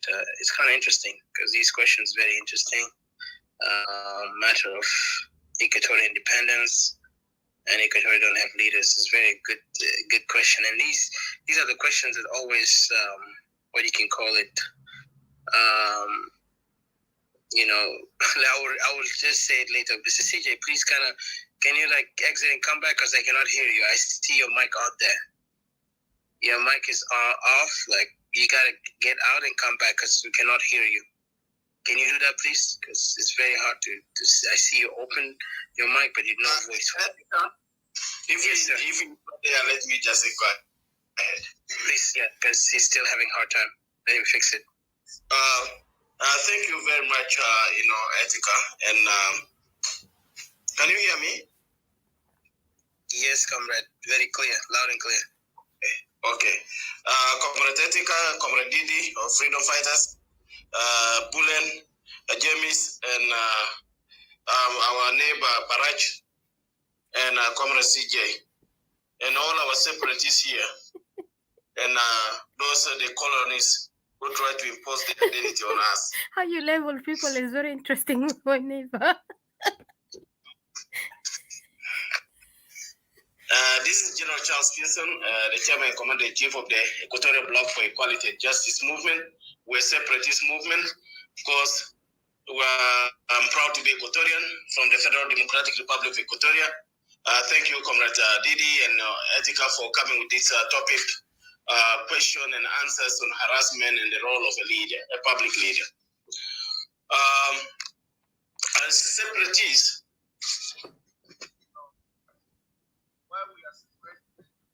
we as leaders for separation are here for interpreting. Your voice disappeared, became low. Sorry. Yeah. Can you hear like this? Yes, perfect now, perfect. Yeah. I say, why are we fighting as a separatist? Can you hear? We hear you clear. Yes, okay. Now you're present. Yes, sir. Okay. So we as a separatist, because we don't want any imposition of norms that does not even go with Equatorians. Equatorians is a unique society in a colonial South Sudan. Equatorians their identity is not like any other identity in Upper Nile or in Barkazal. We from day one, from when Equatoria was established, we are known to be Equatorians. From Equatoria. So, your question today, the role of a leader, the role of a public leader. For us, we do not yet have a government, but we are in phase one, what I call phase one, creating awareness to our people, pointing forward that this is what is good for us and who we are as Equatorians. We are trying to send them a message, communicating to them why we are separating. Who are we? And what are the reasons, the factors that make us as leaders to tell our citizens of Equatoria why we are advocating for separation? And that's where the question of harassment comes in. That's where the question of bullying comes in. The question of intimidation. When they intimidate our freedom fighters like Didi, do you think that, it's going to stop her from championing the liberation of Equatoria? No, because she's a strong leader. She has a vision. The reason why people intimidate her, because she communicates. Her message is fully, clearly understood. So that's why, leaders are harassed or intimidated or bullied so that they can give up. But the good leader will always continue regardless of all this intimidation and harassment and bullying. It cannot only be from our oppressors or imperialists or our colonists, but it can also come from our own brothers and sisters within our country of Equatoria and those who want us to be assimilated, to be recolonized by the colonial South Sudan. So we as Equatorians, we cannot look at those people, whether they are from Equatoria trying to bully us as a separatist, they are just as losers. Great leaders, separatist leaders, they are always honest in championing the ideals of what they believe for, the vision that they see. Not those of Barrage leadership of who are not honest, like those of Salva Kiir and the Gerings, who have hidden agenda to colonize Equatoria. These are not leaders. These are opportunities. And they use different tricks to lie to people. Look now how they put the Nuba Mountains into problems. Look now how they let down the Blue Nile people. Look how they left the Gesna people. So those people are still fighting. Is this a good leader? No, he's not a good leader. A good leader must send his message clearly. This is what we want. This is our borders. This is what we are fighting for. These are our resources that belong to our future generation. etc. This is what we don't want from this colonial government.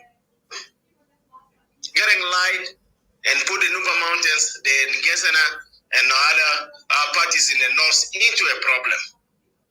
And today, those people that contributed during the colonial South Sudan liberation, now they use them again to touch Equatorians, to take the land of Equatorians, to occupy Equatorians, and also mistreat the Equatorians.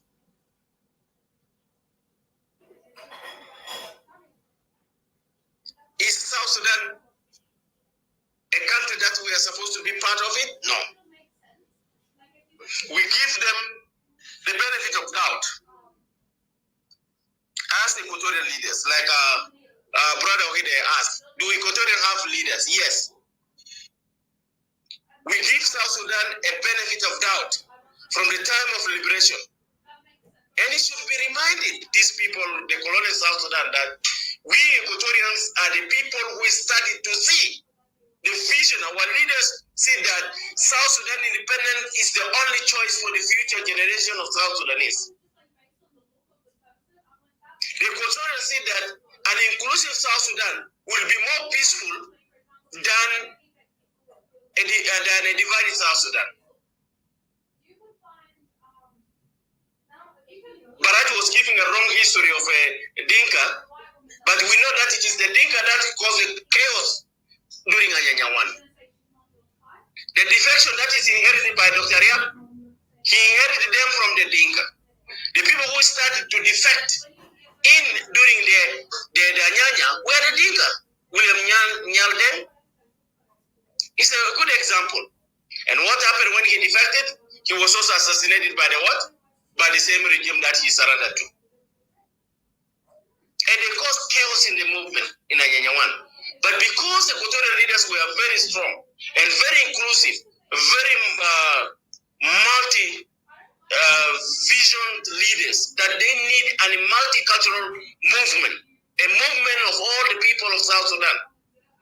They stand firm until they sign the agreement. The Sababa agreement of 1972. This is because of the leadership that the Equatorians have.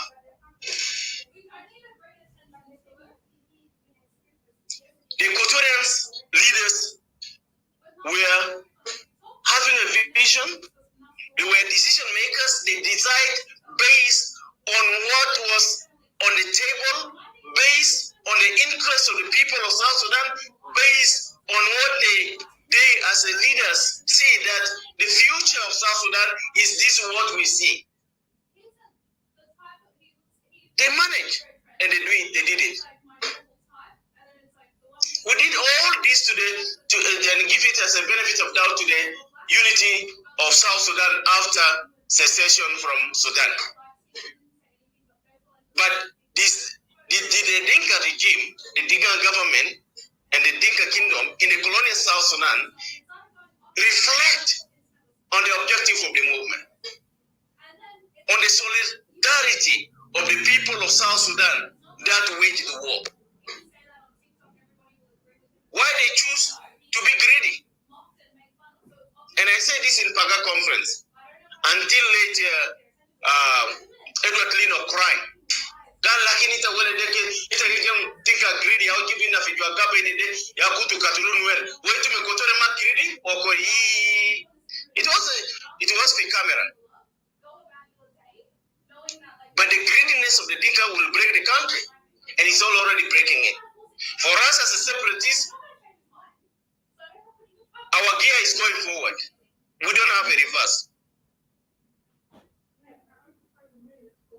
Our steering wheels have no reverse. They are going moving forward. Our brakes is stop at independent, regardless of all any other thing that will meet around. Whether death, whether what, is still the vision and the break of Equatorians will be the independence of Equatoria. That's our message clear to the people of Equatoria and the colonial South Sudan. We are not going to blindfold people. Oh, we want unity. We are fighting for unity. But you have that Gilbert Equatoria. And then they're covered so nothing. Each of the covers so nothing.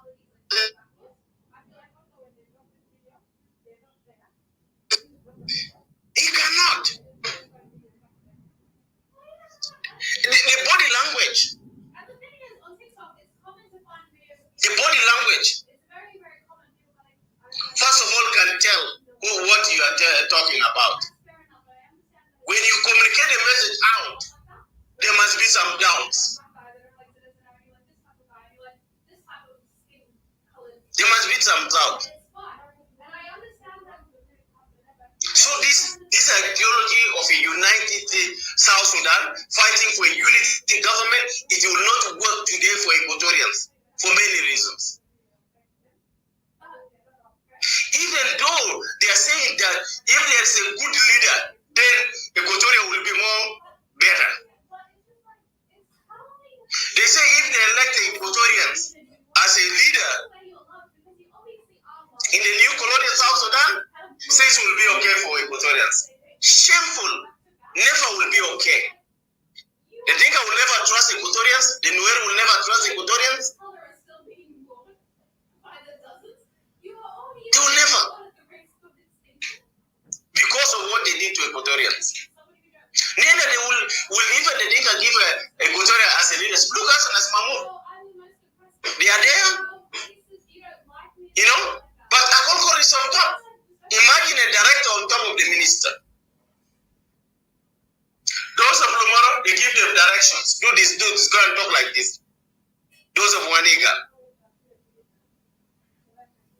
Thomas Chirilo gives just a testimony 2 days or 3 days ago, or 4 days ago, the leader of National Salvation Front, that he was there as a picture. But he has no powers. So how do you think that Equatoria, who is going to be leading the new colonial South Sudan, will be more powerful to make the Upper Nile and Barghazal to submit to the country national laws? It will not happen. It will never happen.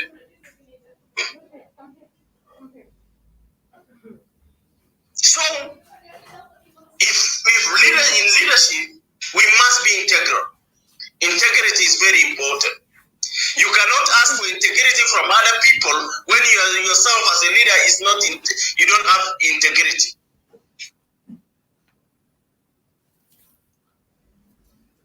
That cannot come. The leadership, if you are in a role, if your role as a public leader, or the role, one of your roles as someone who is a public figure, or maybe a leader, you should always inspire other people. Like others said, what is inspiration? Supporting them, guiding them, giving them information that will make them strong to send people. Respond effectively when they are challenged. Inspiration is very important. For us, as separatists, if we don't inspire people, nobody will be following us. If we don't give that strong message, the reasons why we are fighting for independence, nobody will be able to, to support our ideology.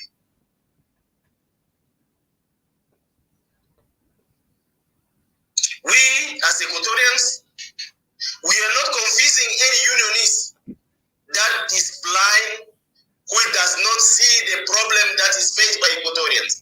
The land occupation of Equatorians, the territorial occupation of Equatorians, especially international borders, forcing our people to live in exile when they don't choose to live in exile. Exploiting our resources for their interests and for the development of the colonial South Sudan citizens. Forcing our people to be in a reserve camp. These Equatorians, unionists, they don't see the reality here. What is the consequence of being in a reserve camp? We have seen what happened in Malakal. What is happening now in the Cholo region? What is happening now with the Nuer? It is a matter of time. They can slaughter you. They can genocide you. Do Equatorial leaders see this? Do Equatorial unionists see this? And hence, for us as separatists, we have shown them the choices. The choices of hope and the choices of assimilation. The choices of freedom and the choices of oppression under colonial South Sudan. The choices of independence and the choices of imperialism.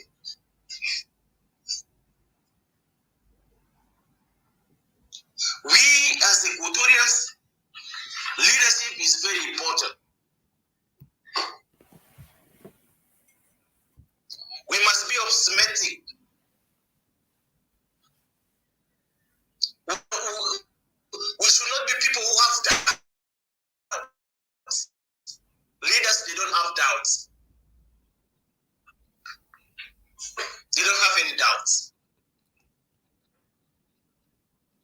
They have the vision. They have the purpose of meeting their objective. In any institution, in any government, in any revolution, there are challenges. It does not start with the Equatorians. People, this colonial like those of Barach, who are proud today. Minar Fafaham, Kalas Bija Lelimos in V8. And they think they are leaders of generations. Your leaders we just started in 1983. You have no history. Your history of betrayal started with the Abilale. That not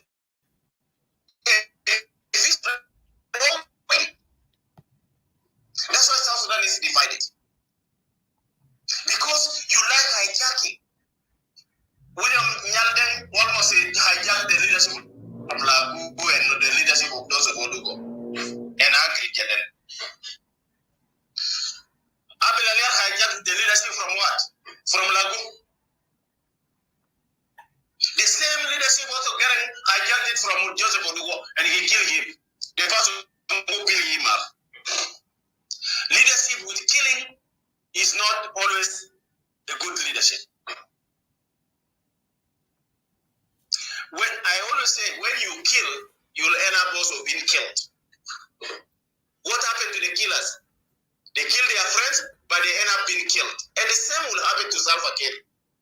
The same will happen to Paul Manyan. All these killers of the Jenge Council of Elders and their products, they will be also killed in one day. Because they have a vision of death, the vision of killing, the vision of occupation, the vision of greediness, the vision of taking other people's land that does not belong to them.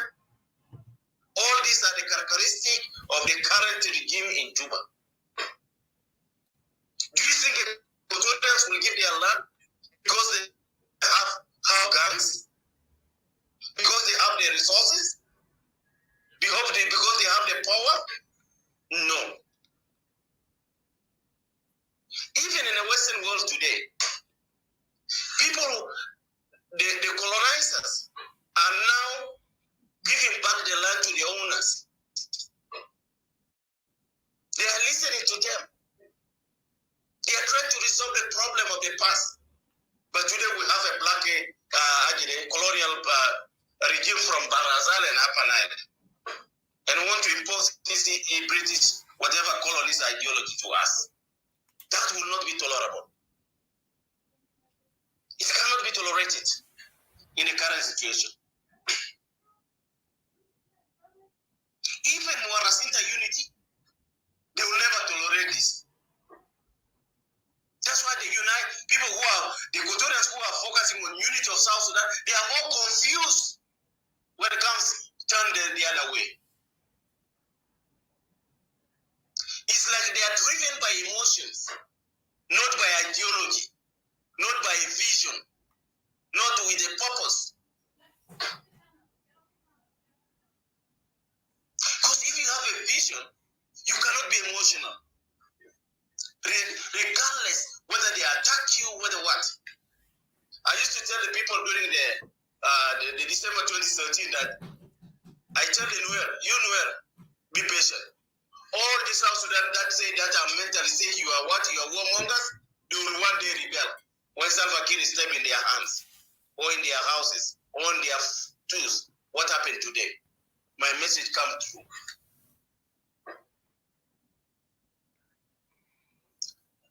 And there are some Equatorians who also give me a warning. Charles, the people that you are fighting for them today, they will be the people who betray you tomorrow. Did it come true? Yes, Dr. M betrayed. He betrayed me. Because he saw the vision. He saw that I'm not just there for just as a Charles, I'm there for a purpose. In the Pagan conference of 2014 December, I'm the person who said in the Equatorial conference that any state that is going to be cheated by the current government, whether we have a government under IO, that state have a right to self-determination. And it was put in a Pagag resolution. When Apanal and Brazil jump out that they don't want this, Dr. Yak said this to them. You guys don't behave like Bashir and the Sudanese. When they refuse this, what happened to the Southerners? They secede.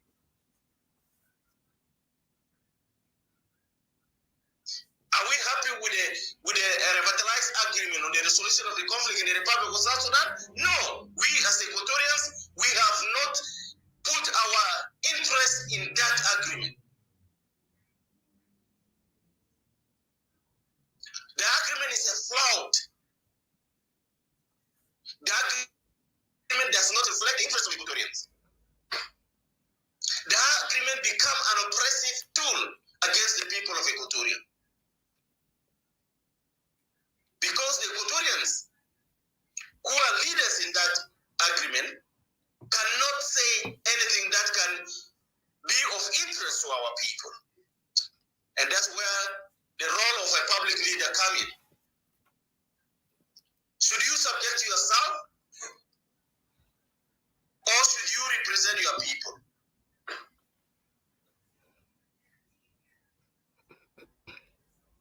You should be representing the interests of your people. That is a leadership. A leader who stands for the people, but not for himself, but a representative of his people. The Equatorians, separatists, are people with a vision, with goals that represent the territorial integrity of the Federal Democratic Republic of Equatoria. It represents the interests of the citizens of Equatoria.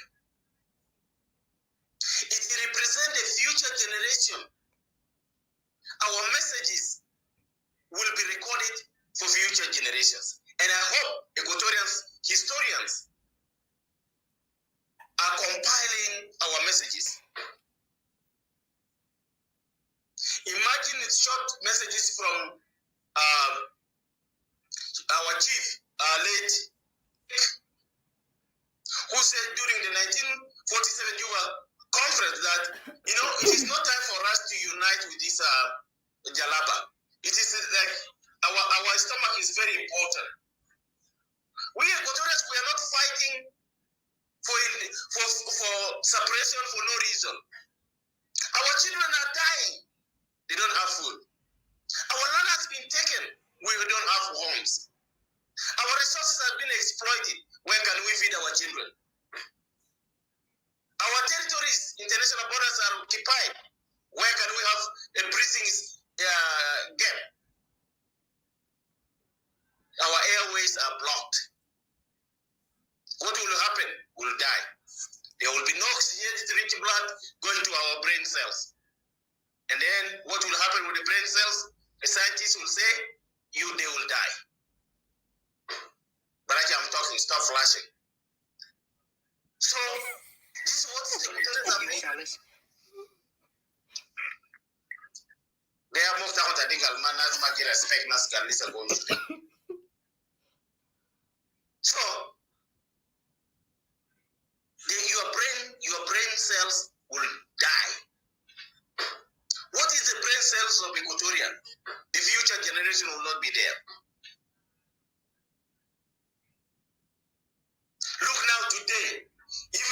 these people who are fighting for unity. It's like telling the Barghazal people, the Upper Nile people, don't go from Equatoria. We are all together. Don't mind, we'll be homeless. Yeah, fadal. Shilu nehna ardeta nakulu sawa. Ma muskila. Nakulu belet wahid. But belet wahid, wala saki biturudum. Artaki bi mahal fuga li fuga akil, bishilu. Mazata taki bi abugar bi baakul fogo. Moya alta kaso de karta apagara be arkao be bulu fogo mabulu makara bulu fogo insata do bakara fogo. When in your own country, in your own land of Equatoria, you are subjected to work with an ID. You are subjected to that area with a gun Chinese Budilo Mon Botakat as an Bidor Mo. That's what the Dinka are doing today to us Equatorians. And even though if you want to go, you have to subject yourself.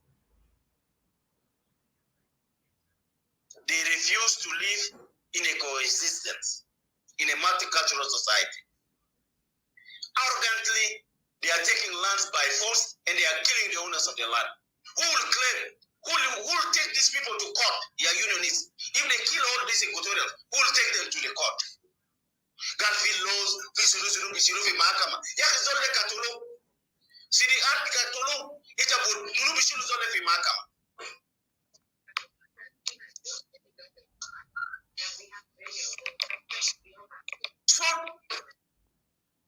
So a good leader must always, that's why I say he's a visionary leader.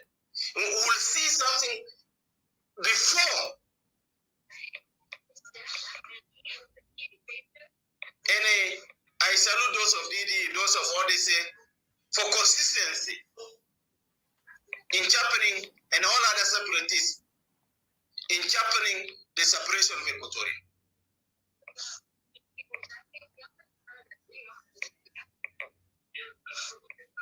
Somebody say, please switch a minute and mute your mic.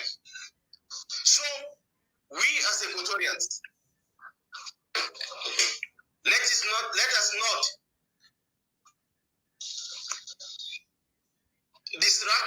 being disrupted by our brothers and sisters in a blind unity South Sudan, in a colonial South Sudan.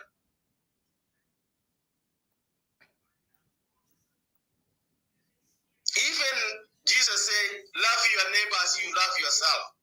Do South Sudanese love Equatorians? Yes, we love them.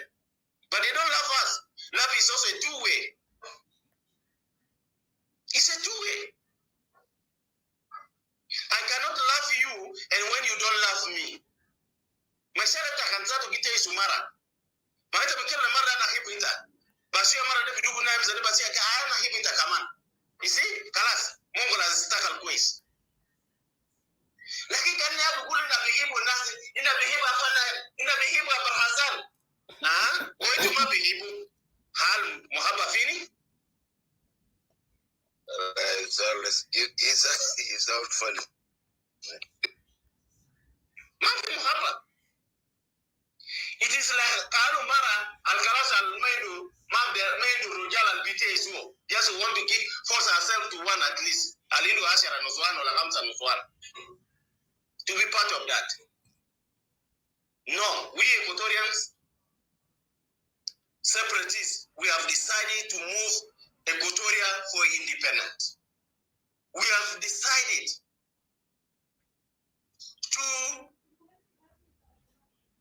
to be who we are, to keep our identity, to keep our own freedoms, to keep our norms, to keep our customs, to keep our traditions, our beliefs and our morals, not to be diluted with the colonial South Sudan. And we say, as a Equatorial Bloc for Equality and Justice Movement, neither we want this Barghazal and Upper Nile, the Dinka regime, and the Dinka occupiers of the land to go peacefully out of Equatoria.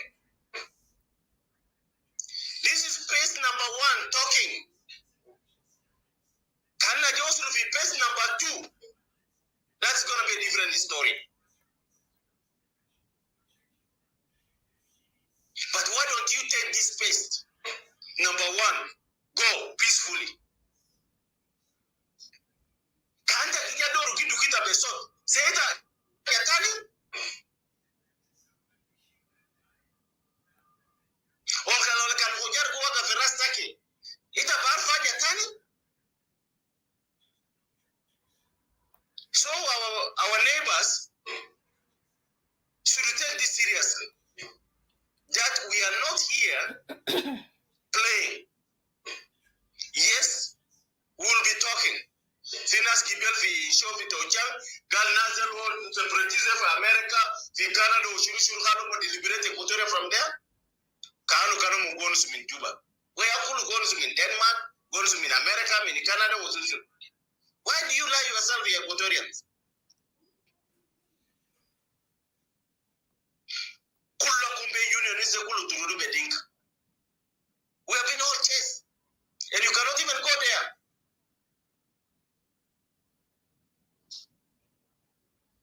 We are fighting for your future generation of young Mitata. We are fighting for future generation. And to save our land. Asa musu de Cororata and the separatize, musu now Equatorian is there now, number 3 in the belt. Can't be Equatorian? They are trying to appease Equatorians. They are trying to divide Equatorians. The policy of a divide and rule. And if you're a leader, don't accept a policy of divide and rule. Don't divide your citizens. Don't divide your followers. Don't discriminate them. Don't marginalize them. You are there as a leader to champion the interests of your people and your followers. Don't have interest. That's where integrity comes in. That's where honesty comes in. Because you're inspiring others so that they can copy from you.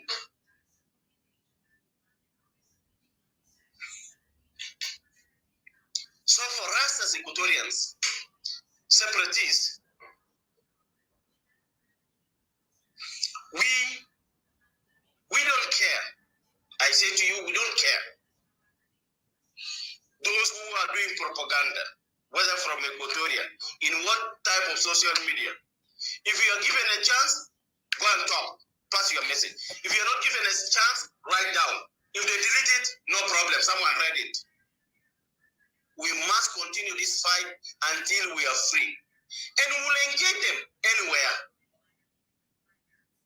Whether it's on social media, whether it was what grouping, if you have a chance, enter there. The message of separation is not just a message that comes now. People say, oh, it takes 50 years, 100 years, so what? Do you think if after 100 years, yes, Equatoria still will be what? Will be liberated. That's the vision. It did not die. It takes 10 years, that is vision. 50 years, that is the vision.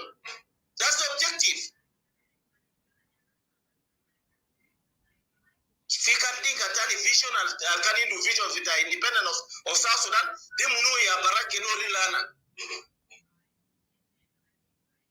Yeah, Dr. Garan Kanindo. Today, no reason. Who give them inspiration? It's like who? You should give credit to you. They can barat actually like if that done with mute your mic. Put your mic off. Mute your mic. You asked me a question though. You answer already muted. Mafia Gimenini.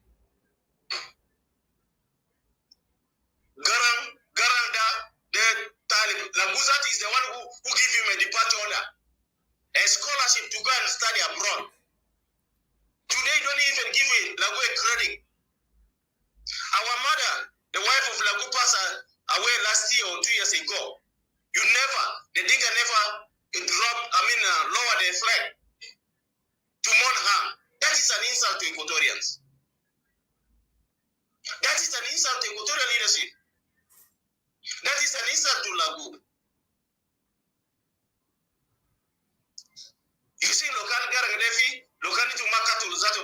don't you think that you will lower in respect of Mama Lagu? They would have given you that respect.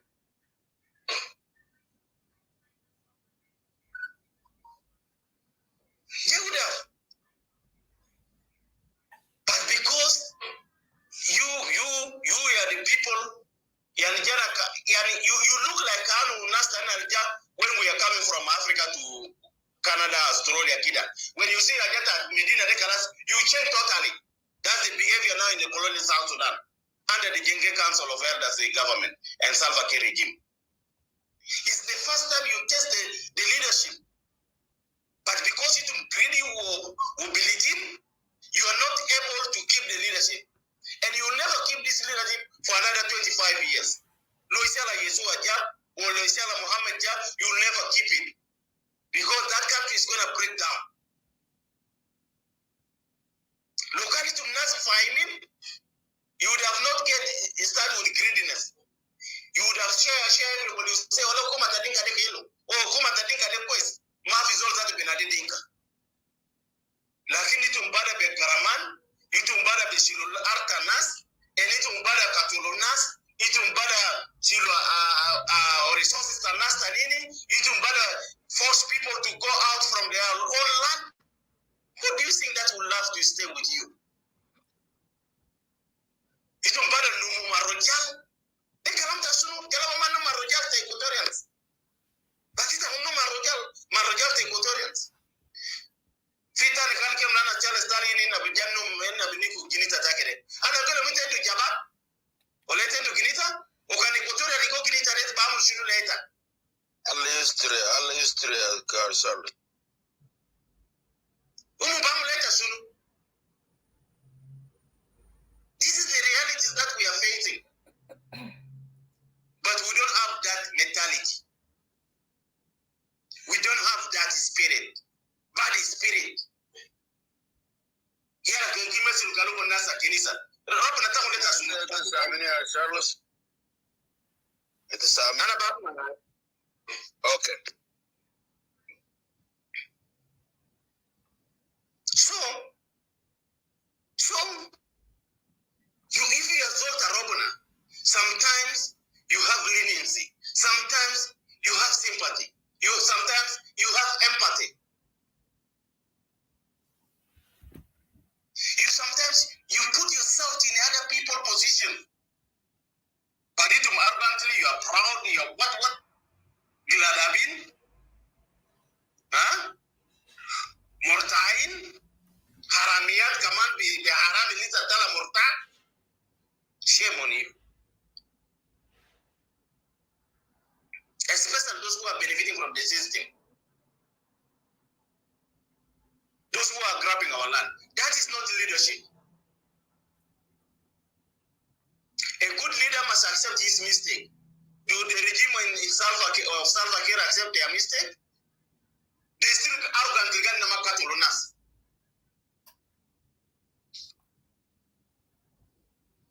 Cattle to 400, now coming to 1 million maybe. Lisa, you are lying. Oh, we did not kill people. Yala kan dege so why kalas nas ki correct nas bag de manas na ma de novi the social media.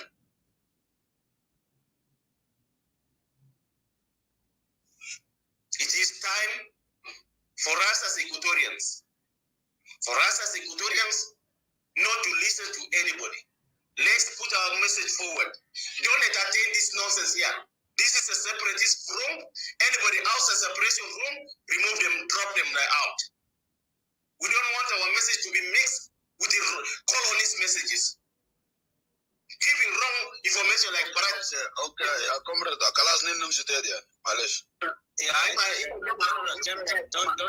don't interrupt.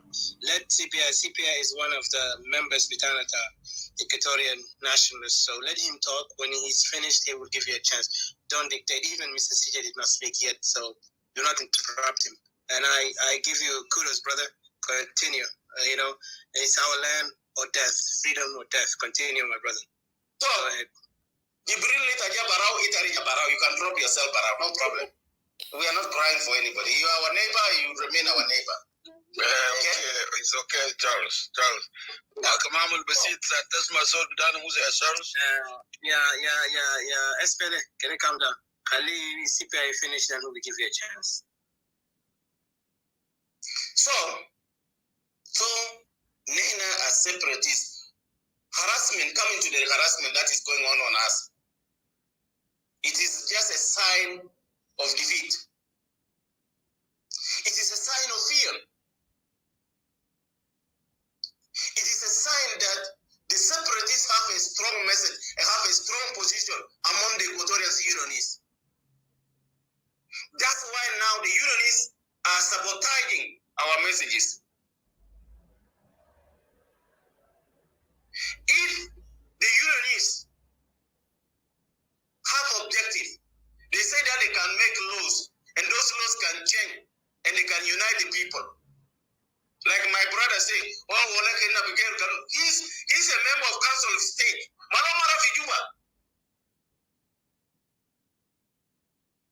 He should be going to Juba to change the laws. Must be the clubhouse with the separatists.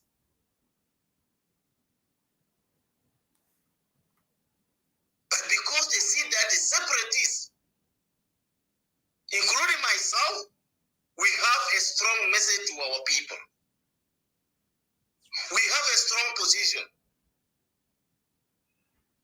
And that's why sometimes Etika and Didi, CJ, and all the separatists, whenever you go to a Equatoria faction and you see these confused unionists, they will not give you a chance to pass the message for our people.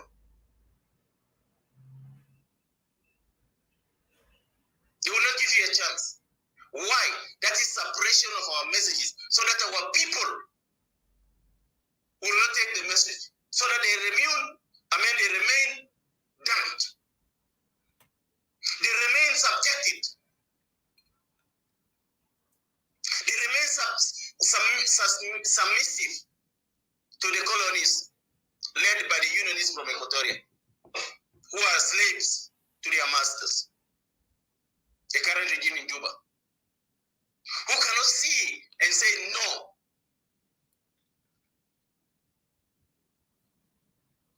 Today, Equatoria have one reserve camp. We have reserve camp in Yambio, in Tombora. Our people are they are gazetted in a new reserve camp. That reserve camp needs to be open.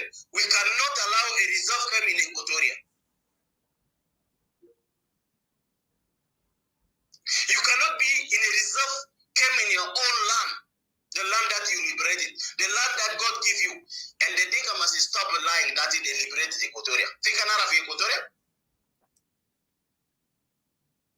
If you cannot liberate your own in Bor, you cannot liberate in Gogrial, you cannot liberate in Melut, you cannot liberate in all these areas, how can you come and liberate Equatorians?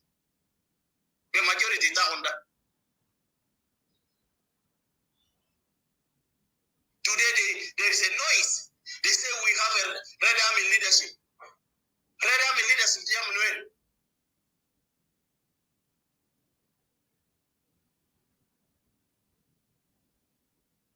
The Red Army are the followers of Asida, Tamedida, Tabuskuyu.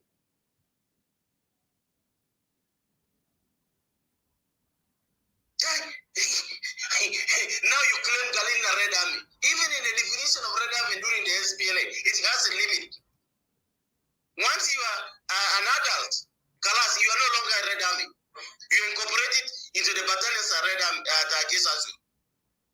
And they call you Jesus. Lakini Red Army tadika ni magi Kalaso.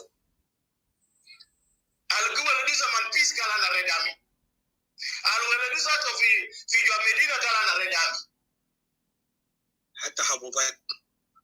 Even Habubat zato. Galena na Red Army. Yakwana. You bring shame.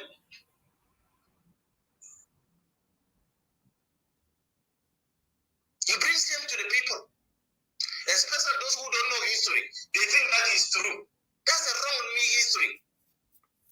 I give you a good example that the wrong history that has been played by the Gen Council and those of Barrage.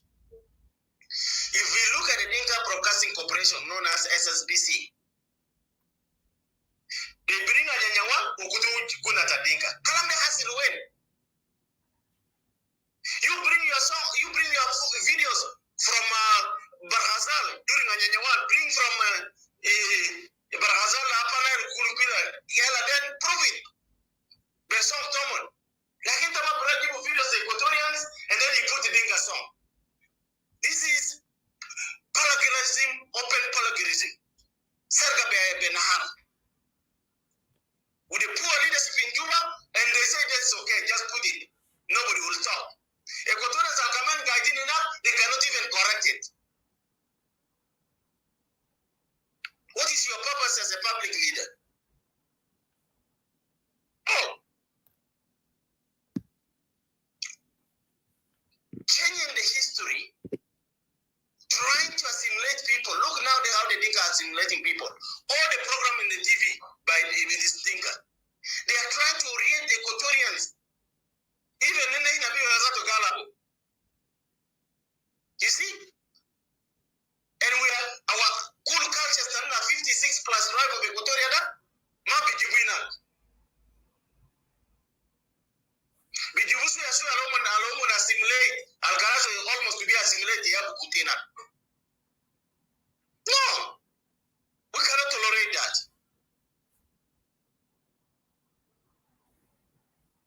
We cannot tolerate that.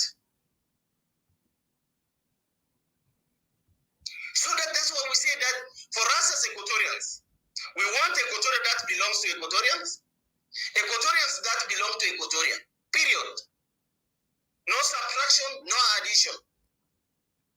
You're not from Equatoria, get out. Itamara, Josuma Dinka, Role Rojal Takum. Itamara Tadinka, Josuma Equatoria, Talif Equatoria. That's how our cultures have been.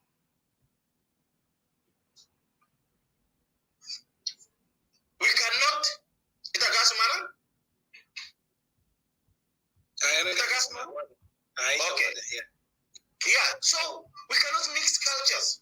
Oh, in Nakulu Josu Sawa. Oh, in Nabanger Guinea Sawa. No. Lena Fitagila Tamakera will be better than him. It's Japan. No. We didn't say that Josu Batar. But we say Alita Josu de Silu man. Alinda Josu Minakamana Bisilu. Kedan the culture zato alasa fifi ju gen regime da. Even their in-laws, some cattle can't and where the cattle, they don't mind. Is that a good culture? That's the culture that Equatorians don't have. And I'm warning our Equatorians, this may happen to us Equatorians. If you are not careful, if you continue to subject yourself, if you continue to entertain unity that is not attractive, you will be the victim of tomorrow. You will be the victim of tomorrow. We don't refuse anybody to, as a man, Bijos Kawajat. Kawajat, Bijos Minina, Bijos Minu, Bijos Man Nigerian Masuno, Vizolaba. Lakini Nesiba Bukwes.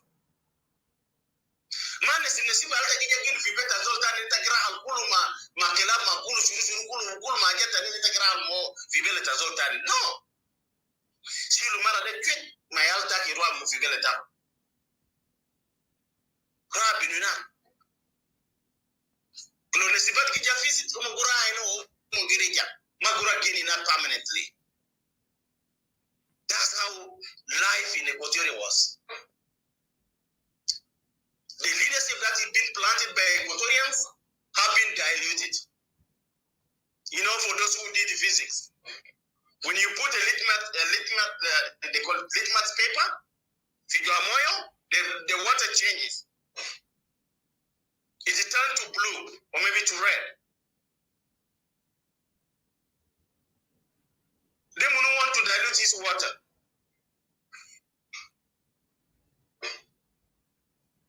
So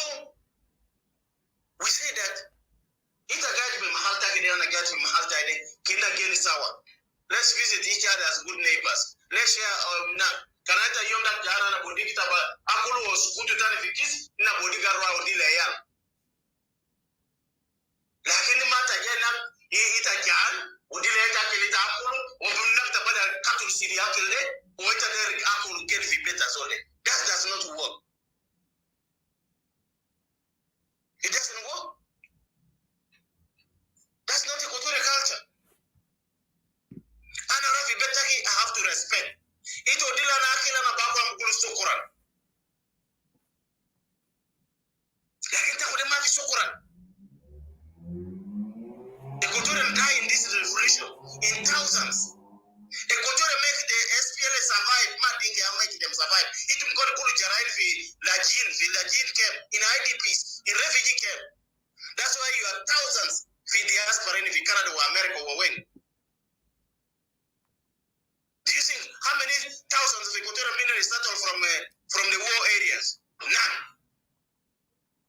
Because you have just on the refugee cards. Today, this refugee card become turned out we are revolutionaries. Wrong history by wrong leaders. Misleading the public on the correct history. The Equatorial leadership play a vital role in the liberation during the SPLA. And that question that I want to answer to Ohede. The Equatorians play a vital role even during the independence. The Equatorial leaders play a vital role during the Nasir faction. During Torit's faction, the Equatorial leadership play a vital role that sustained the so-called SPLA today. But all with this participation of great leaders from Equatoria, they turned into be cowards by wrong leaders from the regime in Juba, led by the General Council of Elders. Imagine those of Baradi want to teach us history. Alabuza to ma participate for. Olejidu to ma participate for Yanyawan, or the Equatoria Corps. What history do you want to teach us?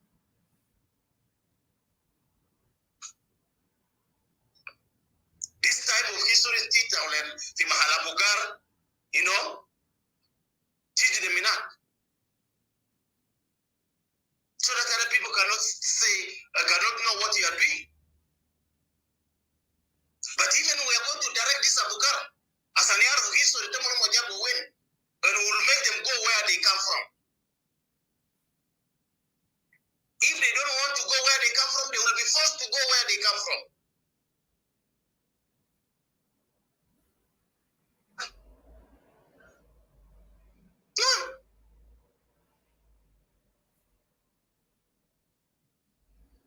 You have to reform yourself before you reform other people. You refuse to be reformed. You refuse to be transformed. You refuse to be advised. You refuse to take medication. You refuse even to eat. What can we do for you as Equatorians? Can we force ourselves? Ina bodi leta unakili fikasa mita angadi. Ina gali tal numi ni fi motor bejai. Ita bidugu zone. Ita de rijus sidibeti fi ya motor. Is this how the people live?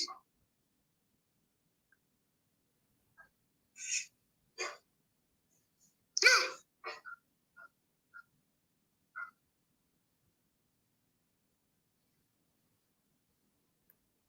So you need to adapt people are adapted to a new system. But I don't know what makes you more radical or more resistant to new adaptation.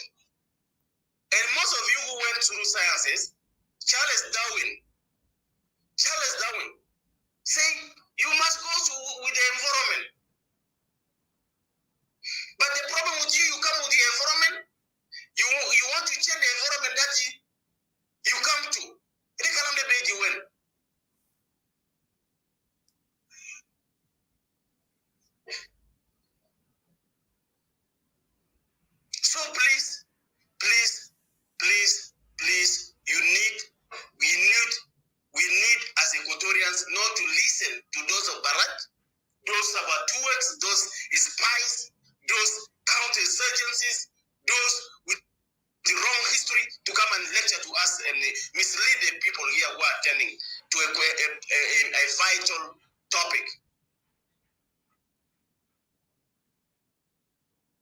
They don't even deserve to be here. They just deserve to listen. Let them go and, let them call their topic and we go. If they want to reason with Equatoria, let them go. We can go there and reason with them. But not giving us wrong lectures.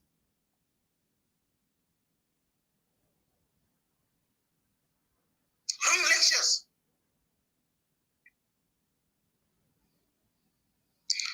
You two Equatorial separatists, be strong. Be strong, ladies. You are doing a great job. We are the majority in Equatoria. We are the hope of future generation. We are the fruits that will feed our people.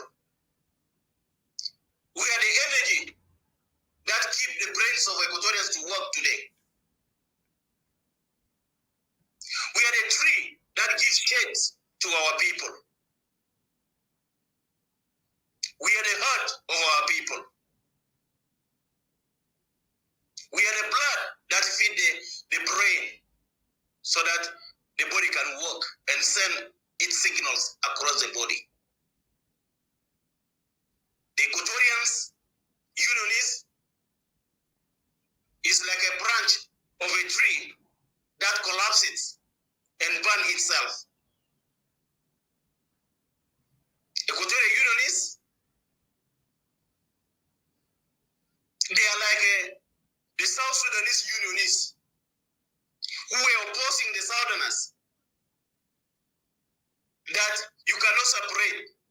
At the end of the day, the Southerners separated, and those unionists also, they come following the Southerners who fought for separation.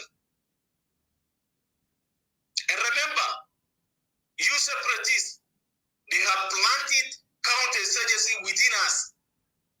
They planted double dealers, spies within our separation groups.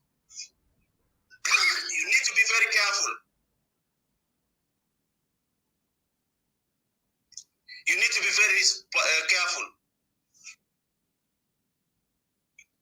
Because those counterinsurgency, they are coming to confuse us, to divide us, to be neutral. And when you want to talk about Equatoria, no. Equatoria family. Family. I could give my respect to my brother. Or I could go to Europe and enjoy a life there. But Equatoria is more than my family, is more than my brother, is more than my life to enjoy.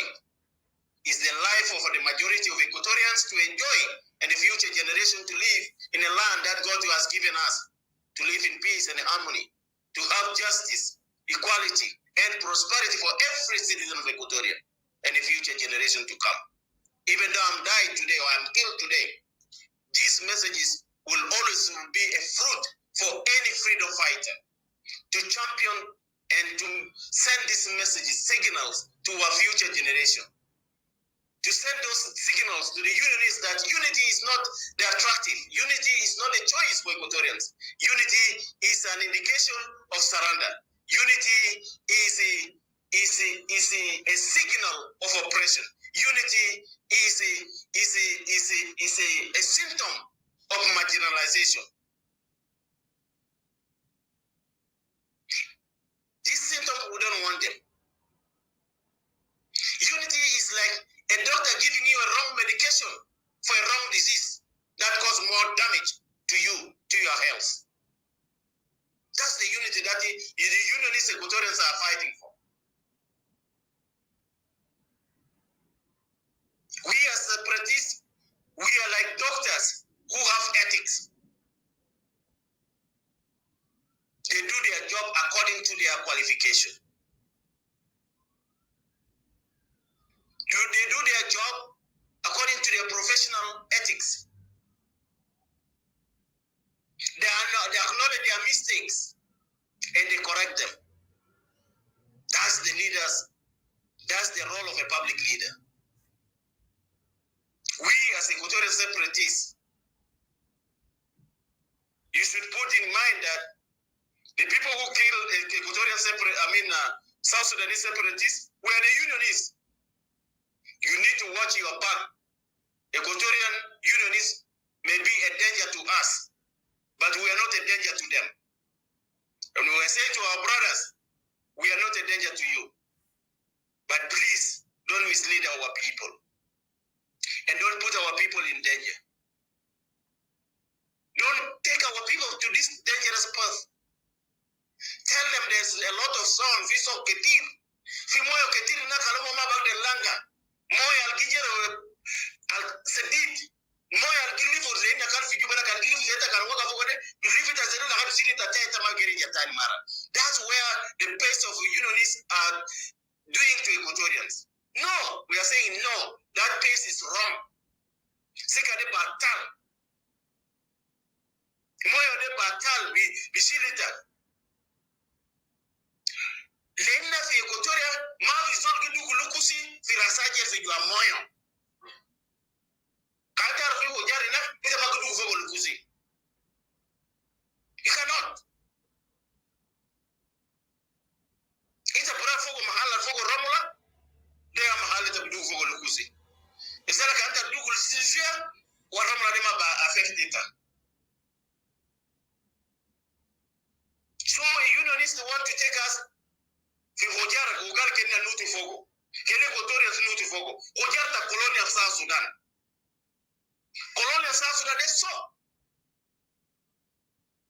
So kalma alikuwaja lahadi ki mofu kurata ke lahadi kurata kan mofu ita kiliko kalas tetanus fikisi ita kimutu. We don't want that. So we don't want that.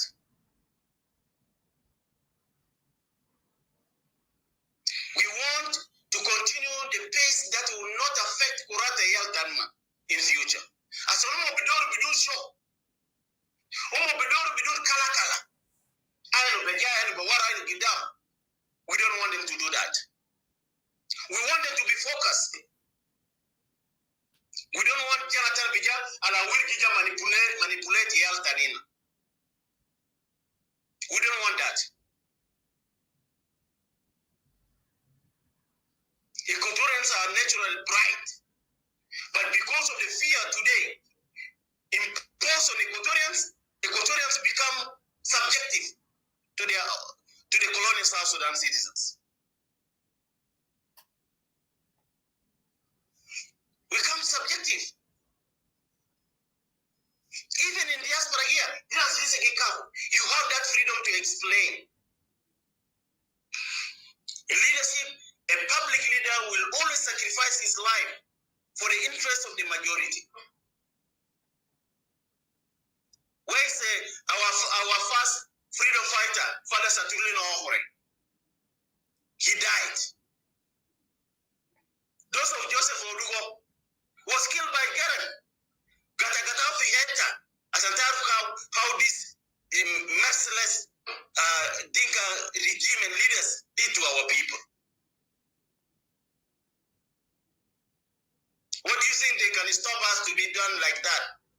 Even Thomas Cirilo Delo Kobutibukura, what can they stop them from doing the same thing? What they did to Odugo, what they did to Oba, what they did to the four police officers who were shot in Yambio.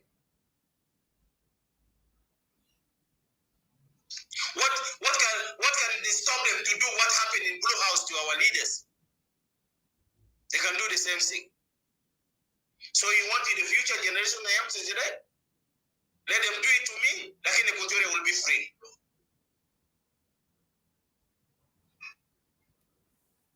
We Equatorial separatists, regardless of any harassment, we are the champions of the voiceless Equatorians. We are the champions, we are the voices of our people in Blue House. We are the voices of Equatorians in refugee camps who are forced to live in a refugee camp. We are the voices of Equatorians who are fighting for the interests of Equatoria within Equatorian land. We, the separatists, are the choices of our people. We are as I say, we are the heart of our people.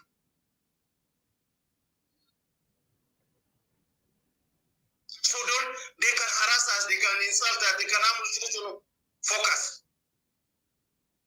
Keep with your vision. Keep your purpose of separation. Communicate. Make good decisions. Don't subject yourself. Don't surrender. I think I say freedom or death. Mafi choice standing. Either we get our freedom of independence or we die. I don't want to see my people suffering, my Equatorians, my children to suffer when like this. I have 28 years of bullets for Gizim die. What did I have benefit from South Sudan? I lost a mother, I lost an uncle, I lost a brothers. What do they benefit? What are the people who do the same? Some families are close. Nobody even talk about them. And that's what you want to bring to Equatoria.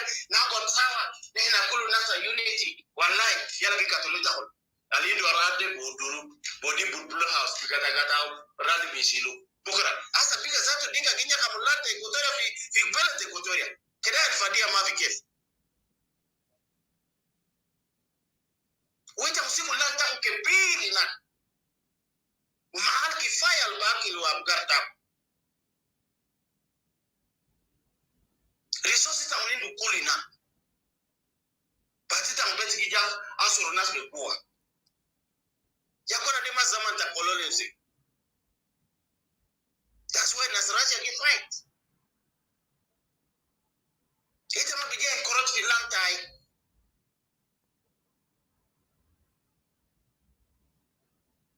That's when I say you couldn't afford, give fight. Woman in the interest, someone come on. But remember, a person with a genuine purpose will always be victorious. Azola Lindu Hande, Yabi Naja. Wazola Ginya Kamuda, Yabi fail.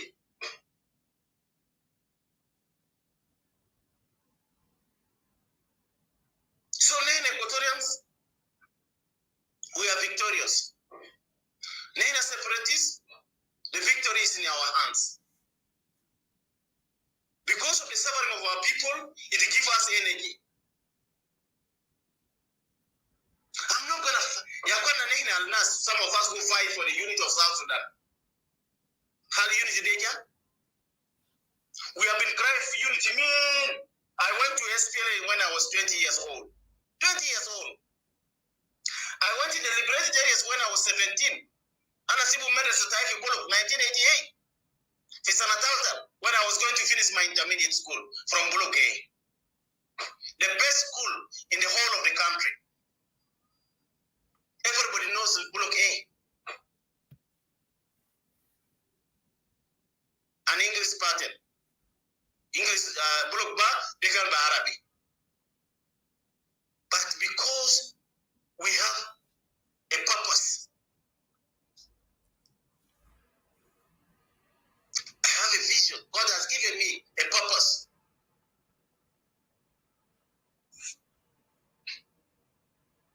So we, as Equatorians, with our neighboring country, South Sudan, we are not the same. No. And always I tell I'm not a South Sudanese. I was a South Sudanese by era. And that's why if the God said to Galitama, you're not a South Sudanese, you're Equatorian. And it's true, I'm Equatorian. And I feel happy, I feel proud, I feel you know, you feel like it's an insan.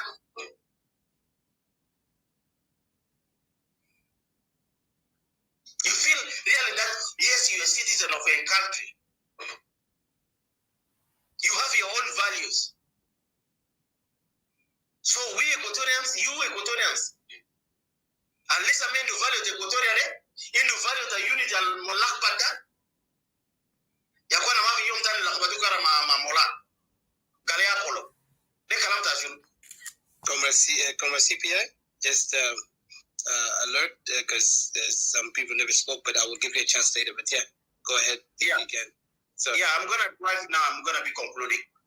Okay, thank you very much. And all our moderators here and our separatists here,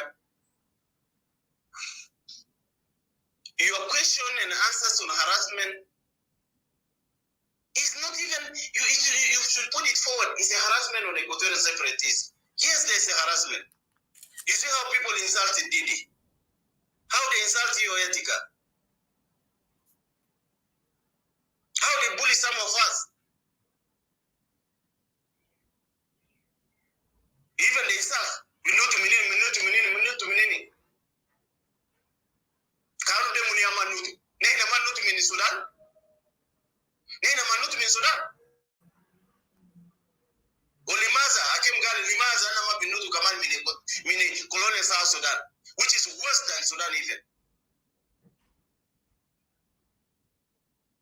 So be strong. Continue to send your men of separation. Be a strong separatist. And pass that message of Equatorianism. Equatoria belongs to Equatorial. Be proud to identify yourself as Equatorian citizen. Be proud to belong to Equatoria. So, brother, I say for justice and equality and prosperity for all, Equatoria will be free. I'm proud citizen of Equatoria, proud to belong to Equatoria, and Equatorians belong to Equatoria, and Equatoria belong to Equatorians. Thank you very much. This is General Charles Pearson. Thank you, Etika. If you have a question, I can answer, but otherwise. Okay, yeah, we might have a question later. Thank you so much, comrade, and I'm really honored to be with you. You're one of our colleagues and also advocate for Equatorial independence. As you see, our people have suffered enough.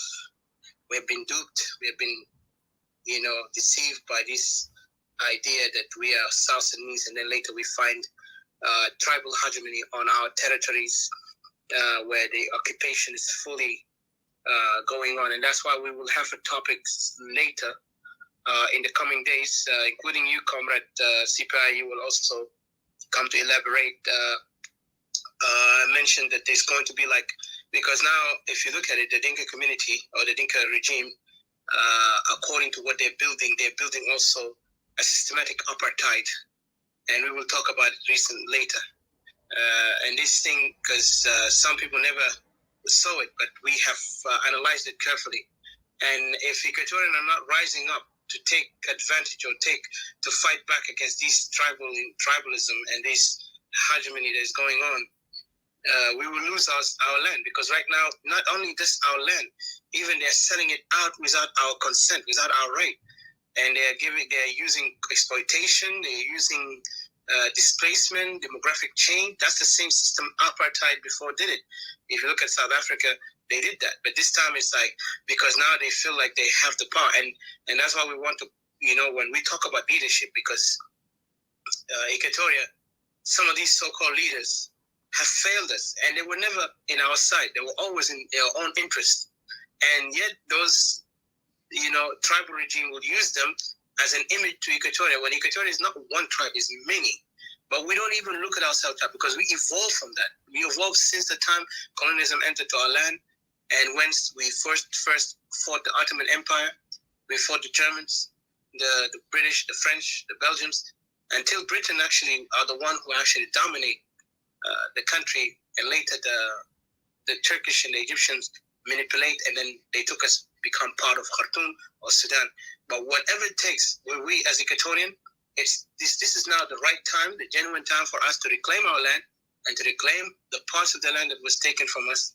And for us as Equatorian who still want to hold themselves into this mentality that they are South Sudanese, you are not even acknowledged as a South Sudanese. You're not even acknowledged for your right. The murder, the crime is committed against us. it's become too much. Even the international community are not paying attention to it, because what's happening is that our people have been massacred, genocide continues, and you can see every time they talk about Upper Nile. But who's committing the crime? It's the same people from Upper Nile coming to our territory. And that's why we have to stand up. We have to fight against it. I don't want to go far, but of course we were talking about the harassment and the role of public leaders. And one thing you mentioned earlier, Comrade CPI, empathy and sympathy. And this is one of the things that some of these leaders, they lack, those so-called political leaders. Because right now we see these leaders are only playing manipulation, they're using this to incite, they play emotional games, but they really don't have the empathy nor the sympathy for what's going on. And you could see the game had been played time and time. And only a wise person will see it. And I feel like also our people have become submissive, like you mentioned earlier. And this submissiveness is because some of us, they don't want us to speak. They tell us, no, you don't speak. If you speak, you're against what is right, against the tradition, against the elders. But who is the elders? If the elders are going to be wild, and that's why I always, and we will have a topic about the allegory of the cave, because when I talk about the allegory of the cave, because it's very, very interesting. And by Plato, how he kind of described a society where people are just captivated by those who are in the shadows. They're in the cave, they don't have any knowledge about the world, and they're so immersed under that ideal that this is the real thing. And that's why these people, they want us to believe that South Sudan is the way, and unity is the way, but there is nothing called unity anymore. Unity has been broken. That's why you see today South Sudan is living under peace, in peace process, where two tribes will rule, and the rest are just subservient. So we will not allow that. And for us, Equatorian, our independence is a right for us. Our land is ours. We are not taking anybody's land. And we are deciding to be a new nation, because we are, homogeneous society. Plus, we're actually more of developed compared to others, because when we fought and tackled the foreign colonialism at that time, our people united, and that unity even brought us today. And I'm proud to say I'm mixed from all these tribes in Equatoria, from east, west, and central. So I cannot divide myself into any. And that's why I take this as my badge, as my honor, as my identity. And I will never look at myself as one tribe, because I cannot, because I'm mixed with everyone. So how could I see that? And that's why I want Equatoria to see we are the new generation. Those elders who are immersed in these ignorance, they need to wake up. And for us as Equatorian, it's time for us to stand. Like I say, freedom or death, liberty or death. As if, you remember in US even, I forgot the name of the one of them. He was very interesting. I read his story. He talked to the British, liberty or death. And I love that, because that's what exactly is. And we talk about our land or death, liberty or death, no compromise, no any other solution can bring the freedom for our people. It's only our land and our people. So I'll leave it here now. Thank you. I'll give a chance to Mr. CJ if he's around. Mr. CJ, I know you never spoke, and then also Brother Escobar, who just came in, and I see Mr. James also here. Also Elder Bullen, thank you for being with us. I see Baraj earlier was here. He left. He wanted to say something, and then the other guy, I forgot his name, General Curtis, he was here earlier. But anyway, so for now, let's move on. CJ, are you able to speak, sir?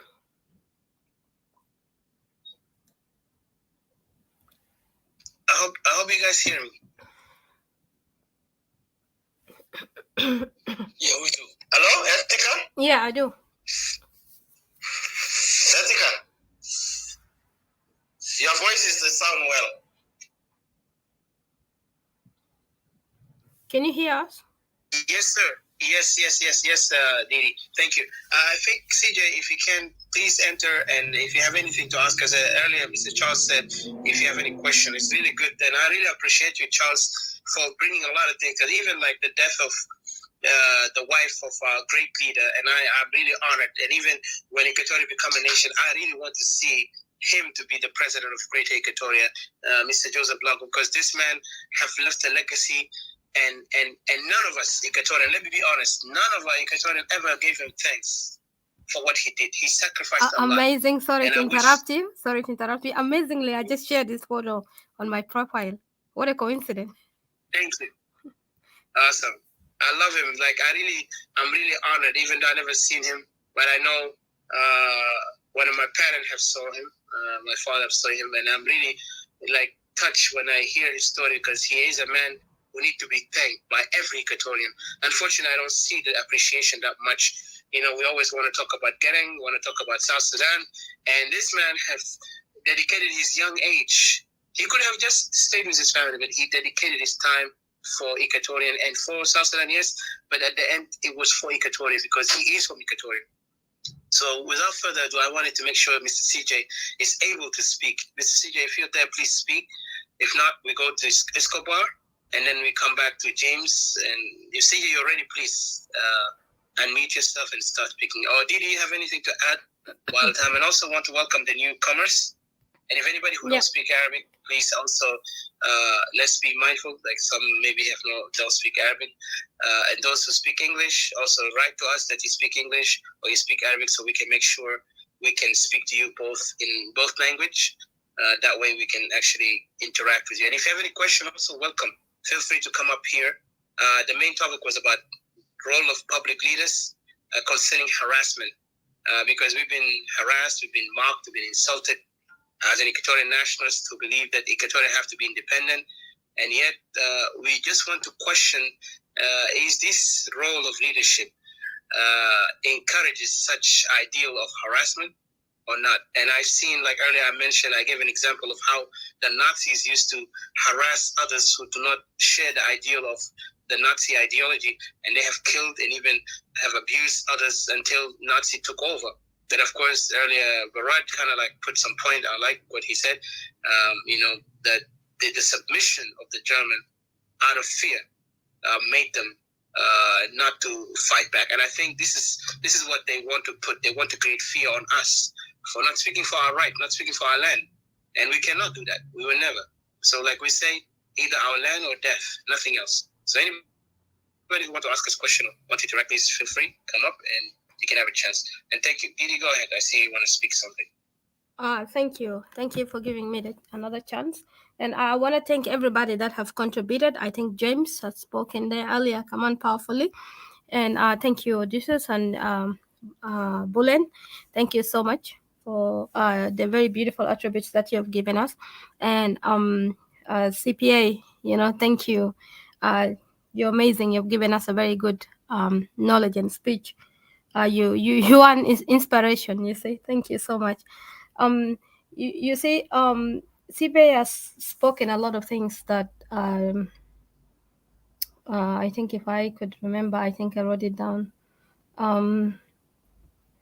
Yeah, he spoke a lot of things. Sorry, I could not pick up one, but he mentioned Wanitombe, I think, Mosh. He mentioned Wanitombe or something like that. So yeah, he's here. He can answer. Are you there, Comrade CPI? I know he said he's going to drive, so if he can also, yeah. But go ahead, yeah. Yep. Yeah. So I think I agree with everything that he say. The problem it comes down to as in Equatoria, we have to have really very great strong leadership. We need to be confident in ourselves. Without that, if we cannot be confident and we cannot really back each other up, like for example, we spoke. Yeah, I was just agreeing. I was agreeing to what you said earlier, what you were speaking. I was agreeing to your point, your strong points that you have put forward. I was saying thank you. Oh, thank you. You're welcome, Majid, our freedom fighter. Thank you all our freedom fighters here.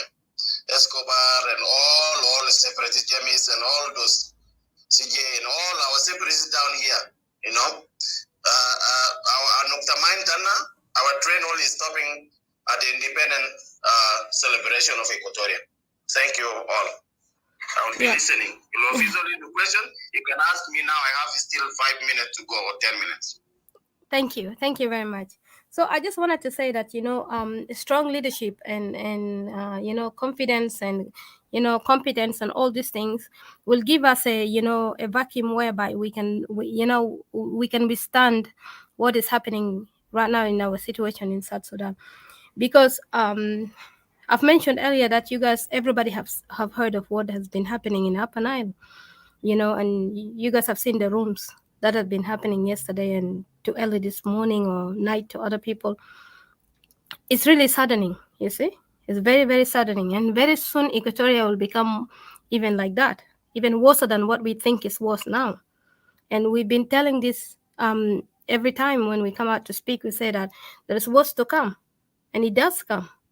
But if we don't become the good leaders of today, if we only here tearing each other down and we just want to line up for ideas that, sometimes, it doesn't suit us all.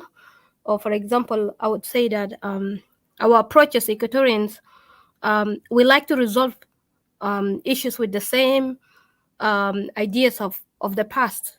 Like, I would say that the solution for yesterday cannot be the solution for today. It's impossible. You cannot do that, because what you've resolved yesterday is different than what you're facing today. And that reminds me of always when people are, it's like I've never sat down and listened to the whole speech or all what Wanitombe was saying in the past, but I managed to hear a lot of it that is being quoted around, and in our room too, it's been quoted, and even Odysseus spoke about it. But to my understanding, so quickly I understood what he meant exactly when he was saying those things. To me, I felt like he's been really misquoted so much and misused so much. People have used his words to serve their purpose. Even I hear it in some of the people, who are saying to Equatorians now that, look, that's what Wanitombe was saying. But actually, to me, Wanitombe was a keeper. He was a heroic person, a brave person that was a keeper, and he had a great conviction. And what he saw was haunting him so badly that he could not even be silenced.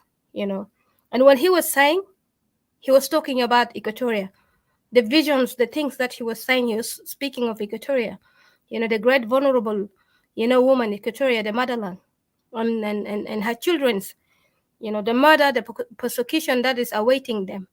And he did everything in his power, you see, everything in his power to speak against the separation, because he know the sooner that South Sudan separate, Equatorians will be vulnerable. So some people are misquoting him and saying that, maybe he's worried about the entire country or something like that. But no, he know what's there to come upon his people, and he knows the importance of numbers. Because what happens is when the enemy come to your territory and they begin to massacre you, to kill you, destroying you, is cleansing you, is to reduce your number down. And when they reduce you, you become the minority, and you just become a history, and you become like the aboriginals of the other countries in the West that we see, and some aboriginal in the African countries that have been colonized by Arabs,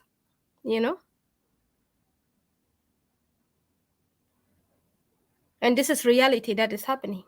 He was quoting these things or saying these things to his own people, But this thing has been misused so much, to manipulate Equatorians, to convict Equatorians, for Equatorians to feel like he was speaking it for everybody or for South Sudan at large. No. To me, I see what this man was saying. I saw the vision that he was saying. He's speaking of the things that he has seen.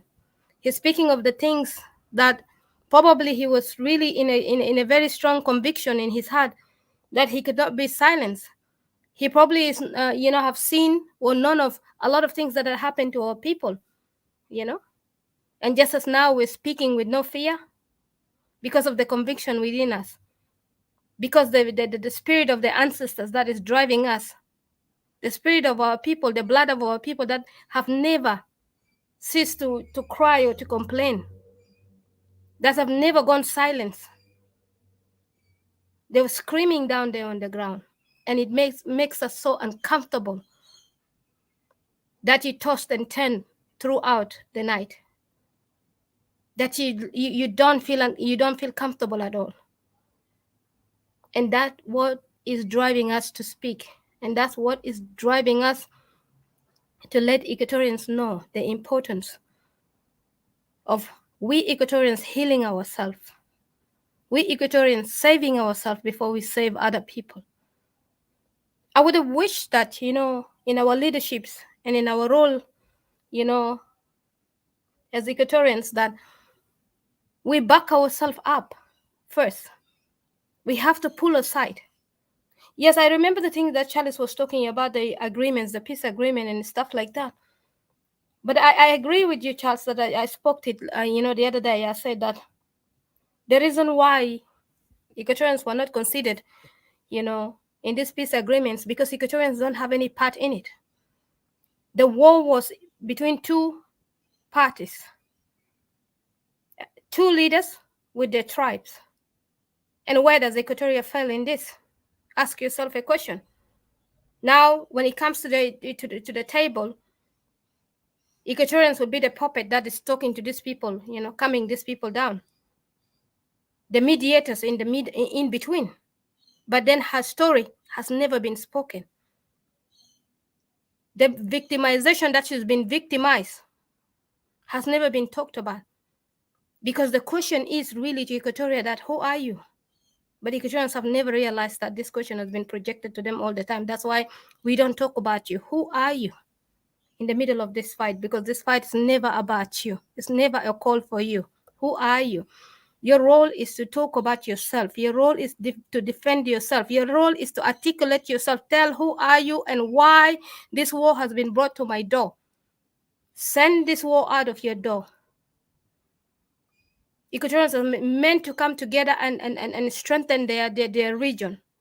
And when they do that, that's when these people will get out and go back home and restore their problems and restore their homes.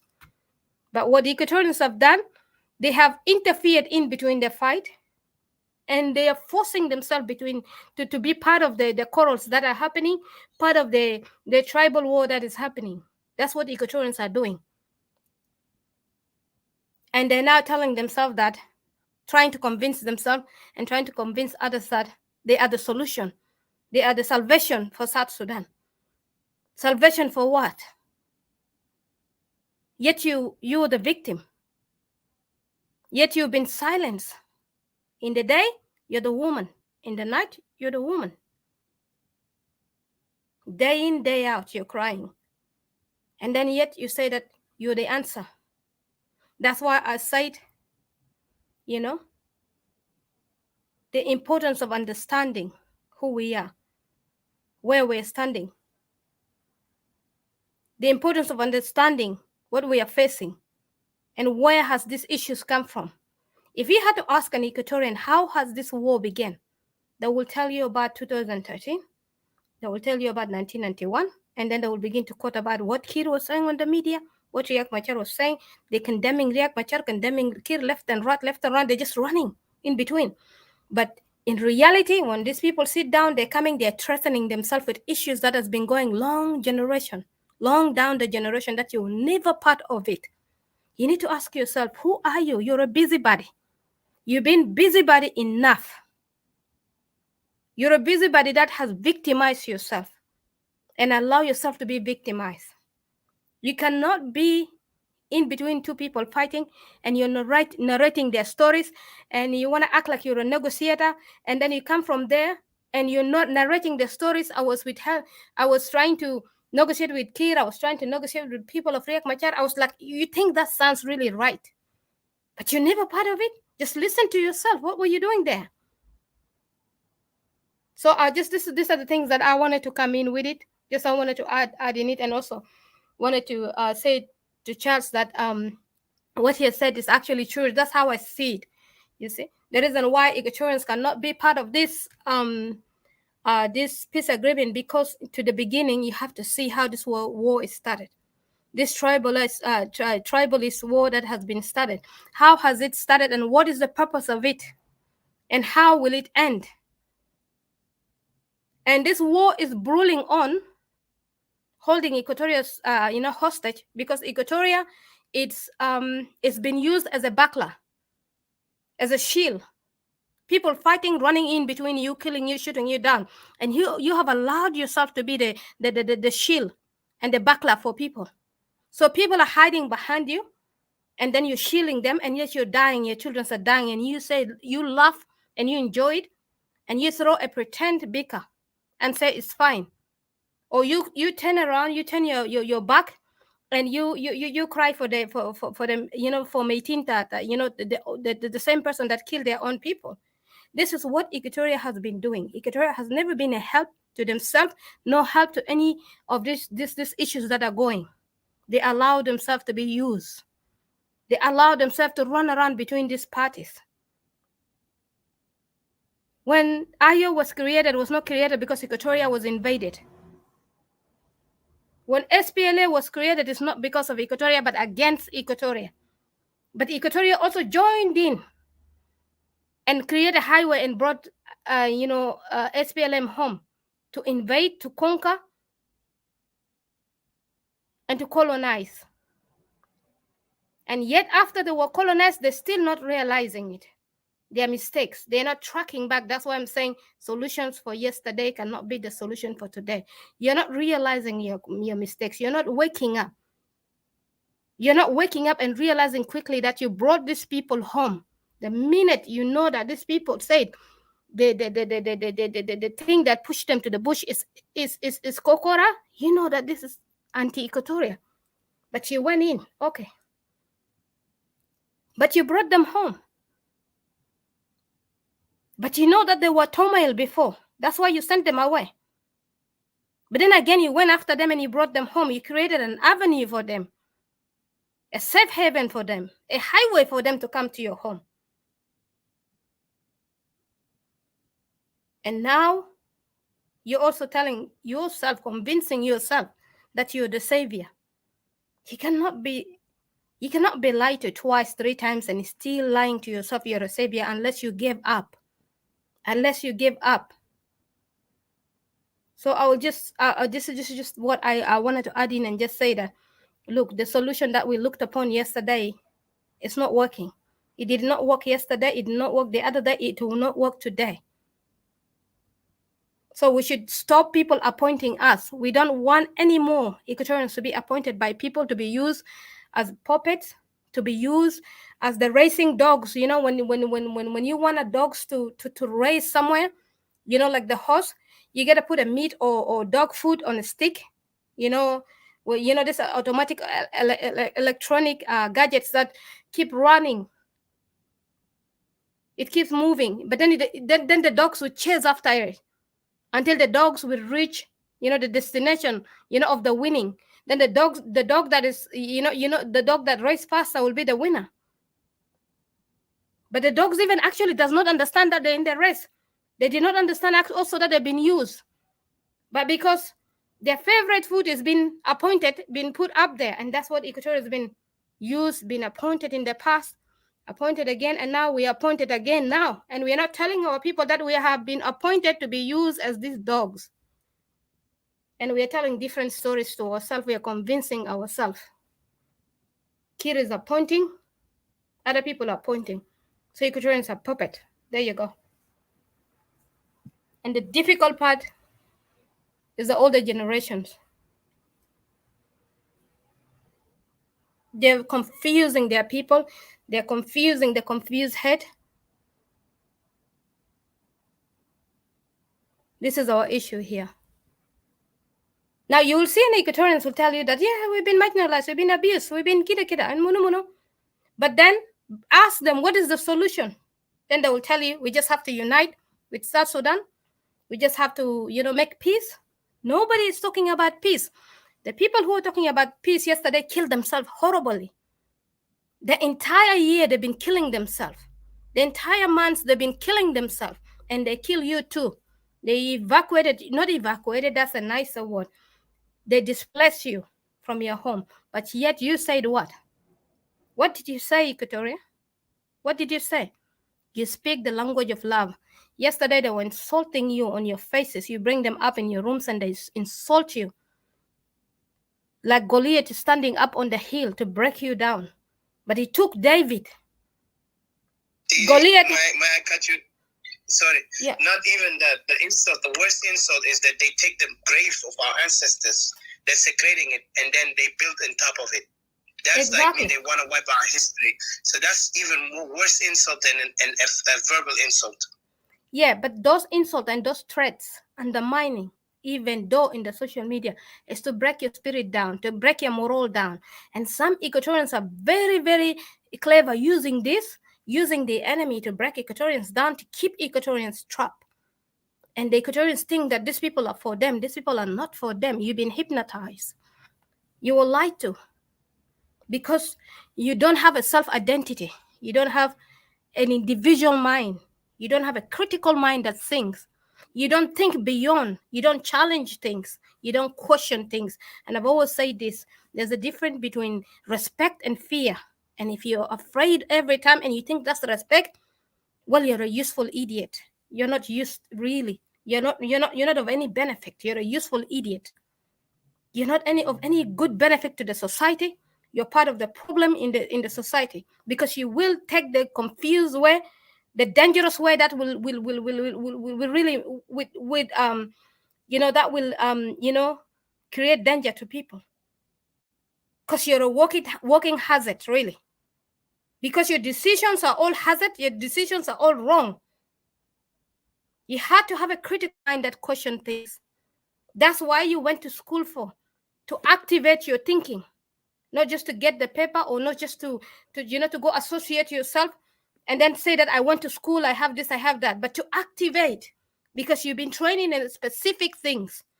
Today you're not trained to be a doctor and then now you have the answers for everything. You can be a plumber, you can be this, you can be that. No, but to activate your mind to think.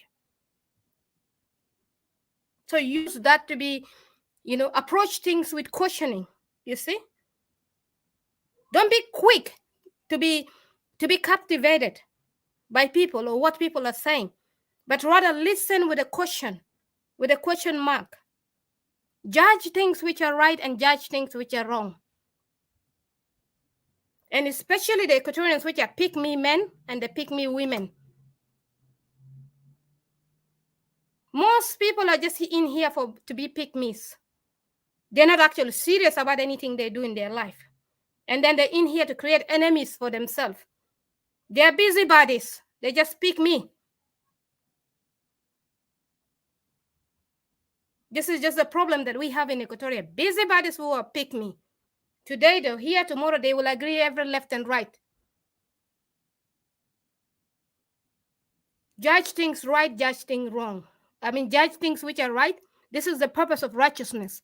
Righteousness does not mean it are perfect. Look at the story of David. He's a prophet, he's a king, but he wasn't perfect. But the thing about him, he managed to judge himself even wrong. But then he will come and repent and don't go back again in what he did.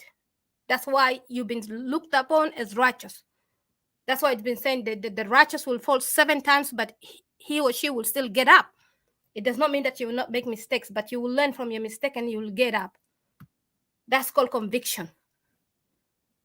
Do not allow yourself to be deceived by Goliath, who stands up on top of the hill and begin to insult you, intimidate you, and then you shrink down. But it takes only David to come and take him down. And this also refers back to the story of Joshua, because everything that is written in this book has connection with each other. As he said, he will never speak anything new, but the same words he recycled it. If it's anything new, it's not of him.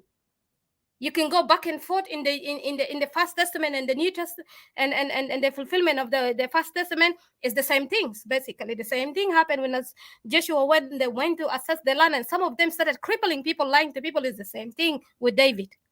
It's the same thing. What Goliath was doing. So I looked at those people who was insulting Equatoria yesterday, but then what clicked in my head is just Goliath. Goliath would tell you, you cannot do it. You're afraid.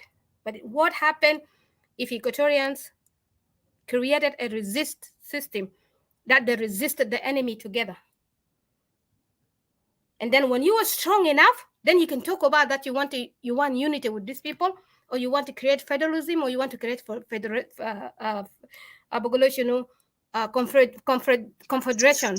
Whatever. Yeah. Confederalism. Yeah, the language that colonizer is something else. So this is reality. You first secure yourself first. First secure yourself. Look at the Agbalek. What do you think Agbalek is doing? Look at Nashuluk that they defend the Agbalek. What do you think they're doing? Look at them. They support Agbalek. Look at them. What are they doing? They're fighting for their land. They're securing themselves first. This is a separation. But they're very clever enough that they gave it a different name, that they're fighting for their land. But we are not done. We know what's going on.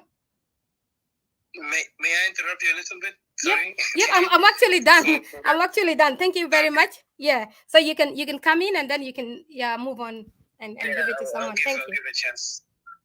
But I was just saying, like, for one thing I noticed about the Sholo Kingdom, if we talk about the land, really, I don't think that's their main objective. Their main objective is the kingdom. Because remember, they call themselves kingdom. I've noticed that something. Hey, correct me if I'm wrong, guys.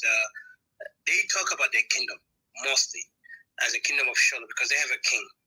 So they're not focused as much as on the land as much as their kingdom. And the kingdom that they're looking at is the idea, the thing that hold them, the identity.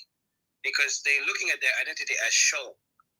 And this is why even as Equatorian, when we look at the Upper Nile is holding themselves in that tribal identity.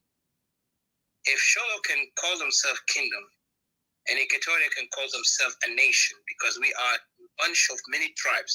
We're almost like 52 tribe plus, and we have lived among each other with harmony. We have kings, but we abolished this idea for the sake of that we are strong in our unity. Yet in Upper Nile, this thing was never learned. And this is why this issue have become so complicated, especially when we separated from Khartoum, Sudan, and then we became a nation, yet immature. And plus you add on it the mess of SPLM. SPLM ideology was tribal. And then in the good thing, there is some,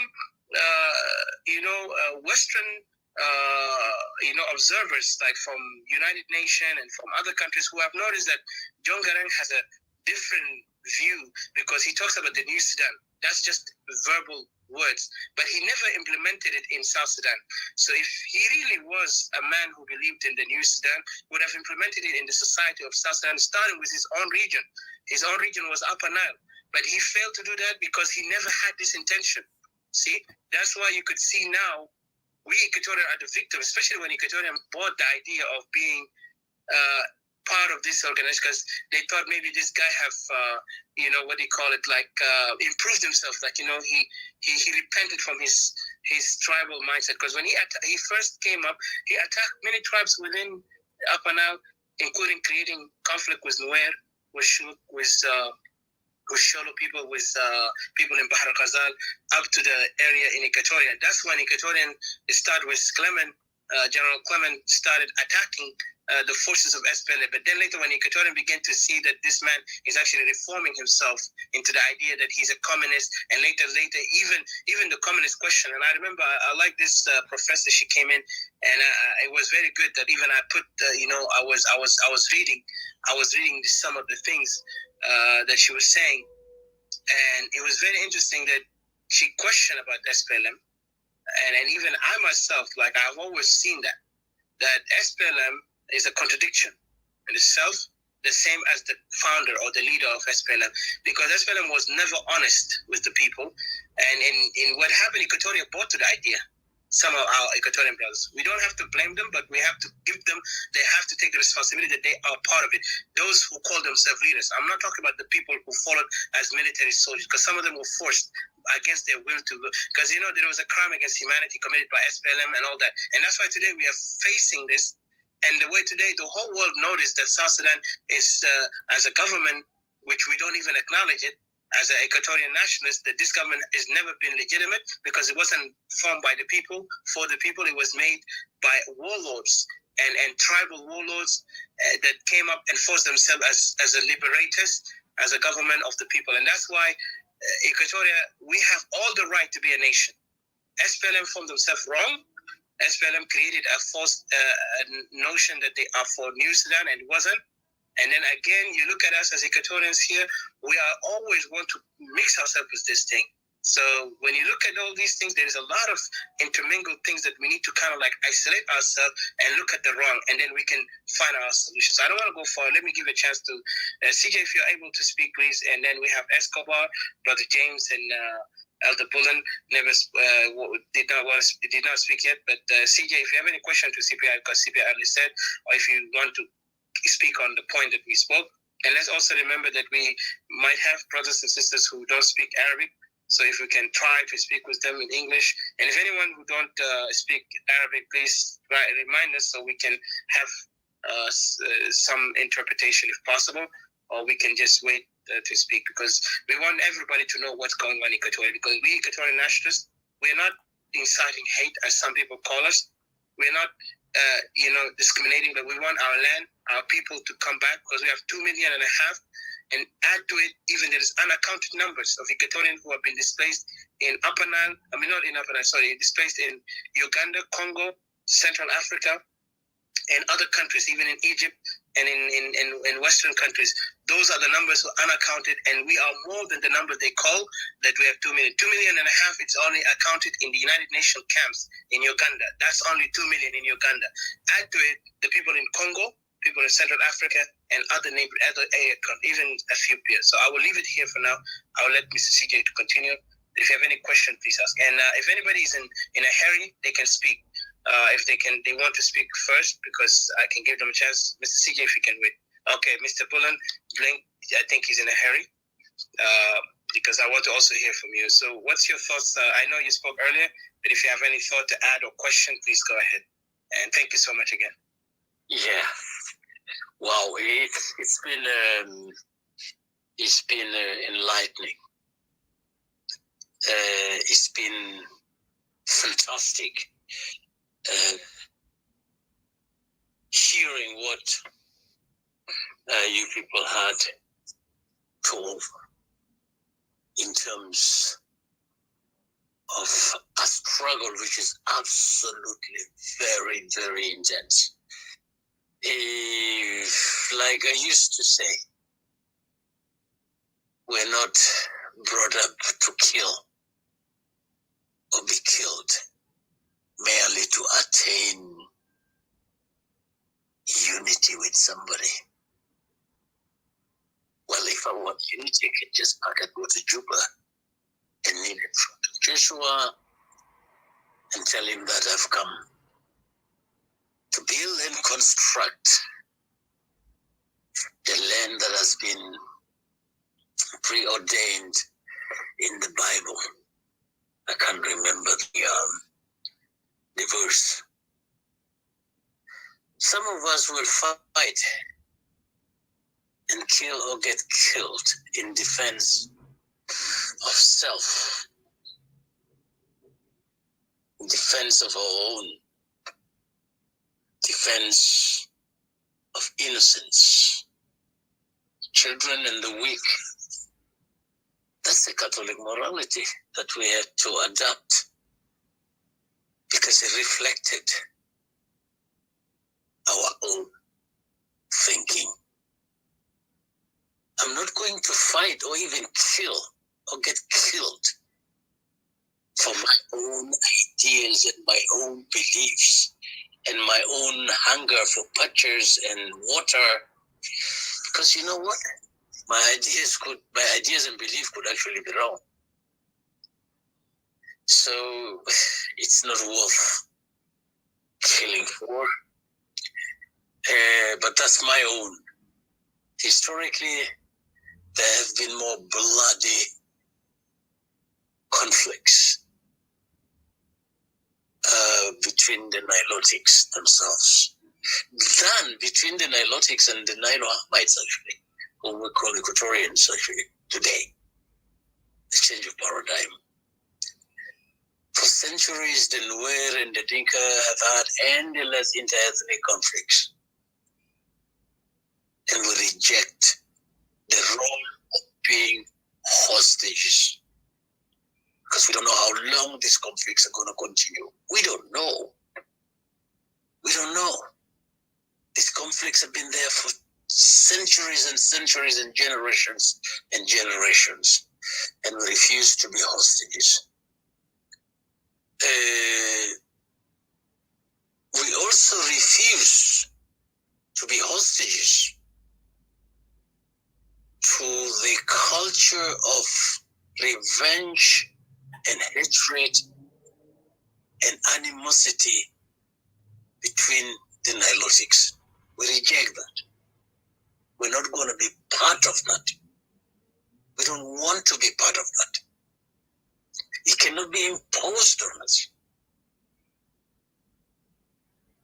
So we also reject the role of being hostages in a failed state, a state that's killing us, a state that's chasing away our people from their God's-given land. We reject to be hostages to that state and to the ideologies used in building that state. We reject that. We can't be that. We reject the idea that disagreements over grazing land, water resources, scramble for political power and economic predation flares into a bloody national civil war. We reject that. We don't like it. Absolutely, we reject that. Okay, it's sad, absolutely unfortunate that the shared history and the shared identity that has been used by the groups in the Nile Valley, that identity called Black, African, Christian and animists, that identity that the people in the region successfully used in the past to fight foreign hegemony and brutality have totally failed to unify the people. Finish. Khalas. Khalas. That's it. There's nothing left. We can do this and we can do that and we're going to do that and we're going to do this and we're going to, there are limits to everything. The limits to what the human spirit could endure. And we're not going to walk into those gas chambers in the savannas. We're not going to walk into that. There are undeniable indications that global warming is already contributing to detrimental climatic changes in the region. These climatic changes are going to cause gradual increase in temperatures, leading to changes in precipitation patterns, causing extreme weather patterns such as erratic rainfalls, floods, prolonged episodes of droughts. I think South Sudan, there is a source telling us that South Sudan is already experiencing an increase in temperature of 4 degrees centigrade every 10th year. From 1960s up to 2000, that was when these measurements were made. And it's been increasing gradually, 4 degrees centigrade, and you can only imagine what that's going to be. In 2017, the region, particularly the region called South Sudan, was ranked as 5th most vulnerable to climate change globally. So climate change, its effect on the socio-economics of the region is here. And you can only imagine what's going to happen with all these 60 million cattle in the region floating around farmlands, you can only imagine cattle herders with pickups and Kalashnikovs, and you can only imagine what else is going to happen. The impact is scary. It's even more scary than the failures that are prognosed to happen, that are envisaged to happen by the failure of the current Artigonum. The effects of the climate change impact are more scary. It's estimated that by 2060, it's actually predicted that by 2060, climate change is going to cause a lot of havoc. Extreme climate events such as droughts, prolonged ones, and even prolonged episodes of floods, and it's going to cause even more havoc. So you can imagine if these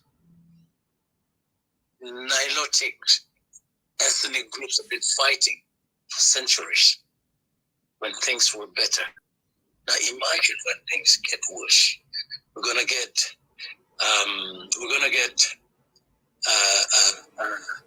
herders coming all the way from Chad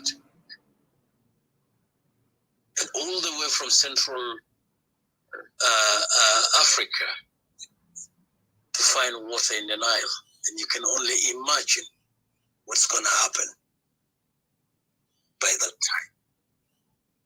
So the world we're going to leave behind to our children is not going to be secure.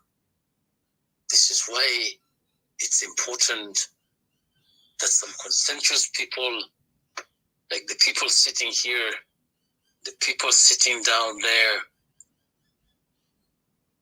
start thinking seriously about the world they call home, or the place they call home. They need to define that properly. They need to secure that properly. They need to think forward, find solutions to all these problems. And this is where I'm going to end. If there's anything, I will add later. Thank you. Thank you. Thank you. Thank you. Thank you very much. Let me go back to James. CJ, he said he will speak later. So CJ, when you're ready, let me know. I think you said Escobar has not spoken much. Yeah, Escobar, sorry. James, you will come after Escobar when CJ is ready. And again, thank you again, Uncle Poland, very much for your points. Truly, it's like the global warming and these natural effect also is the most threatening. And that's why even as an Equatorian nationalists, we feel like we better do it. We better take our independence because even we can protect our environment, because even our territory is one of the greatest savanna in this region, in the Equatorian area, you know, the equator area. So yeah, we'll definitely talk about that. Even we'll have a topic on this matter. Brother Escobar, please welcome. Thank you. I know you're back home there, the network, and good morning to you, by the way. So Tfaddal, I know you're going to speak in Arabic, so go ahead, brother. And for those who don't speak Arabic, please bear with us. If you have any question, ask us, and we'll try to answer you. Brother Escobar, Tfaddal, welcome. شكرا. صباح النور كمان عليكم كلكم فوق هنا. أتيكا دي أنكل سيجي أنكل جنرال شارلز ودوكولاوي والأنكل معانا هنا بولن بيصبح عليكم.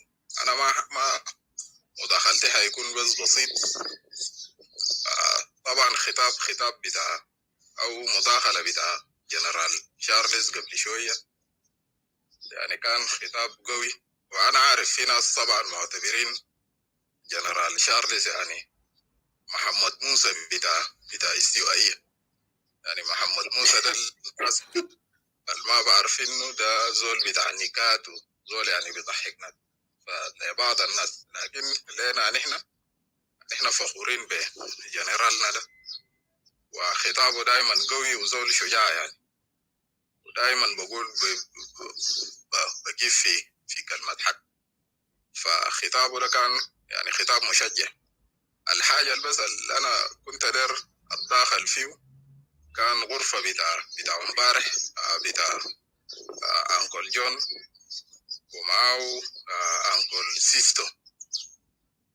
يعني كان أنا في وجود في قعدت زي 10 دقائق، فأنا سمعت الحوار الدار هناك. فأنا برجو إنه يا أخي ناسنا الكبار أبهاتنا يعني هم في مقام طبعا بتاع أبهاتنا، هم لسه يعني شباب، ما بنقول هم بيجوا يعني في عمر كده اسمه شنو. خلي يكون بيناتنا يعني تواصل بتاع أجيال، زي ما دينك عندهم متواصلين عندهم ميزة بتاع تواصل بتاع أجيال. خلي بيناتنا يكون يعني في تواصل بتاع أجيال، إنه دينك بيمتازوا بتواصل بتاع أجيال ورابط قبلي قوي بيناتهم. الميزة يعني بتاع نحن خلي بيناتنا يكون في تواصل بتاع أجيال، وخلي الأنقلات بتاعنا ديل يعني يكونوا هم منارة، يكونوا منارة بالنسبة لنا، ما كمان يكونوا يعني واقفين في طريق. لأنه نحن يعني جيلنا وجيلهم في فرق. هم طبعا لسه هم في الجيل بيؤمنوا بأفكار في وقتهم، وهم عارفين إنه الحاجة ده من الصعب إنه يكون موجود في الوقت الحالي. وبالنسبة لناسنا بتاعنا الوحدة، خطاب بتاع السوائيين الوحدويين، هم دائما يعني الحاجة اللي أنا بس داير أوضحه إنه زدت ذاتك في ظل الوحدة ده. أنا صوتي واضح يا أتيكا؟ Yes, very clear brother. واضح. أي في خطاب بتاع أو إنت كمثلا سياسة كده، في سياسة دخل فيه اقتصاد وعلم اجتماع. انت الاستواء الوحدوي ده لو عملت يعني دراسة كده برق علم اجتماع، بس دراسة مجتمعية كده في 3 قبائل الرئيسية، خلي استوائية بجانب، شيل قبيلة بتاع شيل من القبائل بتاع عالي النيل وبحر الغزال، ال3 فيهم الكبار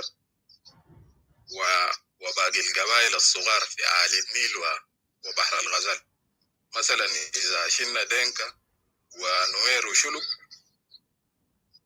نظرتهم لاستوائيين شنو سياسيا أو اجتماعيا.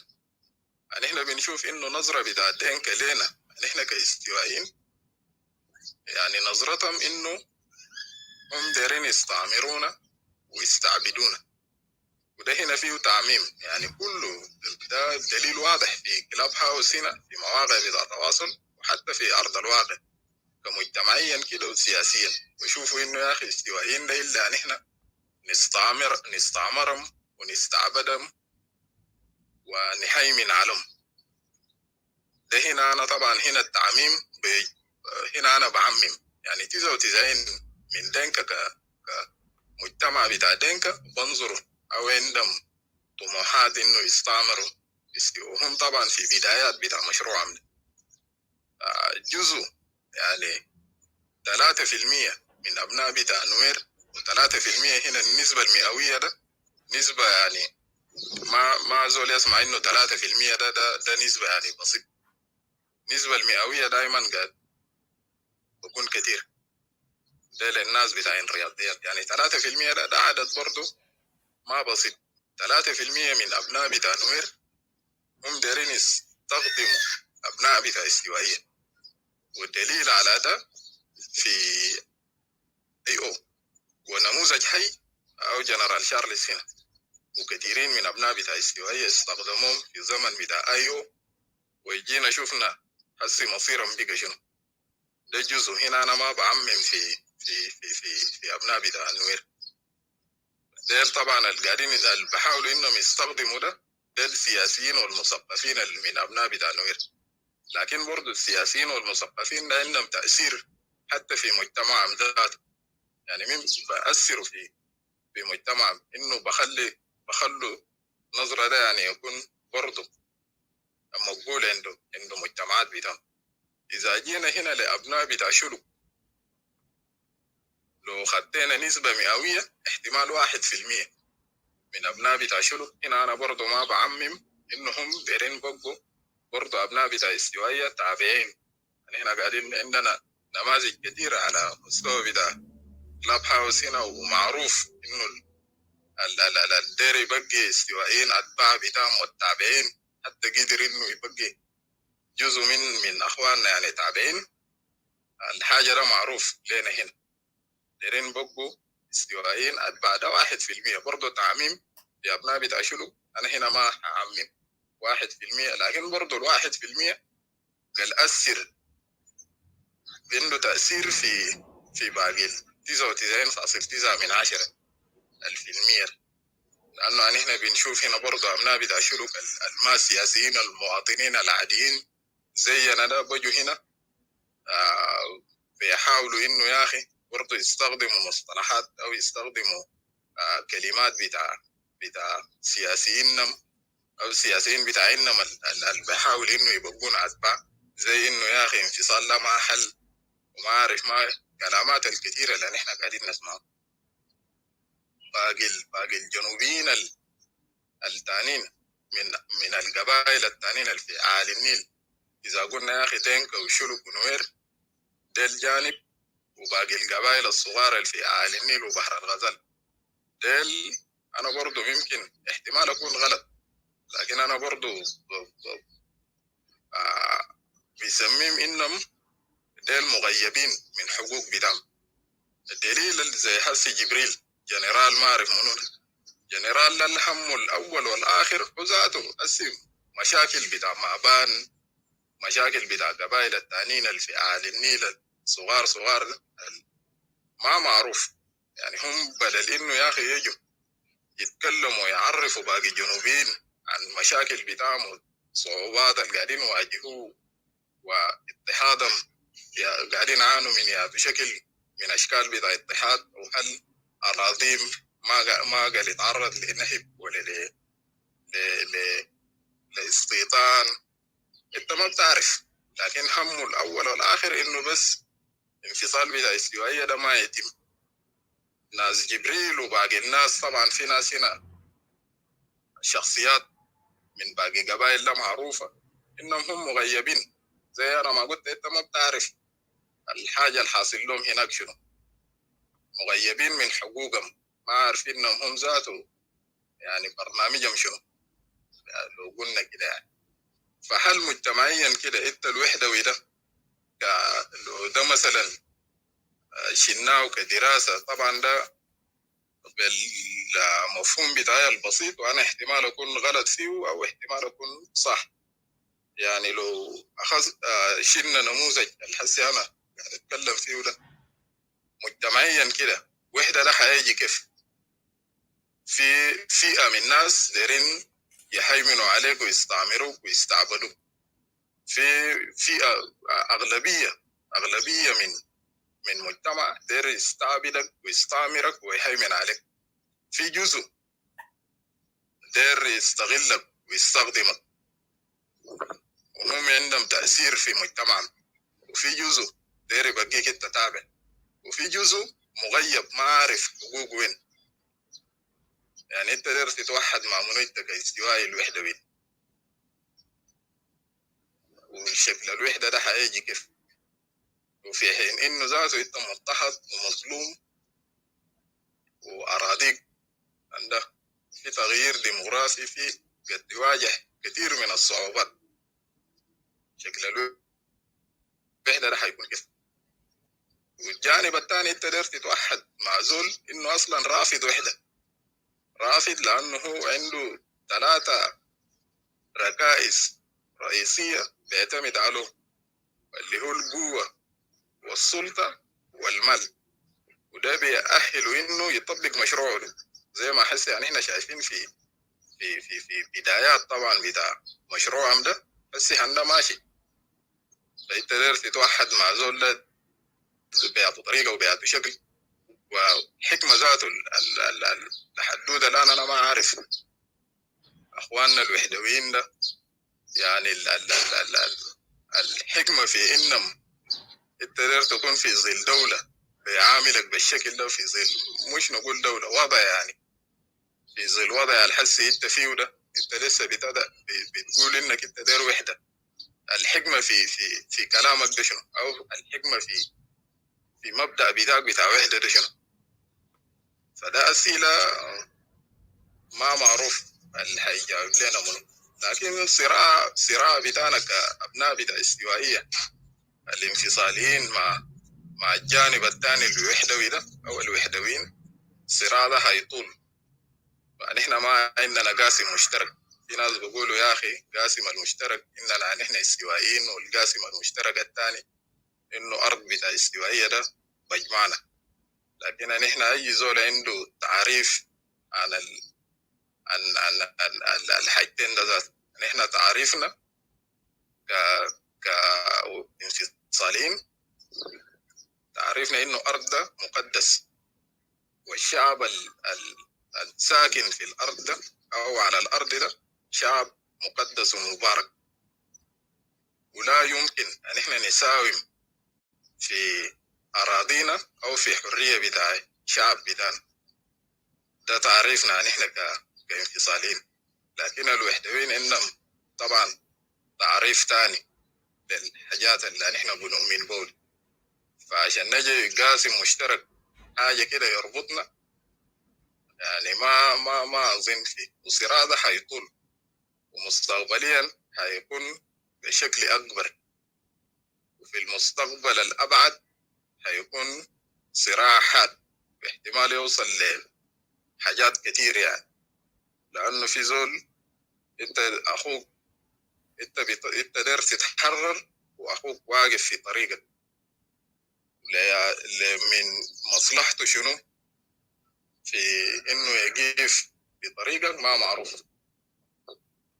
ما في زول برضه. ونفس الأسباب الحسي انفصلنا منه من السودان الأم، أسباب ده موجود وبيقى يعني الأكعب من الأول في ظل إنه حكم بتاع الجلاب.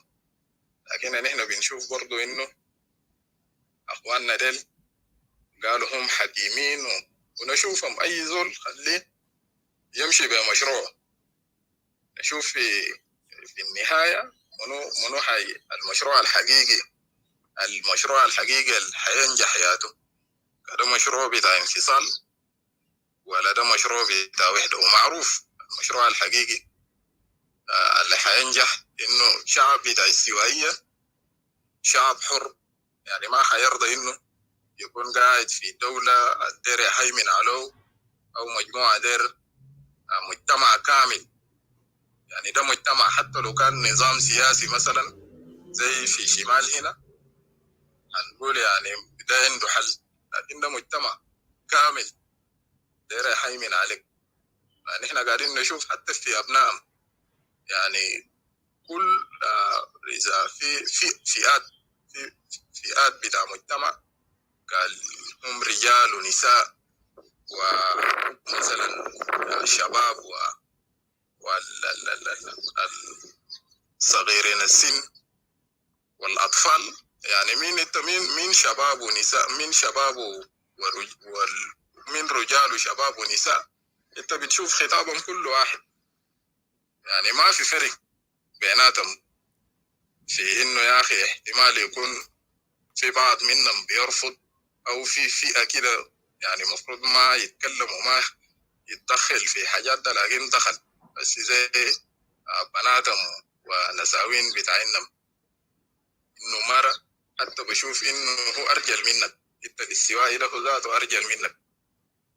فوحدة ده زي ما جنرال شارلز بيقول انه وحدة ده ما جذابة، لكن في ناس اقلية طبعا سياسيين مقتنعين بانه حاجة ده بيؤمنوا قال بانه اسس وحده على اسس جديده، يعني نفس اسمه شنو، نفس سرقوا نفس الكلمه بتاع سودان جديد ده، فما معروف هيكون شنو. لكن طبعا الطريق بتاع حق معروف، ونأمل انه اخواننا ديل يعملوا مراجعات في في في في تفكيرهم. يعني حتى انت كسياسي لا، في انت ممكن بتعمل مراجعات في مشروعك السياسي، اذا كان انه مشروع بيودي ناس قدام او حيرجع ناس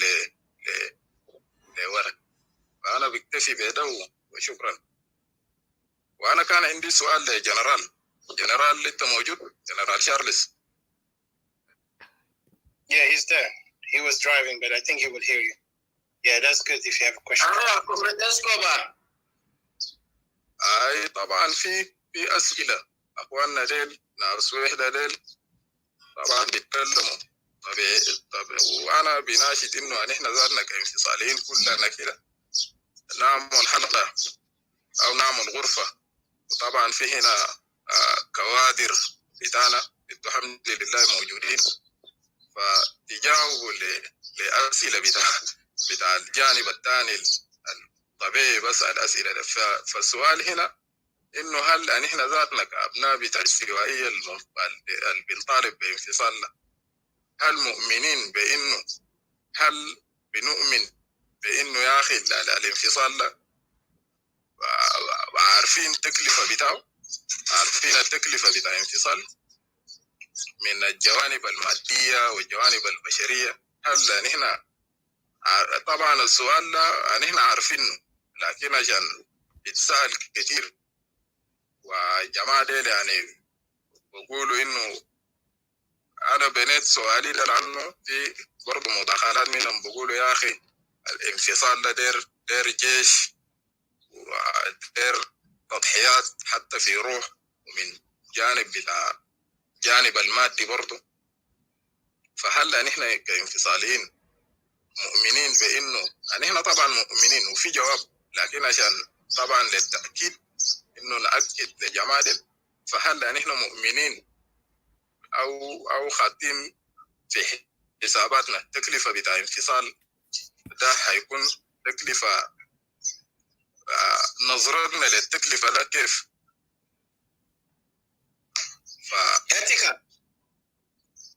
Yes, brother. Yes. Do you want me to translate to interpret by Arabic and Juba Tarnat Equatoria? All right. Yes.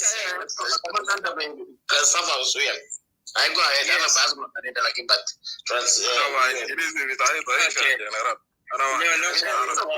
General. I will answer. I will interpret it to you. Well, okay, Escobar. Again, repeat your questions so I'll make sure, because I understand this is a question. Even I have an answer. I have some thoughts on it. Oh, God, you know. Oh, God, what are the implications? Some people think that the cost of it, the cost of separation.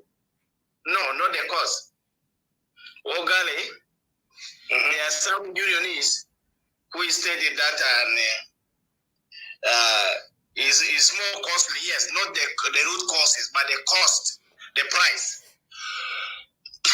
And also whether we have boots or maybe military equipment to fight for this. Yes, that's exact.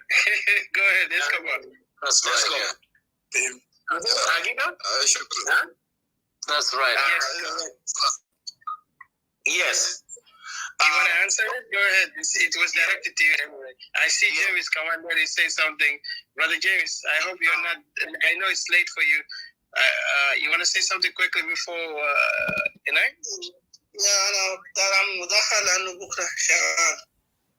Okay. CPI, will you allow him? Yeah. Go ahead. And then we will reply you, because even I have thoughts on that, and I know General will also have a point on that. Thank you. I see CJ come and blink. So I think everybody want to answer. So let's see. Go ahead. اتفضل. Welcome. Thank you. I know you want to put your final thoughts.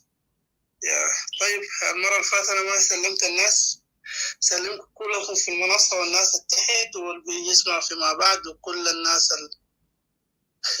الكلام اللي قاعد أقوله كل يوم.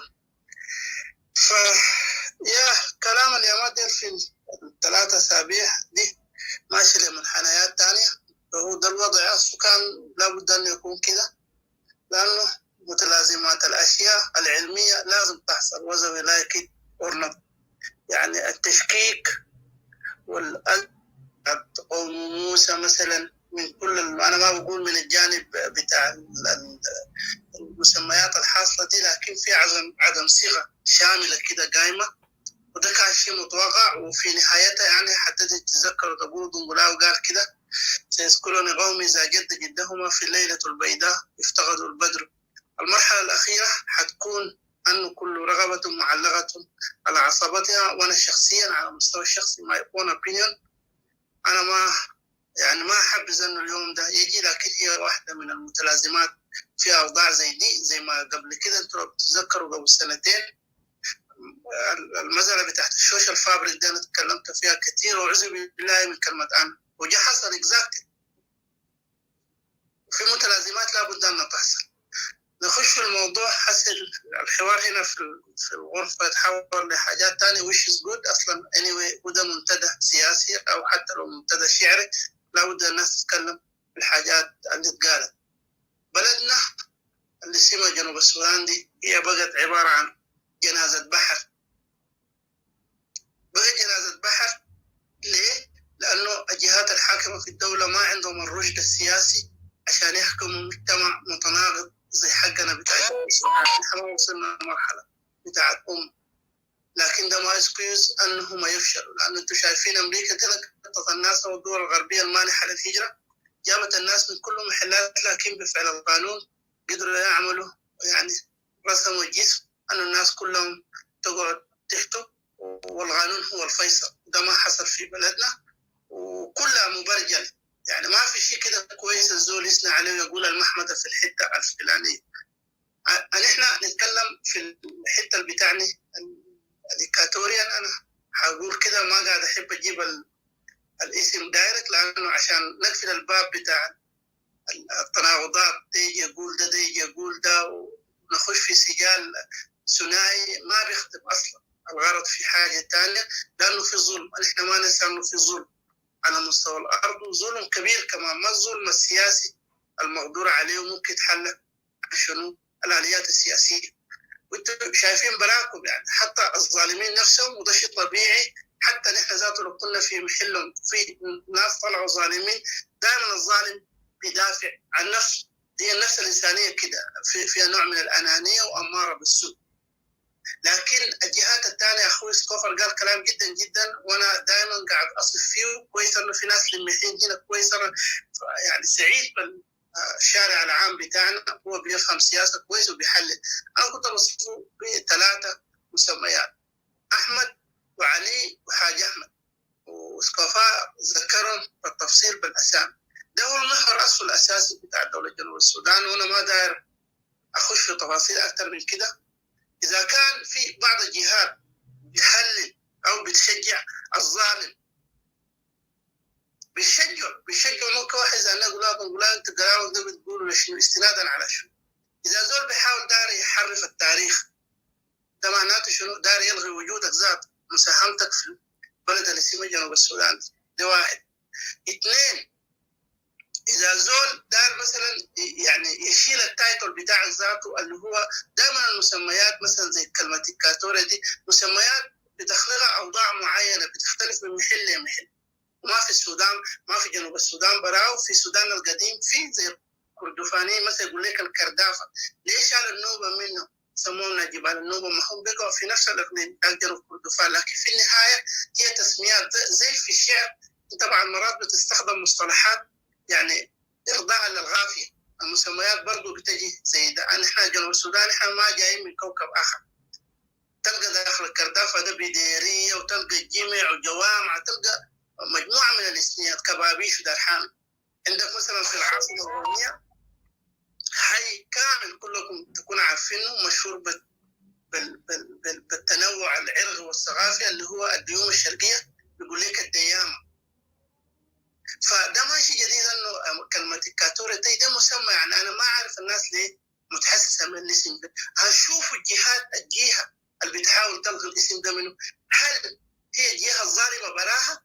انا بحترم رأي اي انسان اذا مفتكر انه ما في ظلم، ده والله ده رأي، وما في النهاية الانسان بيتعامل على حسب اللي بيشوفه ونظرته هو، وبرضه تكون في محل احترام. لكن انا بقول هنا من ناحيه مرتكز علمي، هل الظالم الزول اللي بايد الظالم ده ما عارف الحاجات دي؟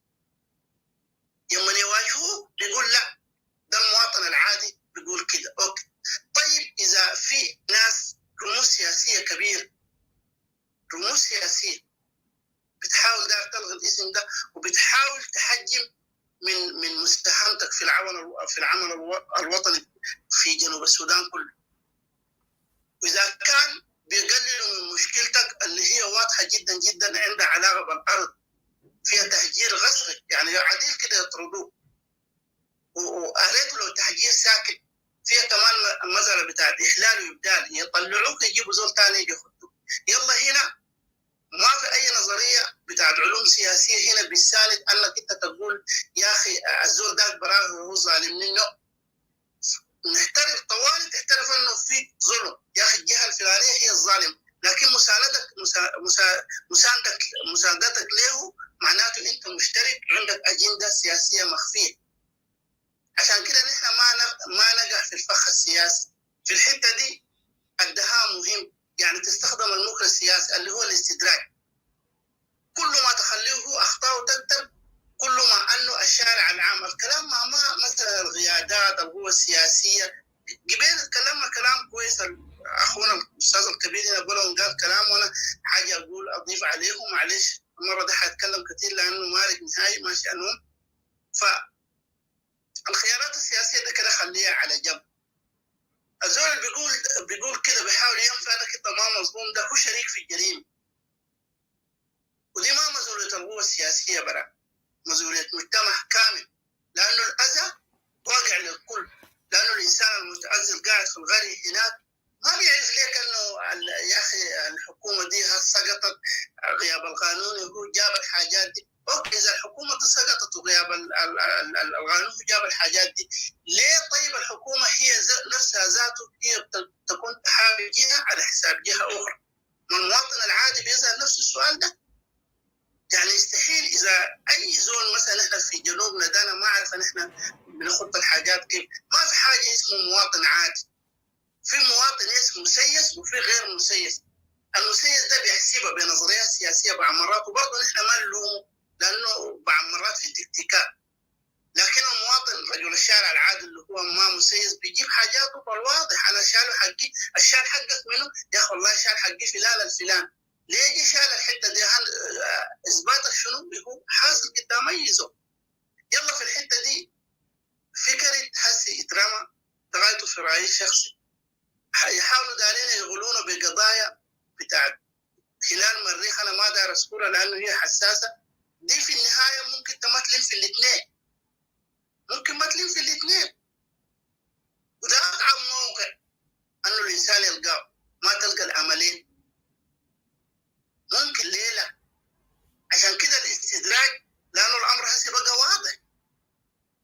اخونا بولن قال قبل لما وصف الحاله هي خيار، واي خيار سياسي او مشروع بيبدا بالفكره، ما بتبدا بالاجابه بلا او نعم، وفيها وداخل الخيار ده ذاته بيكون في جانب تكتيكي وجانب استراتيجي، انت بتتفاوض بها على حسب الوضع، على حسب الوضع الماشي. وما تنسى انك انت عندك اقوى حاضنه اجتماعيه في جنوب السودان، انت هو عندك ده. ما انا قلت الكلام ده، قالوا الدكتور حسن الترابي وقال الدكتور حسن مكي، اقوى حاضنه اجتماعيه مدنيه في جنوب السودان في الاستوائيه. وده ليه؟ لانه هم ما مجموعه واحده، اكثر من كم 50 حسميها حتى لو 1000، لكن عايشين في ظل ثقافه مجتمعيه موحده. وما حصل مثلا في التاريخ أنه حصل اشتباكات مثلا سمينا قال نيانغورا شالوا حراباتهم قاموا قطعوا هناك قالوا ماشيين نحارب الديدينجا، ده ما حصل. أول طباسة منظم من هنا قالوا يا أخي نحن ماشيين في قبيلة أنا شخصيا عرفتها قريب قالوا اسمها مكركة، ما سمينا قالوا طباسة قاموا عدوا البحر النيل ده قالوا ماشيين نفتش مكركة لأنه في زول كان منهم قتل زول في كبوتة، ده ما حصل اللي هو ثقافة العنف والعنف المضاد. دي ظاهرة صحية. كويس معاه؟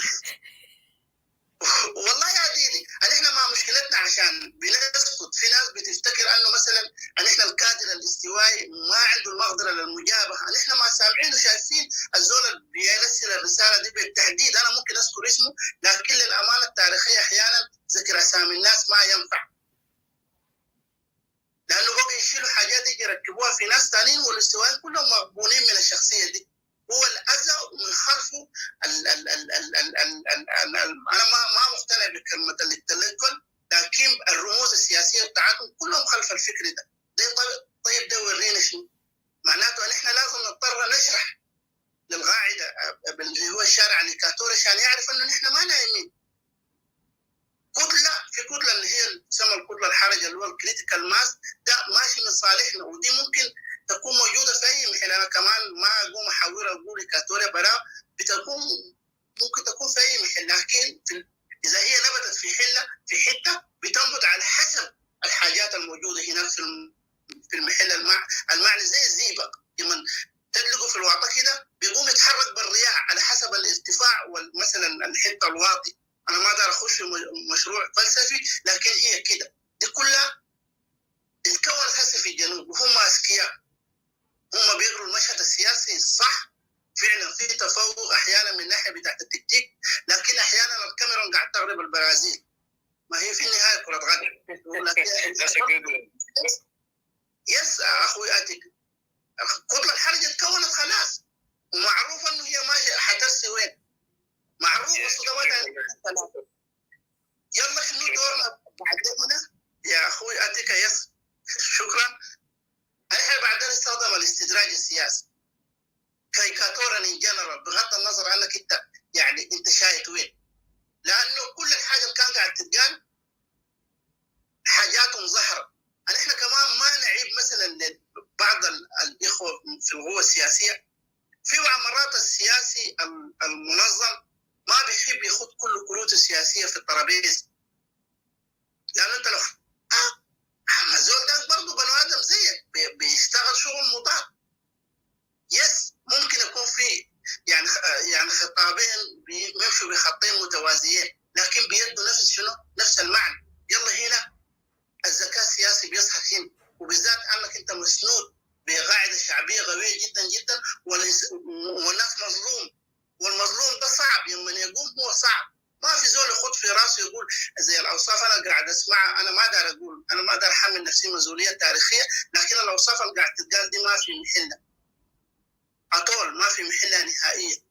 يلا هو اخر كرت هسه الاعمال دي شغال يا اخواني الكرام، بغض النظر عن الميولات السياسيه اللي هو ظهور بعض التقسيمات بقت تجينا داخل مثلا احنا اليمامه نفسهم اللي هو نحن دين ذات انتم فاهمني انا قاصد شنو عاتك والاخ سكوفر، فجابوا تقسيمات ده من وين وده ما عارف من وين وده من وين.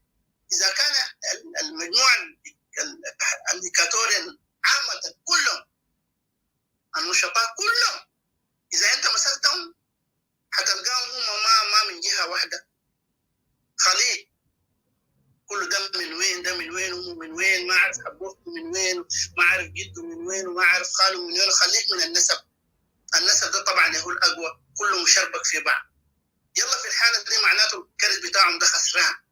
يس ممكن انت تمرروا هم يمرروا، ما نحن لا تزنوت بليما والسلف نرمي نفسنا في الشبكه دي. هم يهو الجماعه دي هم بيستخدموا الكرت ده، ما عدا علي ده بالمناسبه وزول ما كعب مشكلته بس مع احمد في السلطه هناك، عندهم نزاع تاريخي ما داير الزول ده مثلا يشيل افريسين وداير بس الزول داك، لكن ما في سابقه تاريخيه علي عملوا لنا لا جيش على الارض زول اذا في بيكوز هذا الاندفيديو، لكن كسياسه ممنهجه وتشجيع زي ما بيحصل من المجموعه بتاعت حاج احمد ما حصل، الا يكون حصل في محل ثاني في النيجر او الكاميرون. انا ما اعرف، لكن في الفضاء العام هنا ما حصل. شفنا ناس علي ديل قالوا يا اخي نحن دايرين نعمل للإيكاتوريا كده، او مثلا سمعنا مثلا مشاعر او حتى تعبان دين ولا من رياداتهم ده جاب تصريح مضاد، ما حصل. حتى على مستوى المواطنين العاديين ما نحن قاعدين، لكن شوفوا علي ده قاعد بيعمل في شنو؟ كل قياداته الرموز الوطنيه بتاعته ذاته من زمن السودان شغال ضده. انا بقول لكم بكل وضوح وخليهم يجوني هنا، الداري ناظرنا خليه يجيني، انا بجيبهم لهم بالورقه والقلم 1 2 3 4 كل التصريحات السياسيه قاعده. عليه يقول لك لا التصريحات السياسيه دي مزول منها الشخص نفسه. لا يا بابا، الليله انت حتى لو منظومه صغيره نادي بتاع كره قدم، اذا اللاعب قال حاجه از اوكي، لكن اذا الكابتن قال حاجه شويه كده الناس بتركز معه. اداري قال حاجه دي مشكله كبيره. رئيس النادي قال شيء خلاص الكلام محتمل، ما المؤسسيه بتقول كده، ما يجي يخموا الناس وبطلس السياسه يقول لك لا يا اخي الناس اللي قالوا الكلام ده دي مسؤولياتهم الشخصيه، هم ما في حاجه في الشان العام اسمه كده. نحن ما في بيت عرس عشان واحد يجي يقول ادفعوا المال شويه كثير، ما في مزاد علني. هنا كده الوعي السياسي بيظهر في الحته دي. نجابيهم يس ما بيدوك فرصه في منتدياتهم ده من حقهم، لكن نحن ما ننجرب ولا الحاجات اللي هم قاعد يرموها علينا دي. هسه نوع الكلامات اللي ظهرت ال3 أسابيع الاخيره دي عندها علاقه بالاشياء الحاصله دي. اما اخر حاجه انا هختم فيها اللي هو ظهور بعض الاشخاص يبدو انه من كلامهم هم اهل معرفه واكاديميين وبعدين خبره، ظهروا إيكاتوريين كده نحن ما بنعرفهم، ودي محمد حاجه ما كعب، لكن بعمرات بيشوش الزول. انت ما بتعرف انه يعني كلامهم مسنون، لما تيجي تغنى التاريخ كلامهم بيكون جد. يلا يجي نفس الزول ده يقوم يجيب لك نظريه هنا اللي بيعمل الربكه. هسي يومين انا ما دار اخصص كثير عشان الناس ما تعرف، ما دار اساهم في رضخ النسيج او خرق النسيج الاجتماعي حتى داخل إيكاتوريا، ما بإيكاتوريا برا حتى كل جنوب السودان. خرق النسيج الاجتماعي از نوت جود، لانه في ناس ابرياء ما عندهم دخل باي زول. فزي ده لما يقول كده بيجي واحد ناشي يعني وليد صغير او زول ما مهتم بالسياسه بيجي يزعل يقول يا اخي الموضوع ده ما قالوا زول يا اخي، زول ده خبره يا اخي، زول كان حاضر ذاته شو دعيان. نفس الكلام اللي نحن قريناه في الكتب او سمعناه في منتديات رواه ناس يعني اهل معرفه، الزول ده كلامه جد. يلا نوع الحته زي دي الاخ اتيكا بتزرع طوال شكوك في الحته دي. يلا نوع الناس دي يبدو انه هم طنوغراء. لو هو سياسي، السياسي نجيب، هو بيعرف نفسه بيصرح 200 وبيروي القصه 200. واللي بيدعم الفكره دي شنو؟ اهلنا الثانيين النن إيكاتوريان دي. احنا مالنا المنتديات دي بنجي ساكت، حتى لو ما طلعنا فوق بنكون قاعدين تحت بنسجل نقاب. شوف الحادثه بتاعت كاكورا يوم بتتقال زي قصه ابو زيد الهلال، كل زول على هواه ويفصلها، لكن في حاجات معينه كده هو الناس بتتفق فيها، لكن بيفصلوها على حسب هواهم. والشغله دي عشان تعرفوا انه هم فعلا الاخ اتيكا نزاع الاجيال ده بيقع بعض مرات. ما تتغرب الناس، ما تتغرب الاسامي، انا ما دار اقول كبير كيف ده. بعض مرات التكنولوجيا بتقرب المساحه.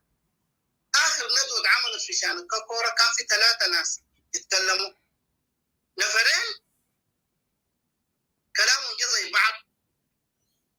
الناس الولادات الصغار ده قال الكلام الاثنين ده جه مع بعض عشان الاجنده السياسيه. وزول واحد مننا ذاته هو إيكاتوري ودكتور، هو كلامه يهو بيختلف من حق الناس دي. وانا ما بسند وبقول عشان هو مثلا بلدياتي او من قريبنا من إيكاتوري زي انا قاعد اسانده. الحقيقه العلميه ما فيها انه ده قريبي وده من بلدنا من إيكاتوري، انه حق الزول ذاك الوحيد كان هو الصح. انا فرحت لما الزول ده كان في المنصه هنا انه طلعنا من مأزق، قال لهم كلام ورطهم ذات. ممكن هو يكون ما قصد يورطهم، لكن احنا المتلقين ديل او المستمعين حسينا انه في توريط للنفرين دي، وده دعم خطنا السياسي كلنا كإيكاتوري ان جنرال بغض النظر عن الايديولوجيا. الايديولوجيا ما مهم، يستصل الفكره مهم، والوقوف خلف الحق مهم اينما وجد، لكن باقي الناس هم ما دارين الحق. زي ما قالوا الاكل لو نقص في البيت بيحرم على الجيران. الناس دي هم ما دارين. انتوا براكم شايفين النزاعات هسه الحاصله دي حاصله هناك. انا ما دار اتكلم في حاجات ثانيه لانه از نو جود، لكن كده نرجع كم سنه لورا، امشي في الجزيره دوكيومنتري، شوف النزاع الدموي اللي كان في واحده من المدن بتاع خارج الايكاتوريا، يوم الكلاب نهشت واعوذ بالله من ذلك الجثث بتاعت الناس. هل كان في كاتوريين مشاركين في النزاع ده؟ مش الناس قاعد تخم الناس تقول لا علي الامور هناك ما عارف جيمس واني ايزك مامور، لكن على مستوى الارض كان في ايكاتوريين كانوا هناك الاجابه بلا او نعم في الحته دي. مهم ما حيجاوبوه، سالتهم كده حيقول لك لا انت زول ريجوناليست، ما عارف انت ما عارف ترايبوليست. يخجل يقولوا الكلام ده اذا هم هو البدوه وسنوه في جنوب السودان بحكم التاريخ. بعد من الليله اخر حاجه الحقيقه هنا يا الاخ اتيكا ان احنا بس نخفف نبرتنا السياسيه في بعض القضايا الجامعه بالنسبه لنا نحن كايكاتوري، والما دار يسمع الكلام من ناسنا دي نخليه طوال نفتح له الباب للمسؤوليه التاريخيه. ده ادب جديد، انا متاكد اسكوبار عارف الكلام ده لانه الكلام ده سمعته من المجموعه بتاع الكاتوري في افريقيا هنا في السودان وفي مصر وفي كينيا وفي يوغندا. ديل يعني بقوا دخلوا ادبيات المسؤوليه التاريخيه، لانه نحن اي زول يخرج عن النص ما بنحاكم، لانه ده ما وقت بتاع المحاكمه، ده بيخلق عدم ثقه بيناتنا، والهدف ما حنحققه في كل الحالتين، وان شاء الله ده ما يكون. وانا متاكد ربنا ان شاء الله حق الانسان ده ما بيروح ساكت. وانتم كيف انه نوروا الناس، اصل الهدف من المنتديات دول منها تذكير الناس، ما عشان حاجه. ما في زول هنا بيدفعوا له قروش، وما في زول عنده مصلحه داري يبقى وزير ولا داري يمشي يشتغل له شغله. انه بنتكلم بس وبنشجع كل اهلنا. الزول الداري يجيب حقنا ده نحن بنمشي معاه، من لقيناه مخستي بلغه الشباب يعني ما بندينا نقول انت خستك، نقول له بس نتخطاه ونمشي لحته ثانيه. شكرا جزيلا الاخ اتيكا، تصبح على خير. انا حكون سامع لحد ما نوم، ونقول لينين شويه مع ناسنا يعني ما نحاول نشدد عليهم كده، لانه الموضوع يبدو انه ذاته في تغيير حيحصل. يعني كل المؤشرات السياسيه يعني وهي السياسه ما بيركب راكده، يعني في تغييرات بتحصل، ما نلوم الناس فور ايفر كده، في النهايه هم اخواننا مننا وفينا. شكرا جزيلا. All right, thank you very much, brother James. I really appreciate your time and also for elaborating. And I agree with you. I understand. Sometimes, you know me very well. Sometimes when I see those people are trying to insult us in a way, it irritates, you know. But you're right. You have a point there.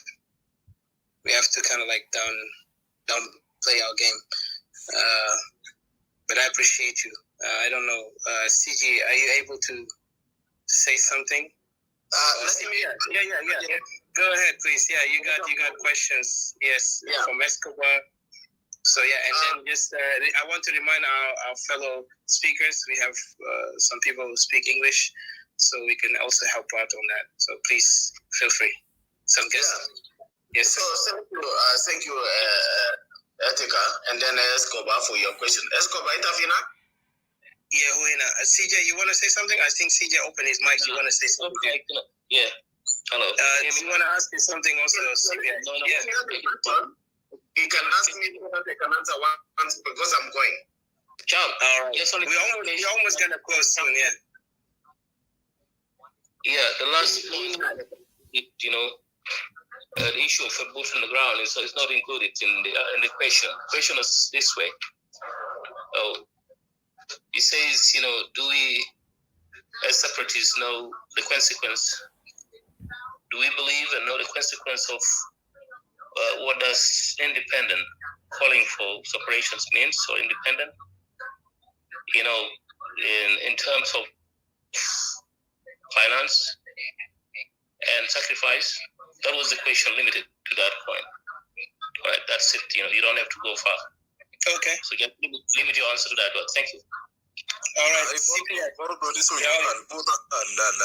البوضع على الارض متضمن مع الثمن بتاع الاستغلال ده برضه بيشمل برضه الجانب العسكري. Well, listen. Okay. This is the question. What's in the graphs? لو انت متفق مع الواقع يلا ماشي الحال مش problem. No, that's not his question, actually. That was the question that was raised by other rooms from those who are trying to question Equatorian nationalists. So CPI actually got it too. And, they talk about this is not the first time, and we always know. And it's a good thing Escobar mentioned it. Go ahead, General CPI. Yeah, thank you, Escobar, and thank you, CJ, for translation or interpretation. Al-Suwalda, they are asked by Equatorians.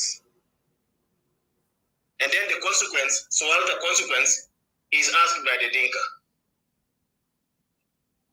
Okay? Because they say it took South Sudan 60 to 100 years to fight to get independent. And the booth, the Equatorians said, do you have the booth just talking on social media without what? Without boots. Let me give an answer. Consequence. Nena hal inna barf tamana anna bidafa fugo fi istihlal tanna Equatoria nam. Dema awal marra na dafa tamana fi istihlal. ونينا ما أول الناس عشان ممكن يموت في تحرير في Equatoria. جدود أنا موت في Equatoria Corps في زمن تشغيل تاع كواجات. جزء منهم يوجد مرد. Can you make it in English if possible? Thank you. Yeah, I thought so that I just go back and ask my command. Oh, okay, because I think Escobar, you can also I will change it later on. Okay. لا أنا برضو بسمع جنرال يتكلم بإنجليزي أنا برضو بسمع. Okay. So what I'm saying that we are not and the first people that will have the consequence or that can pay a price in the liberation of Equatoria, independent. Our forefathers, the Equatoria Corps, fought in the First World War and Second World War. The remnants are the one that declare Anyanya injury of Torit, the Equatorial Corps remnants. We pay a price during the SPLA. We pay a price even without fighting the regime. We're still paying the price. What special price are those unionists talking about? When they are paying now the price, the Equatorial are paying the price, are they liberating Equatoria? Are they not paying this price while they are still with the unity colonial government of South Sudan? They should ask these questions. When they are fighting for the unity of South Sudan, are they not paying the price? How many soldiers, how many citizens of Equatoria die in the hands of Thomas Cirillo when he is fighting for this unity? Is it not a price? What will be that different price between the separatists of Equatoria fighting for a total freedom for our people compared to leave our people to be oppressed and they pay the price twice or thrice from Anyanya 1 to SPLA again after independence and now fighting for unity again and then for separation. I think the price of a separatist will be more effective because the price goes for total independence of our nation. Coming to the boats on the ground.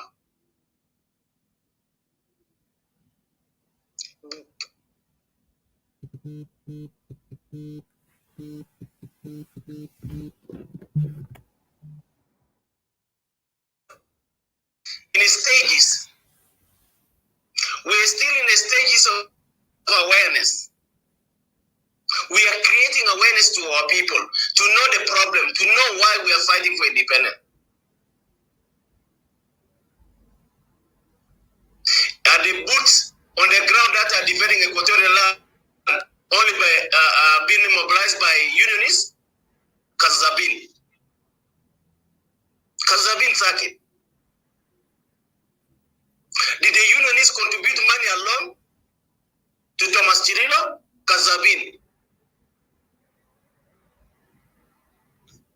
So they shouldn't even open that mouth, because we know what we do.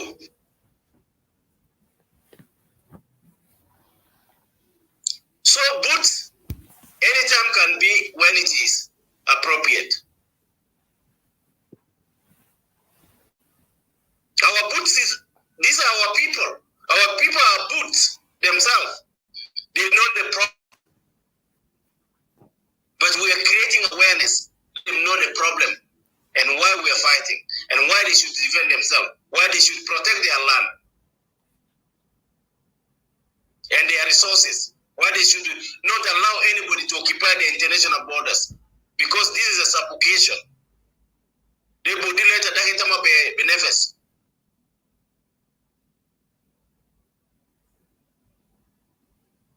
Coming to financial sacrifice, finances. Yes, any revolution, any struggle, they no grush. But Gruza Benjamin, my Benjamin Equatorians, my Benjamin colonial South Sudan, even though German colonial South Sudan and Gruza Bistamil Boshunu, Manato, Bikarabu Moa Istihlal Dana. So it is our responsibility for everyone to contribute. Even started to make our work. Let's support one another. Itu malfi ground can about the jada town later, and then you can print this separation papers. Ajida for your hilla. This is part of a liberation. As well as into Aki Mugen Bodi result and the separatists. Moyo. Medida is part of liberation. During the SPLA liberation, see Mahalat for the Mafi Mogo Kani UN. Mahalat Tanama in the UN. But the SPLA were able to be fed. The Equatorians, citizens and natives can do better than that for their own freedom. To our frontiers who are going to frontier their life for the liberation of Equatoria. So these are some of the questions that are security questions that might be doable. They swalata muarasin when a bar woman.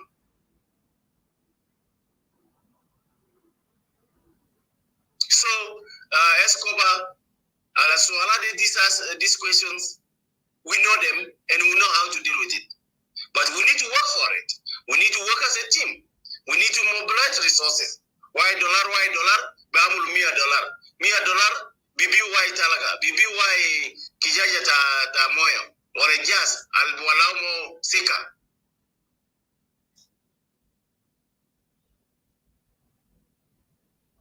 So it can. When the nyanya zaman ta nyanya ta shakla de, anyanya kan mendu kan asla. Or the cause of anyanya was not genuine like Tanna de, Algika Tulina de. It was more political. Like Tanna de is more physical, pain enough on ourselves, and also our resources being exploited. And we have been chased out of our land. Mavikan minanyanya alkan turujo. Even Nehina Belatana Tahila Rago our Nyanya one. But Nyanya one turujo kawaja after their defeat on the 8th of November 1963. They burned our villages, but they were not able to go deep in our villages.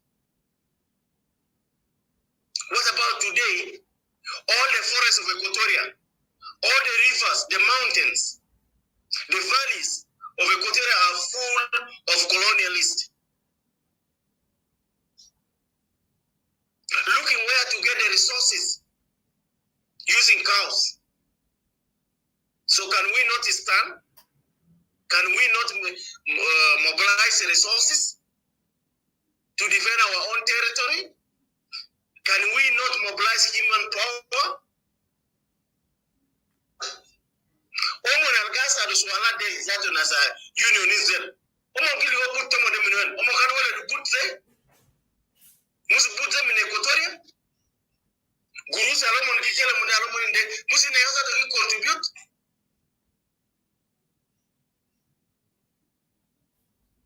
Down on the ground, most of our people are the one contributing. So the liberation of Equatoria will need a contribution from Equatorians. And in future, we'll get also partners. We'll get people who will stand with us. Nena biligo daraga min mahal tani. Makulu jaran batal fi jaranat al-quest. Al-Bukra inna bag bekati wo kaman. Wo bekati na lela na bekati wo. That's how the world is. Nena bitesu. Mahal na biligaki fogo wen. Mahal na biligo giris wen. We are still in the first phase of awareness. So I hope I answer your question. Shukran.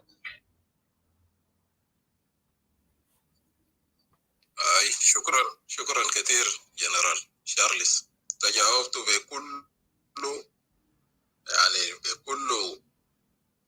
بكل صدق وبكل يعني جواب كان في المليان.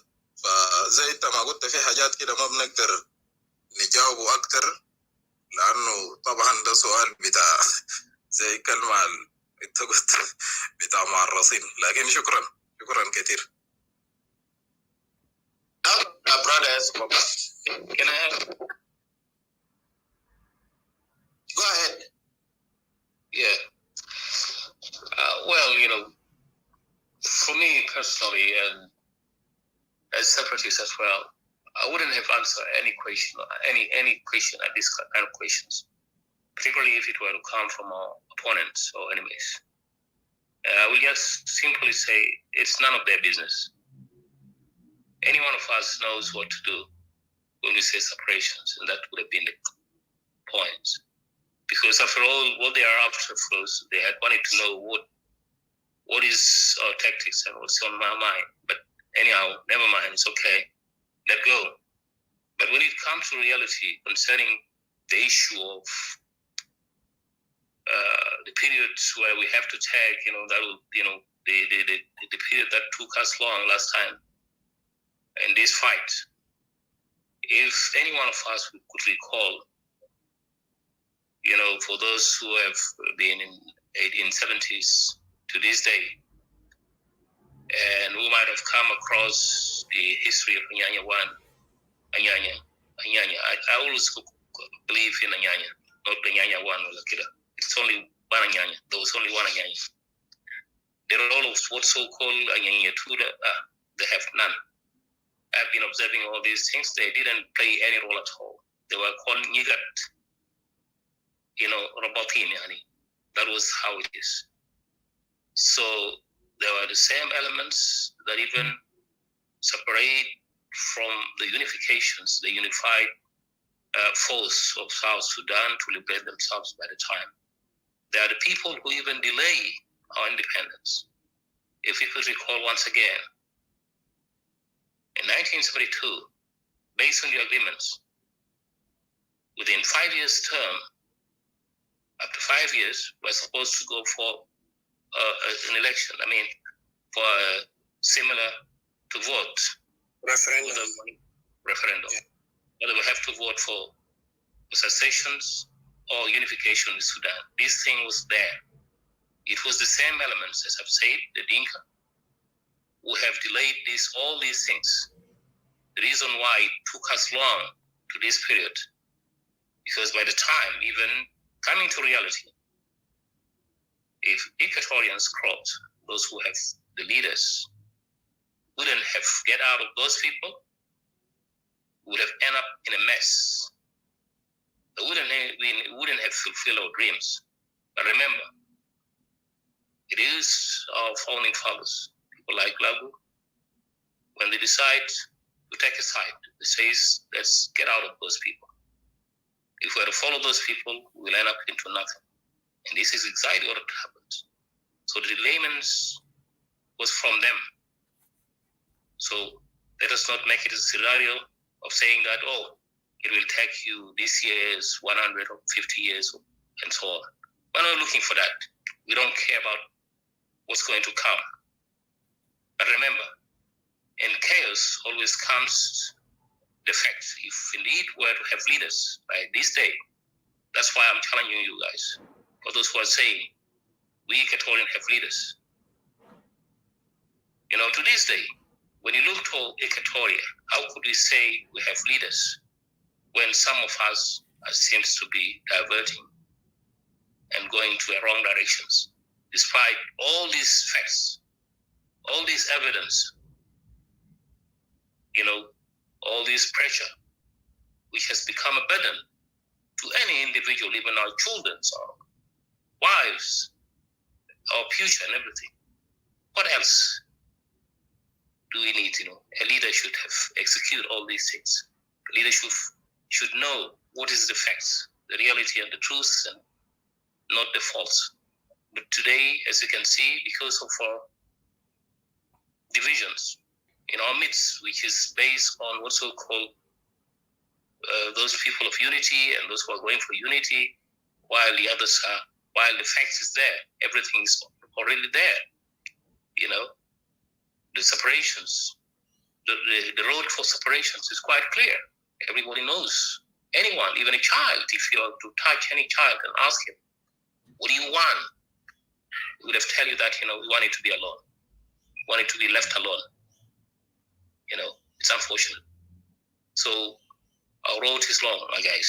It's not, won't be long. It is because of primitivity as Africans, we decide to follow the Europeans. That in order to have independence, you have to engage in fight. You have to fight each other, kill each other, so that we reach the goal, our goals. No, it doesn't work that way. If indeed we are wise, you know, we would have settled this issue in a brotherly manner, simple and clear. But because of the arrogancy and some savages among us, that's why it may take us that period, a period of time to get our right, to gain our rights. And this will come, whether they like it or not. This is going to happen. You know, for instance, I will give you an example. If somebody were to come to your house, like today in Equatoria, for those who storm our house, all of a sudden, are we expecting the next day when peace and stability, we restore peace and stability in that country? Could we say, okay, wherever, you know, let anyone's, wherever he is, let him stay. Let us honor what is going on in the country. For instance, you know, having all those people today, Mangala and the others over there in Yeyuela. Could we accept that? It was the African Unions. It was a silly mistake when the African Union come in 1976 and 60s, when they come and says, let us hold on to all our borders and the way how Europeans, the invaders have come and divide our country. Let us hold it. Let us just accept it the way how it is. That is not a solution, my guys. They know very well that things will erupt along the time. That's why, as you can see today, as I've heard some used to say that there may be 50 states, 50 people, 50 conflicts in all over Africa. People are calling for separation. It's more than 50. Yeah, more than 15. Well, yes, that is obvious. It is obvious. It is obvious. That comes back. It comes back to what I've given you as an example. That, you know, somebody comes to your house and then destroy your house, put the toilet elsewhere, close to the door, and all that. You know, just mess it up. And then all of a sudden, you as a family, when you kick out this guy, then you will say, okay, let's just accept our house the way how it is. It wouldn't have been that way. So this is an African Union's conflicts, they will pray for it. One day, a time will come when things will be in order, because before that, we were kingdoms, we were ships, all right? Everyone knows where his territory is. That is why camps were so-called Pan-Africans. Pan-Africans should be based on the time before the colonials. Because before the colonials, everyone knows where he is, where he belongs. Unlike today's elements of young lead governments, which kept on began to storm everywhere. We know who they are, that they are the one who delay our issues, definitely. Guys, they're the one. So let us not doubt ourselves. Let us always just keep on pushing. We will reach our goal very, very soon. In time of chaos, as I've said, here comes our goal. Unless we, gain this opportunity, as quickly as possible, we have to do everything in our power. Let us not look to those who kept on pushing, saying, oh, let's go for unity. I wish some of you could have told me, why are those people calling for unity? What is their suspicious? What are their motive on that? What is the reasons? Why are those people calling for unity when everything is going on? What is going on in their mind in front of us is quite clear. That we have tried everything. We have, as I've said repeatedly, we have tried this kind of unity. It didn't work. We tried to be friends. We fought side by side. There was more many mess. Yet until this guy here, the time when he came, he said, forgive us. We did forgive them. How many times do you have to keep on forgiving that kind of people? If it is 77 times, 7 times, it says Jesus, we did it all. We did it all. It's beyond now. It is beyond. When every day an Equatorian can fall, what does it mean here? It means a forgiveness. We have forgiven them enough. There's no chance anymore. Our only way out is to exit. We have to exit it, whether they like it in a peaceful manner or the other way around. This thing is going to occur. It is a matter of time. It's a matter of time. Let them not dream that, this thing is going to take us 100 years or 50 years or 21 years. Remember that time will come. Shortly, we will end up this ordeal. And it will be a setback to them. So that's the little that they can be able to contribute with, guys. Yeah, this case is serious. Let's ignore those people. Let's not even talk about them any longer. Those who are calling for unity and all that, let them go their way. And let's keep our ways. Because the more we start talking about them, it's like we're begging them. Let us not beg. Let us keep on pushing, going on. Let's establish our own and push on. And God will be to our side. Remember, we will prevail at the end of the day. So never, for me, the way I look at it, the more we talk to those people, we were wasting our time. I've heard Brother Oscar have said, that was James. He says, let's not be hard on those people. Brother James, the truth has to be said. If your brother went on ally with enemy, لو في واحد مشى وانتمى للعدو، لو عندك أخ مشى انضم للعدو وصار يحنس العدو ويمشي مع العدو، انت فكرك انت عليك انك تواجهه ولا انت تكون بالنسبه له تكون لينيا مثلا تلطف عليه تعمل اللطف بالنسبه له؟ لا، انا في نظري بشوف ان الموضوع ده خطا جدا جدا. ما بتلاطف زول مشى وتحالف مع عدوك. اليوم اللي حصل مع طالبان، الناس اللي كانوا حصلوا مع طالبان هناك لما كنا مشينا هناك وعملنا اللي علينا كخدمه للناس دي، لما طالبان جاوا واخذ الدوله ده، شفت الناس الكل؟ لو كنت واحد من اخواننا اليوم ده راسك برا. عرفت كيف؟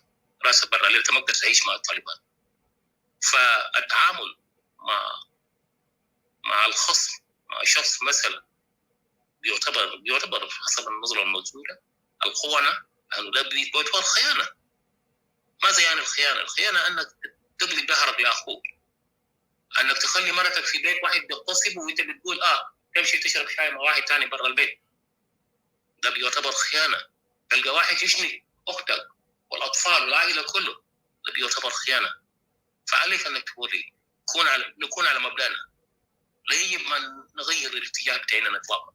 إحنا بنقول الكلام اللي إحنا بنقوله، لو هو فهم الكلام ده بيجي البيت، لو ما فهم فبيعه يا أخي، لأنه أنت لو أنت بتتعلق به أنت بتضيع زمنك، وفي النهاية أنت بتكون الخاسر، بتكون بتعوم بين محيطين، تلقى نفسك في النهاية أنت الخاسر. فعلينا باتجاهنا، علينا نتجه في موقفنا، نكون بصلابة في الموقف بتاعنا على أساس النداءات بتاعنا زي ما قال الأخ شارلز، أنه إحنا في المرحلة الأولى مرحلة الوعي، وبيجي مرحلة اللي هاي الأمم بيحلموا بيه ده إحنا نقدر ناخد. يوم بيجي الشعب الإسرائيلي أخذوا زمن، لكن لما جاء زمن ياما في ناس يترددوا كان في وسط زي ما كان في إخواننا صفناهم، في ناس يترددوا قالوا لا يا أخي ما تعمل كذا وكذا، لكن في 2 3 كانوا عندهم الشجاعة والمروءة وكل الكفاءات وأي حاجة عملوا على اليوم ماتوا، اللي ماتوا واللي حيوا اليوم أصبح في دولة إسرائيل. فالدولة حلم الدولة بيتحقق. الظلم والخيانة أصعب شيء. قال لك أنه شنو زي ما قال يقول أهلنا في السودان الماضي أنه اللي بياكل معك في لقمة يترابيزة معك بياكل معك دي لقمة عيش دي وبيجي منقلب عليك، ده بيعتبر اللقمة ده بيخونه في النهاية. ناس زي حيكونوا مجهجهين في الأنظمة هذا. هؤلاء الناس عليهم ده بيعتبر مش خيانة، ده بيعتبر شنو نعلة. يا من ما في زول بيحاول، لو قالوا لك تمشي وراء الملعون ما بتمشي وراء الملعون، الشخص الملعون ما بتمشي وراه، لو انت مشيت وراه هتكون ملعون. وده الفاصل بيننا وبين الناس دي، ده الفاصل بيننا وبين الناس دي، الفاصل واضح جدا جدا. يعني اللعنة بتجعل الرجل مرأة، يا أخي تحديت كرامة بتاعي، يا أخي أقطع يدي، يا أخي أقتلني، أعمل أي حاجة، مش تهيني أنا. أسوأ شيء أنك تهين الإنسان. هذه الإهانة ما بينتهي. أنت لينكاوي أنت من تعمل في إكواتوريا اليوم، هذه الإهانة يوم حتدفع ثمنه طال الزمن أم قصر، حتدفع ثمنه بلا نهاية يوم من الأيام. وإلا شنو؟ بالنسبة للضعفاء مننا فليفهم هذا الشيء هيمشي عبر الأجيال. فإحنا اللي عشناه ولأننا قاعد نعيش الواقع دي، إحنا شفنا الحقائق ده كله. إحنا نحن السلاح، أني أو سلاح أني أو بحسم القضية دي.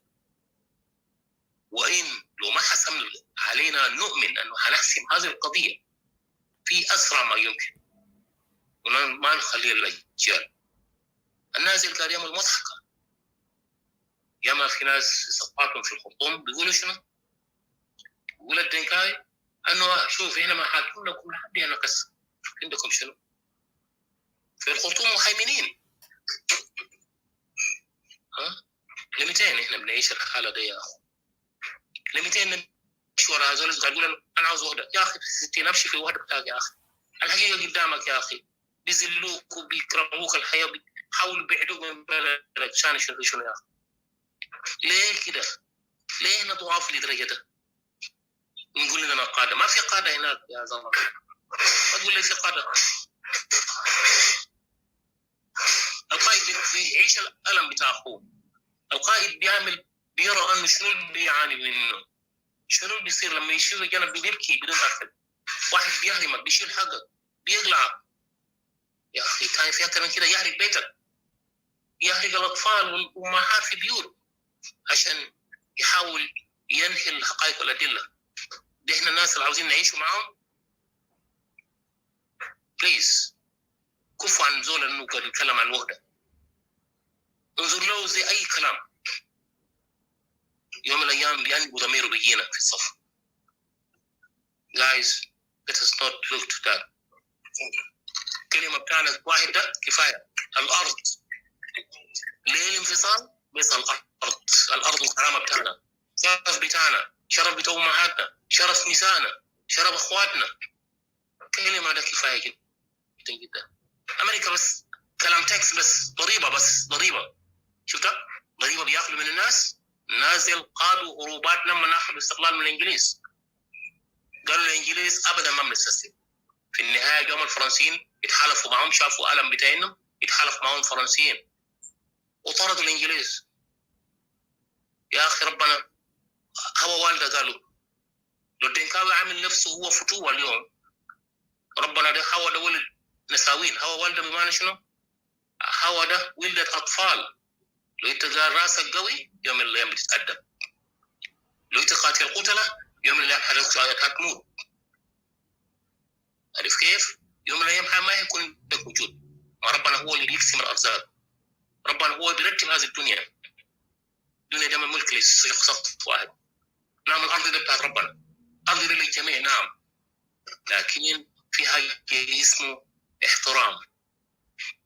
ما أنا وأطفال بتاعي ما ممكن مع مرة بتاعه وحاجات كله ممكن نلي في بيت واحد ونجوط نفسنا زي حيوانات. إحنا ما حيوانات. عارف كيف؟ البني آدم أحسن خلق ربنا خلقه. إحنا أكثر وعيا من الحيوان. إحنا بنهدي الحيوان. لما حيوان يعمل عملية بطالة قدامنا إحنا بنقول للحيوان بتفرتك وبنعمل ويدا ونربيه. إذا أنت إنسان عندك مخ اللي تعمل حركات الحيوان أنت بتكون كله في نظر. وأنا عاوز أعيش معك؟ لا، أخلاقياتنا أرفع من كذا. إننا أصول يا أخي. عيب يا أخي. عشان كده النازل أنقذناهم. ما كانوا الجلابة دي كان قاعد يقولون شنو عبيد. منو كان قاعد يقول لهم؟ كتبوا مقالات كثير، كتبوا العشرات المقالات. نازل بيهم بيشيلوا العائلة كله، بيشيلوا معاملة الغرابة بالنسبة لكم عملوكم الجنجاويل وما شابه ذلك. We are not that kind of people guys. إحنا فقدت الثقة منكم. You know, we mistrust. There's mistrust between us today. There's mistrust. I don't any longer look at you as a human. Neither as a brother I can call you. Never at all. You're worse than my enemy. The enemy that أنا وإنت شكلناه. اليوم الدنكاوي أسوأ من الجلابة اللي نختار. أنا ممكن أسلم الجلابة وما الجلابة واحترم الجلابة. العمل الدنكاوي تاريخ ما بينساو، الأجيال ما بينساو. بليز لو أنت كنت تسمع كانت دنكاوي أو تتبع الناس الكبار ده. أنت عاوز نقي ضميرك. قول يا رب طلعني من الناس دي. أنا بريء من هؤلاء الناس. لكن لو أنت بتتبعه وأنت جانا بتاع دنكاوي وأنت غيره، لو أنت بيت ده بيكون خطر عليك. الكويس أن ربنا قليل الأطفال. القليدون الجديد ده للأبرياء ما عندهم يد في حاجة. لكن لو أنتوا بتمشوا في اتجاه بتاع if you are following your fathers، ناس اللي قاعد يعملوا هالسيدة ده، then أنتوا قاعد تعمل شنو؟ العبارة اللي بيقول أن شنو من حفر حفر لأخيه وقع فيه. you know. تعرف كيف؟ ده الواقع اللي أنا بقول لكم. فإياكم إياكم إياكم الناس اللي قاعد يقولوا الواحد في فيسبوك وفي كلاب هاوس يحاول يتدلع ويقول لك يا أخي لا إيكواتوريا لي وما بعرف إيش. يا بليز ده خطر علينا. خلينا نكون ناس. التعليم ده عندكم تعليم يا للأسف الشديد. أين التعليم؟ ما زي يعني التعليم المتعلم. ما كله متعلم. يا ما في زول بيتعلم ويكون جاهل. عارف كيف؟ أنت ممكن تتعلم كله يملأ لك الكتب ده والأساليب ده شنو؟ مقاييس. يعني حتى بيقول أنه لو أنت تعلمت المعيار ما كفاية. أنا ممكن أديك دكتوراه وأديك حاجة، لكن لما أنا أجي أقعد معاك وأعمل لك تيست أنت أي كلام. ده مجرد الأمريكان عملوا الأوروبيين دي بيعملوا ورقة بس بدوك له عشان يميز بين الناس إنه ده فلان ده أحسن من ده كذاب ساكت. ما هنا شفنا قالوا جابوا عشرات الناس. لما كنت طالب كان بس في ابتدائي مشيت في شركة جابوا مهندس جا حرك ماكينات. بيجي العامل البسيط بيقدر يصلح الماكينة في لحظة واحدة. بلية بسيط. يبقى انه ما فيش فوق طول اشهر من ثاني. في زول بالفطره عنده حكمه انه اجد احسن منه، مش تقول انا كذا وكذا. فده ما فخر يا اخي، ما فخر. التعليم ما فخر، العمل اكشن او فخر. انت لما تعمل حاجه اينشتاين والناس اللي عملوا الكهرباء وما فولت وما جماعه دي انت بتقول لهم شنو ديل؟ Please let us be wise, guys. Thank you. I'm sorry for prolonging that. Sorry, thank you, CJ, for your compliment and also your statement. I'm happy right now. The union is but I want to answer something that is regarding brought by Escobar. Escobar is Escobar, I think he's gone. Yeah. No, he's here. He's here. He's here. Okay. I just want to respond to the question of sister of saying where Equatorian are separating from where are we separating? Elder sister is my elder brother. You know? But of course, Makalamta separation there, we are not one. So my aunt and the sister, he's asking a silly question, totally silly question. Because Nena can separate Mina Sudan Le. What was the reasons? And then very unfortunate command, Fadia Mafilo, he said, Gary, he was appointed by Riak as a member of Council of State, as an MP for State Council of State. Gary, I did not go there because there is insecurity in my Eastern Equatorial State. Kedeso. Ogibel bonus national nationalist separatist. Huh? Na separatist. Bonus means no mean Canada will win. As a Muslim MP in Denmark, see young tiny colonies South Sudan in Denmark. All of Europe. This is a total confused unionists. Maybe are from Fish. Now you know that there's insecurity. You cannot even go. And you're condemning people who want to open for you the road so that you can go home and be an MP there freely. Nasel Kanai Nudinka, Walekano Wonder Pasa. So, these are wrong elders at the wrong time who are dealing with the wrong people. Our principle is one, independence of Equatoria. We are fighting for independence of Equatoria. We are fighting from colonial South Sudan. Period. The black whites and supremacy, low black we are fighting independence from them. So they are the ones forcing themselves. So sisters should know this. He cannot even go home now. He should be proud of us separatists. But shame on him as an elder. Dela juzin al-gida kan nasu mashake. Ude bidal kan de juzin al-kan bodi lena yan suja, yan viseja kan nas. There should be people who motivate us. That this is your time. Free your people. Stand for your people. Fight for your freedom for the future generation so that they live freely. Nobody intimidate them. But they become the agents of colonialism.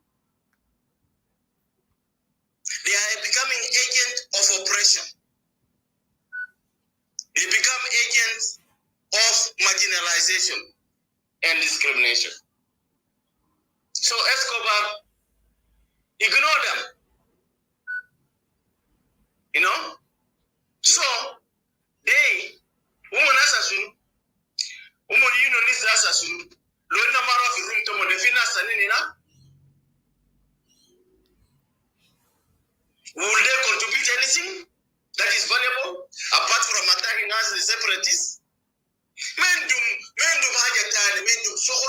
اسمه هدف من قاسي ما نافي هدف من we went through it, we did not achieve it,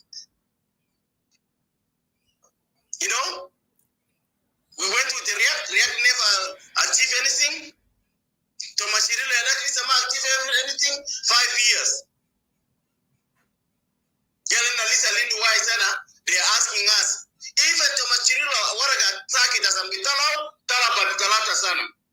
Badarpa sana. So nobody should be condemning us, say, oh, talking from Canada, Australia. We are all outside. But at least our message is going with the meaning. Fitomo ndeta hawa, fitomo ndeta appeasement.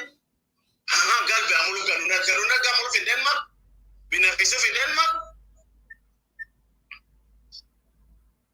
Hal vita fi yom tani kutora tani fi Denmark wala yajire. South Sudan fi Denmark. When you are talking, talk something that makes sense. You talk something, alita baru galibani magiri jalana wara. Mavini sukula kwa we are in a liberation. Nehna vitaharir. We sacrifice ourselves for the liberation of Equatoria, not for subjection of Equatoria. So nobody has become Galda Halvitai, it can become a Halvita. Manato, you are betraying the interest of separation of Equatoria. You are putting the separatists at risk. We never peace. Nas assimilated them. Nas al giru assimilation da. Nas al giru anamar assimilation bara bisunu. You know, assimilation da madirin.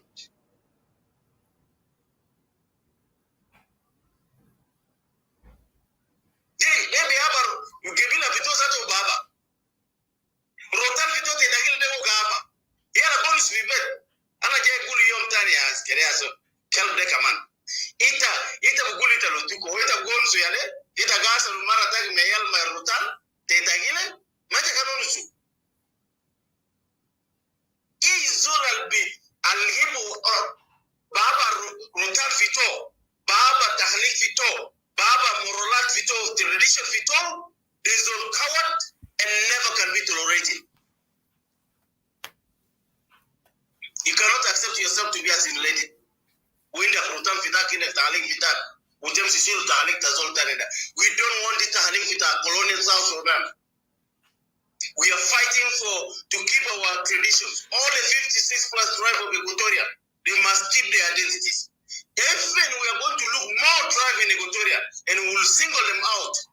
They will come out and they will be having a voice in the Federal Democratic Republic of Equatoria.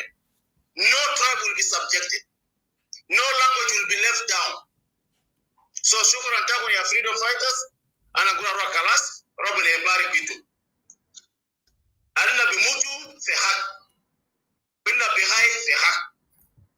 Bina bimsi fi gidam fi haq. Uraja wara, mafi. Bina istimir, robna maana. Robna tena te Equatoria de, ale talau. We Equatorians, and Equatoria belong to us, and Equatoria, for Equatorians, loita ma Equatoria at la barra. At la berra. Loita der jan ligita maliju, we are ready to bizama taliju. Shukran. Thank you. Well, we have yes, we have exhausted the topic, and as usual, spoken a lot of things. And I appreciate you, Generals Charles, Mr. CJ, Mr. Bullen, Brother Escobar, Didi. Of course, these things is so much, and we have spoken a lot. I even had a question, maybe quickly, and please, if you can, because I put it in English, so if you can, it's just going to be quickly on that point. Yeah. I think CJ mentioned something, and I was like, he talked about division. Do you think this division is based of Equatoria, and this division is based of these people who try to create this division? Do you think it's division based on ideology, or is it based only because we are culturally built to follow leaders who have status, because this is very important. This is very critical for us to know why we fail here as Equatorian, because there is a failure, but also this failure is able to be corrected once people know the diagnosis of the sickness. So is it based on ideology or based on the cultural the cultural mindset or the cultural behavior that we have to, we have to always follow people with status? So I don't know what's your answer. Go ahead, CPI. Etika, your question on the division of Equatorians, it is not an ideology. It is based on interest. It is based on position taking. It's based for the need for finances. It's based on nepotism. So, as a separatist, we as separatists, that one cannot distract us. Etika musita uneauka sa gijeri makam separation de musina shaka makum musina sa fi babur water. Yes, I know. But I'm honored to be with you, brother. Thank you. Yes, it was a great talk, but I appreciate you because you always been in the right, but you just didn't understand at first. Yeah, I appreciate you. So they can Fican unity for Musifican division, so they will get us one by one. Don't worry. Name Sibas Nestemil. Nestemil with our campaign. Musu Gibela Kirvito, but the separatists jump on him. Jagulo Wala Zata Namagaba Kalamta, the system. Galana Magaba Zata Kalamta separation day, Wala Namagulo Batalo Quest. Musia? Ogal Kaman, Wala can big a mafia registered al Quest, Wala Bela de Gesimu. Oh, we get him when they are coming. But let's not surrender to them. Mata kaf galde eldo kelana morilo kalam hagiga. Oleda kofitai kelana morilo ajalu amul batal. Ne ina ma biyamsi mahaltani ekotor ma pun bihareru wone ina bimut zekilab medina taharir. No. They are just my baby. Let's stand on principles.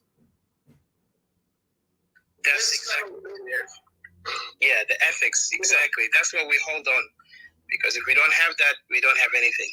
I appreciate. Thank you so much, John Charles. I don't know if anyone have different thoughts in that, or they. Okay, no, I think. Yeah. Okay. Oh, sorry. Sorry. No, I was just a quick comment. I was just laughing on that. But Charles is right. Like these people who are flip flopping. It's like, and especially when you see most of these people, they have enjoyed the period of the Kokora time. They have lived happily and peacefully, and they went to school. They enjoy all the benefit that Equatoria has offered. And now they speak something different anti-Equatoria. They speculate lies about Equatoria. And these are the people that live so happily. They most of their childhood and young adult and adulthood were in Equatoria, but today they're speaking lies about Equatoria, speculating lies and division among Equatorians. And this really, it hurts me so badly. If I see the hard work of our fathers back then in Equatoria, it's so appalling to see these people. That's why I usually say good people die, and Satan has to be up here, because the scripture says Satan is, is busy roaming up back and forth, around the earth, so creating all these problems, you see. Because how can you come from a place, your father's house, that was really a paradise? It was really, they fought hard for it. And Alela ita at the forefront, ita gihake hajat really wrong things about speculating wrong lies about your father's house, about your own home. And you're telling people this and this and that. And then when people from outside started insulting Equatoria, then they will jump in and say, la, Equatoria, but you told these people, yesterday we watched you saying otherwise about Equatoria. But now you want to, change your statement again. So these are unstable people. These are untrustable people, you see. And we have a lot of them, holding PhDs and stuff like that. They hear them will narrate a story that is really so terrifying and so terrible. But then their reasoning, just listen their conclusion and their reasoning, you will just want to fall dead in their reasoning, That's true. And these are the people that I talked about, that Mostly these people in the revolution of Israel, when the exodus of Israel back, most of these people rest in peace. They never made it to the promised land, you know. And the worst part is, even there are people that were attacking Israel. Israel was having enemies from within and enemies from outside. I call them the Artites, the outside one, because their names are mostly end with Artites. And they were cursed that some of them will never see even salvation because of that. Because the worst part is when you are vulnerable, or you see a people vulnerable and you are attacking on these people. You're selling these people out. And yet these people are vulnerable. They're dying. They're crying. And you're shutting their cry down. You're pretending, You're pretending that we don't have people suffering. Everybody's suffering. Yet your own people are suffering. You see? And this brings me to the question of, has Satan brought us together or God brought us together? Because if that's God, surely there will be peace in the country. There will be peace in the land. But what we have here is the apocalypse horse, the one that brings, the other one brings death, the other one brings war, the other one brings famine, the other one brings sickness, and followed forth and forth and forth. These are the prophecies that follow them, the wicked ones. That's not the hand of God. That's blasphemy to say that God brought us together, because God has known and always know where he put everybody and where everybody should live. And because he knows everybody, their behavior and how they live, their identity, and how their culture is. So I'm just saying that for Equatorians, even to want to have a movement or a party, Equatorians will have to be brave and strong. They should not throw pity party around. They should not confuse themselves. You will have to be a warrior. You will have to be, a Godzilla. You will have to protect yourself. You will have to prove yourself. You see? Prove yourself first in the face of the earth that you're a salvation. Then you can offer salvation to the other person. But otherwise, you cannot sing a salvation that you cannot even drop a pity blood of it. Yet you're bleeding over there. You cannot even salve yourself. You cannot bandage yourself. You will have to prove yourself first, your strength first. Save yourself first.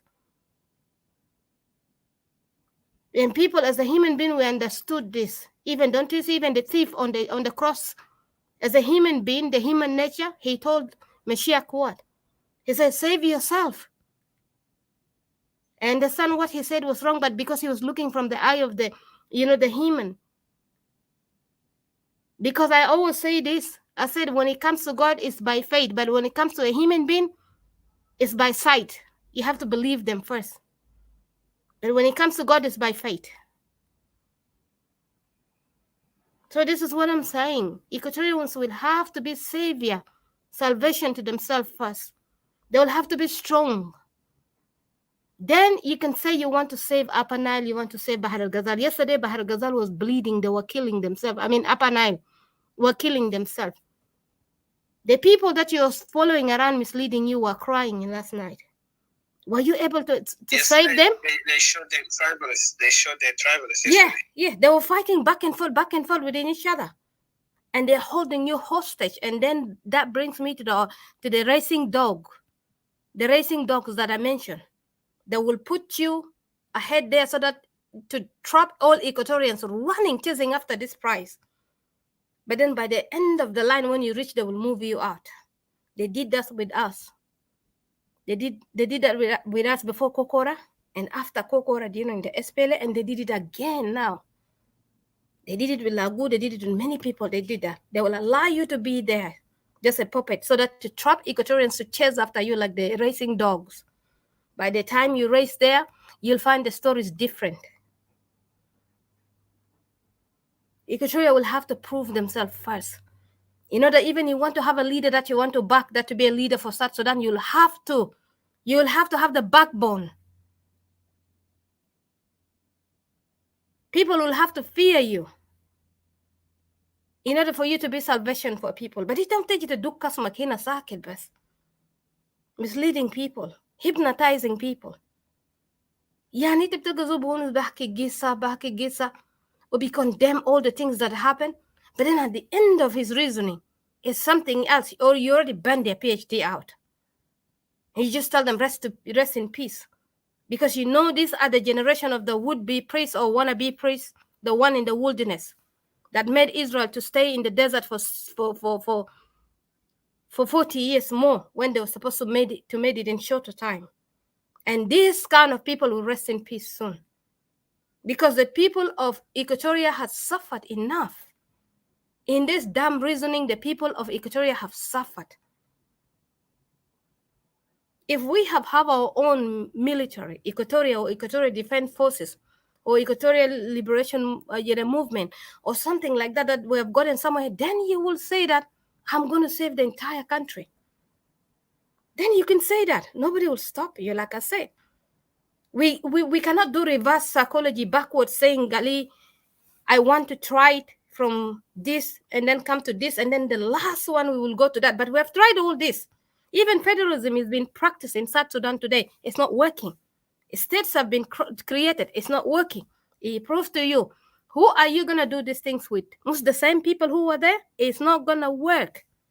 It's not going to work, absolutely. These people are so slippery. Even combo ma bigder bigtam. Combo bigta bamia bigta haja tana lakin zatu nazar la yuk namman. Itam تقدر ما انت بتبقوا بيجاي وبيطلع بهناك انت بتمشي بهناك وبيجي بيجاي اصلا انت بتعرف agenda توشنو. But the reasoning that we have as the Equatorian is not good enough. It's not cutting. That's why we hold no respect. We hold no respect because we will have to prove ourselves. And when we're talking about improving ourselves, some people like to hijack people all the time to corner people into South Sudan stuff. And this is why it's not working with us. When we're talking Equatorian thing, we're making sure that we're talking about Equatoria to save itself, Equatoria to be very powerful, one voice stronger. Before you move ahead, now you're an army commander who does not have any strategy. You have no proper lead. But then you're moving into battles that you cannot fight. You do not do that.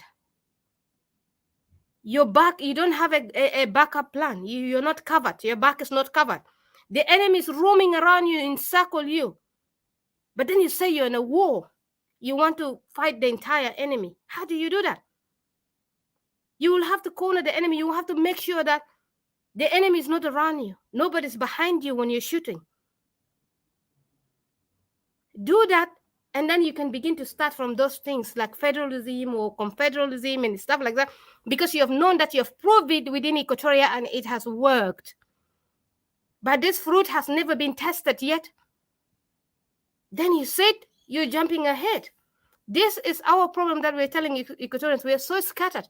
And the minute Equatorians sit down, they say they're mourning, they're crying, they're paying now. Yes, we understand Equatoria is bleeding, but do you even understand the stage of the bleeding? Do you even begin to understand the answer to the bleeding? Do you know how to resolve this bleeding? Do you know who's in your house? You don't know who's in your house. You don't know who's under your bed. You don't know. But then you say, because Equatoria is bleeding, you'll have to involve yourself in the stories and history of Upper Nile. How do you then save Equatoria? How do you then save Upper Nile? How do you then save Bahr al-Ghazal? This is just the question, to be or not to be. Well, that's the question. How do you save yourself? How do you save the rest? Yesterday, they killed themselves. Why are the Equatorians not to save? Why Equatorians are not saving them? Why? Because you're saviors. You got the balls for saving people. You're the good people. Why don't you save them? You're crying before God always. Why your prayers are not answered? Because God has always told you, have given you conviction, but you're cowards. You're just busybody. Very busy bodies. You don't want to deal with reality. This is our problem. We do not want to deal with reality, whether the adults, whether the older generation, people just want to lakbit nufusum sawa. Ita btaarf munu ya munu. عشان بس هو الواحد تاني ما يصحه التاني قال إنت قالتان. So people have to be in the same level. That's why I say this generation, the confusion, they must rest in peace. So that Equatorian children can return back home. As long as they do not rest in peace, these Equatorian children will not return home. And may God hear this cry, Stanaste. As long as they're still up here being busybodies, these kids will never return home. Those people suffering in the camps will never return home. The nation that have been blessed with people, ya jama, ita بترجع كيف في بيتك وتمشي تقعد مع زول تاني اللي عنده اصلا عنده بيته. ita بتقعد برا والزول ده قاعد جوا وانت قاعد بالليل انت ما قادر تنوم. كيف يعني؟ This is just not cutting it at all. This is not right. Something is just not right with us. We have to figure something out right. But because this is not making sense to me, it's not making sense. We are avoiding the reality of the issues that we need to face, that we need to strengthen ourselves first. We have to be strong. And for order to do that, even if we have to segregate ourselves by ourselves and retrain ourselves, you know, if your heart is too you know, if you like to love too much, maybe, well, take a knife and stick it to her heart. Let the love die. If your problem is love, let it die. That way you can save yourself, because you're loving South Sudan too much, way too much before you could love yourself. Even it's written, love thy neighbor as you love yourself. What does that mean? You have to love yourself enough, then you can love the neighbor. It's very hypocrite. No one can say you love yourself more than anybody. I mean, loving somebody more than you know. This is a law of a nature that has been put in us. Everything that you guys talk about, it, love, munu, these are all laws. These are all laws, spiritual laws. You have to love yourself first before you love somebody else's nature.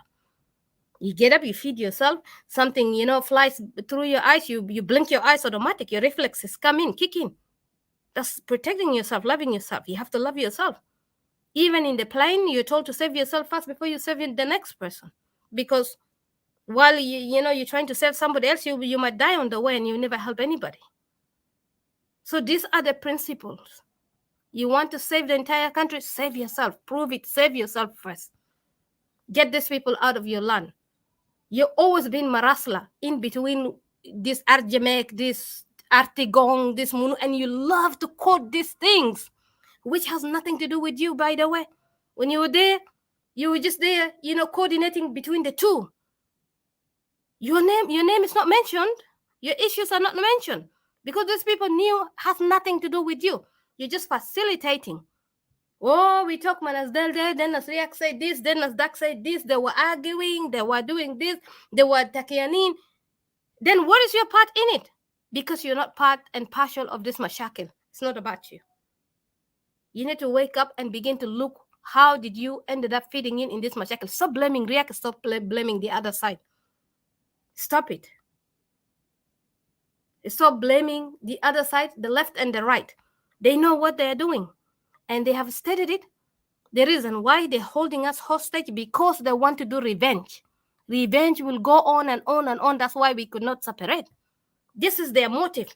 And some people love us to be in this revenge things.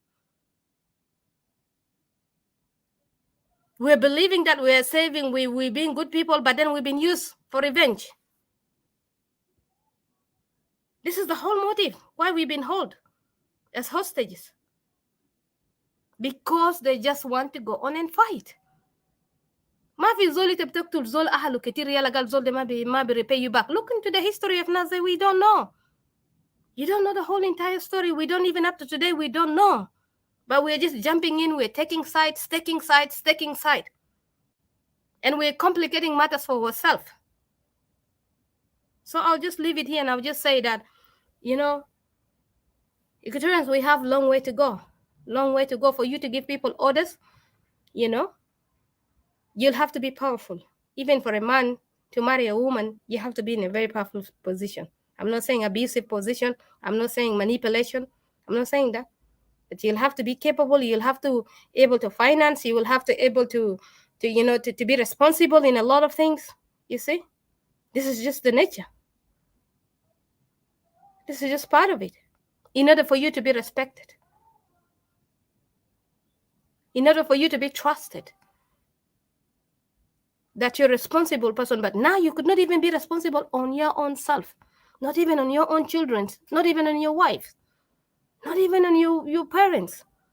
Your parents are raped you left and right. Your grandmothers are raped left and right. Your wives are raped, your children, and you here not thinking about it. It's sarhan, you're thinking about it. You know, God is kayil mazol tani bayid, and the same zolal is doing these things. They're doing it to themselves because this is what they used to do. It's just the business of the day. They're getting on with business.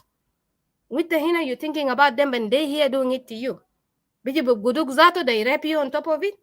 يلا انت بشكل إيكواتوريا تاني القادي يزعل. and حاجة اللي بوجهني أكتر حاجة ده بالذات أنا if I'm seeing people trying to, especially a man trying to, you know, harass a woman who's fighting for the reasons that the men of Equatorians are getting backbreaking. They're getting raped. Trying to stop you not to be raped. And you're angry, you're harassing me, you're insulting me. You speak of nonsense stuff, you speak of my vagina, you speak of a lot of things and stuff like that, you know? And yet you're getting raped in your butt. And I'm here angry about that. And I'm here not sleeping because of that. I'm here speaking. Sometimes I'm here, I'm a woman. Sometimes I get sick, I've got my periods and stuff. I speak here, I faint, I get up, sweating and stuff because I should be resting, but I'm talking. You see, moving because of the men that are getting raped. Sometimes I don't even know myself, but I come back and I pick up going. And you here harassing me, calling me stuff. You here harassing the other women of Equatoria, calling shame on you, the men of Equatoria. Shame on you. You have nothing to do but just you belittle yourself to bullying women. But a man would stand in front of you and rape you and you do nothing. But you bully a woman. And this is what you guys are known of. Abusers abusing women and bully women. But you cannot stand up and fight a man that comes to your house. You cannot. You cannot at all. You cannot. But then you can belittle yourself, belittle your manhood, you put it down, and then bully a woman. That is fighting for you. You see? You could not reason at all. You could not. You could not even appreciate the women of Equatorians that are of Equatoria that are putting the effort. You could not. All you live is in a la land. And you wonder why you're not respected. You wonder why you're not respected by the other men. You wonder why. You're insulted day in and day out, day in and day out. You wonder why Goliath, the empty shell, is insulting you. Because you show no respect for yourself, no respect for your women. And you love your enemy better than you love yourself. You flip-flopping everywhere. Everywhere you're flip-flopping, you're defending your enemy so high that I sometimes caught some people saying, you know, we're not like the separatists. We don't have problem with Dinka. For us, we love Dinkas. We don't like the separatists. We hate them.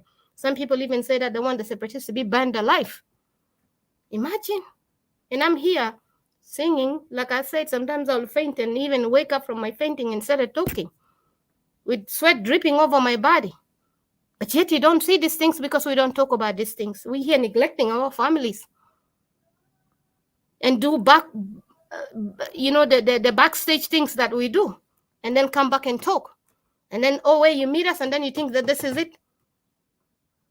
Because you're too faithful, supporting your friend, your relative, the friend of your friend, but you're not thinking about the bigger picture, what is happening, how are we going to be?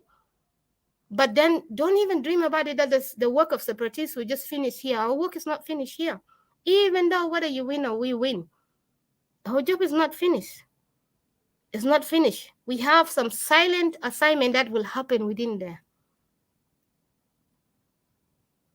It's never going to finish this job because there are some people need to be dealt with.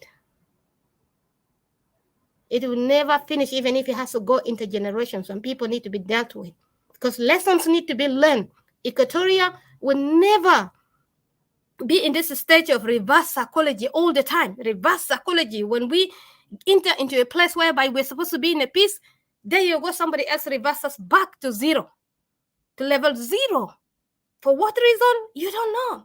What do you benefit? We don't. Now, some people who brought us in this situation, some of them died and leaving Equatorians inheriting this mashakil firasum. For what? For what pleasure do we owe you to put us in this situation, to put these people in which situation, in this situation? You love the Upper Nile so much, you love the Bahar al-Ghazal so much, pack your luggages and move. Move over there and live with them. You love them so much, they're related to you. Pack and go. But to what pleasure does an Equatorian child owe you for you to love these people so much and see these people suffering in the camp? To what pleasure do they owe you? To what pleasure, really? Ask yourself. You love these people so much, move and live with them. Why are you here beating your mouth here? Like I say every day, it's not Equatoria to get out of South Sudan. It's South Sudan which is within Equatoria. We sometimes get it wrong, the separatists. We usually say we will separate, we will pack and go. But it's not us leaving. It's people within Equatoria that we're trying to give them warnings to leave Equatoria. We're trying to tell them politely to get out of Equatoria. Right now, there is no Equatoria in other places. The only Equatorians that are in Upper Nile, Bahar al-Ghazal, these are people who have been deployed against their will. Against their will. But South Sudan is within Equatoria. So stop it. Kalam kalamat mo gulub firasnas. It's South Sudan which has to leave Equatoria. Because we are right at home. How can I leave home when I'm at home? Nobody should come there and tell me home in my own home. So especially those people who have, I call them these people who have disorders, what do you call them? The multi-personality syndrome, the MPS. This MPS has to correct themselves. You have to correct yourself so quickly. You have to know that you have to back yourself up, even if you have to support your leader. But you have to know that you need Equatoria. And you need Equatoria to be healthy and safe.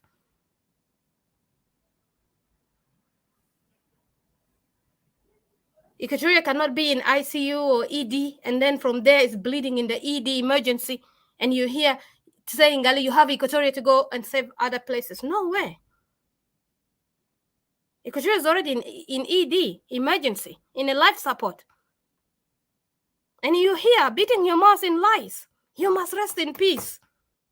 You must sign the documents and rest in peace, because you are a problem. You must rest in peace. May the angel of death visit you.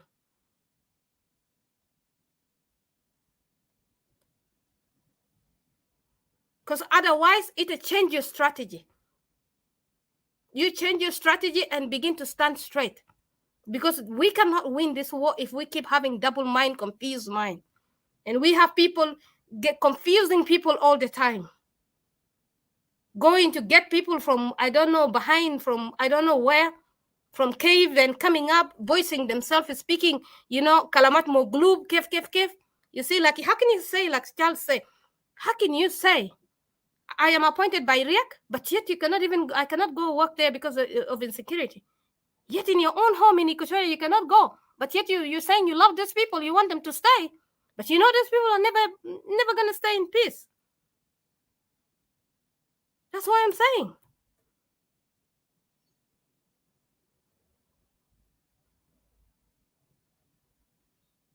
May the angel of death surpass these those that having the righteous those that having the hearts for Equatoria. Because I had enough. Sometimes you feel frustrated, You feel frustrated. You think that, our elders would reason, not reasoning. You think they will see it that way. Some of them, like there are some good people that see this thing straight head on. But some of them just cannot. Because they are afraid of isolation. They're afraid of harassment. They're afraid to be targeted. You just have to speak the truth. And usually what I know that the truth does not need you even to say a lot or to argue. Your answer is just going to be yes is yes, no is no. Further than that, you don't need to argue anything. You don't need to convince anybody. But people are afraid of isolation. People are afraid to be targeted. People are afraid to be bullied.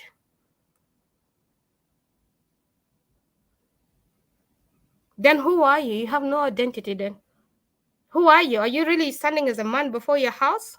Or are you standing as a woman before your house? Do you look at yourself in the mirror comfortable? Do you live with yourself comfortable? My fine line is Equatoria have to heal itself first.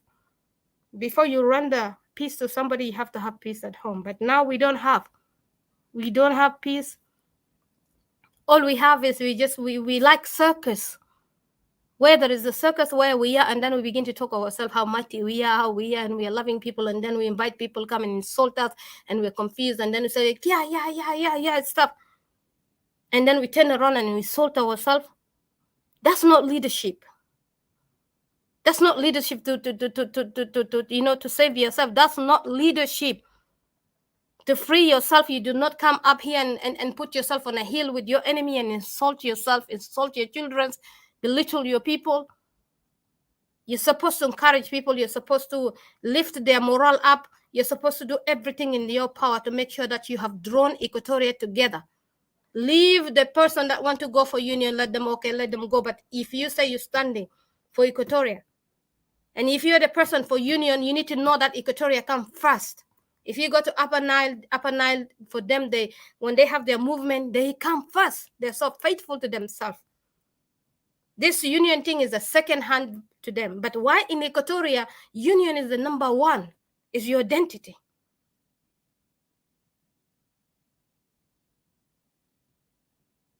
You cannot do that. We cannot be held hostage by other people telling us left, we go left, right, we go right. We cannot. I'll just leave it here. Oh, no, I'll just say that, if anything that we say and we hurt somebody, I'm sorry. I really take on full responsibility and say I'm sorry. There's no way to run away from this, but we have to face each other head on. Really, we have to. So I'll leave it here. Thank you.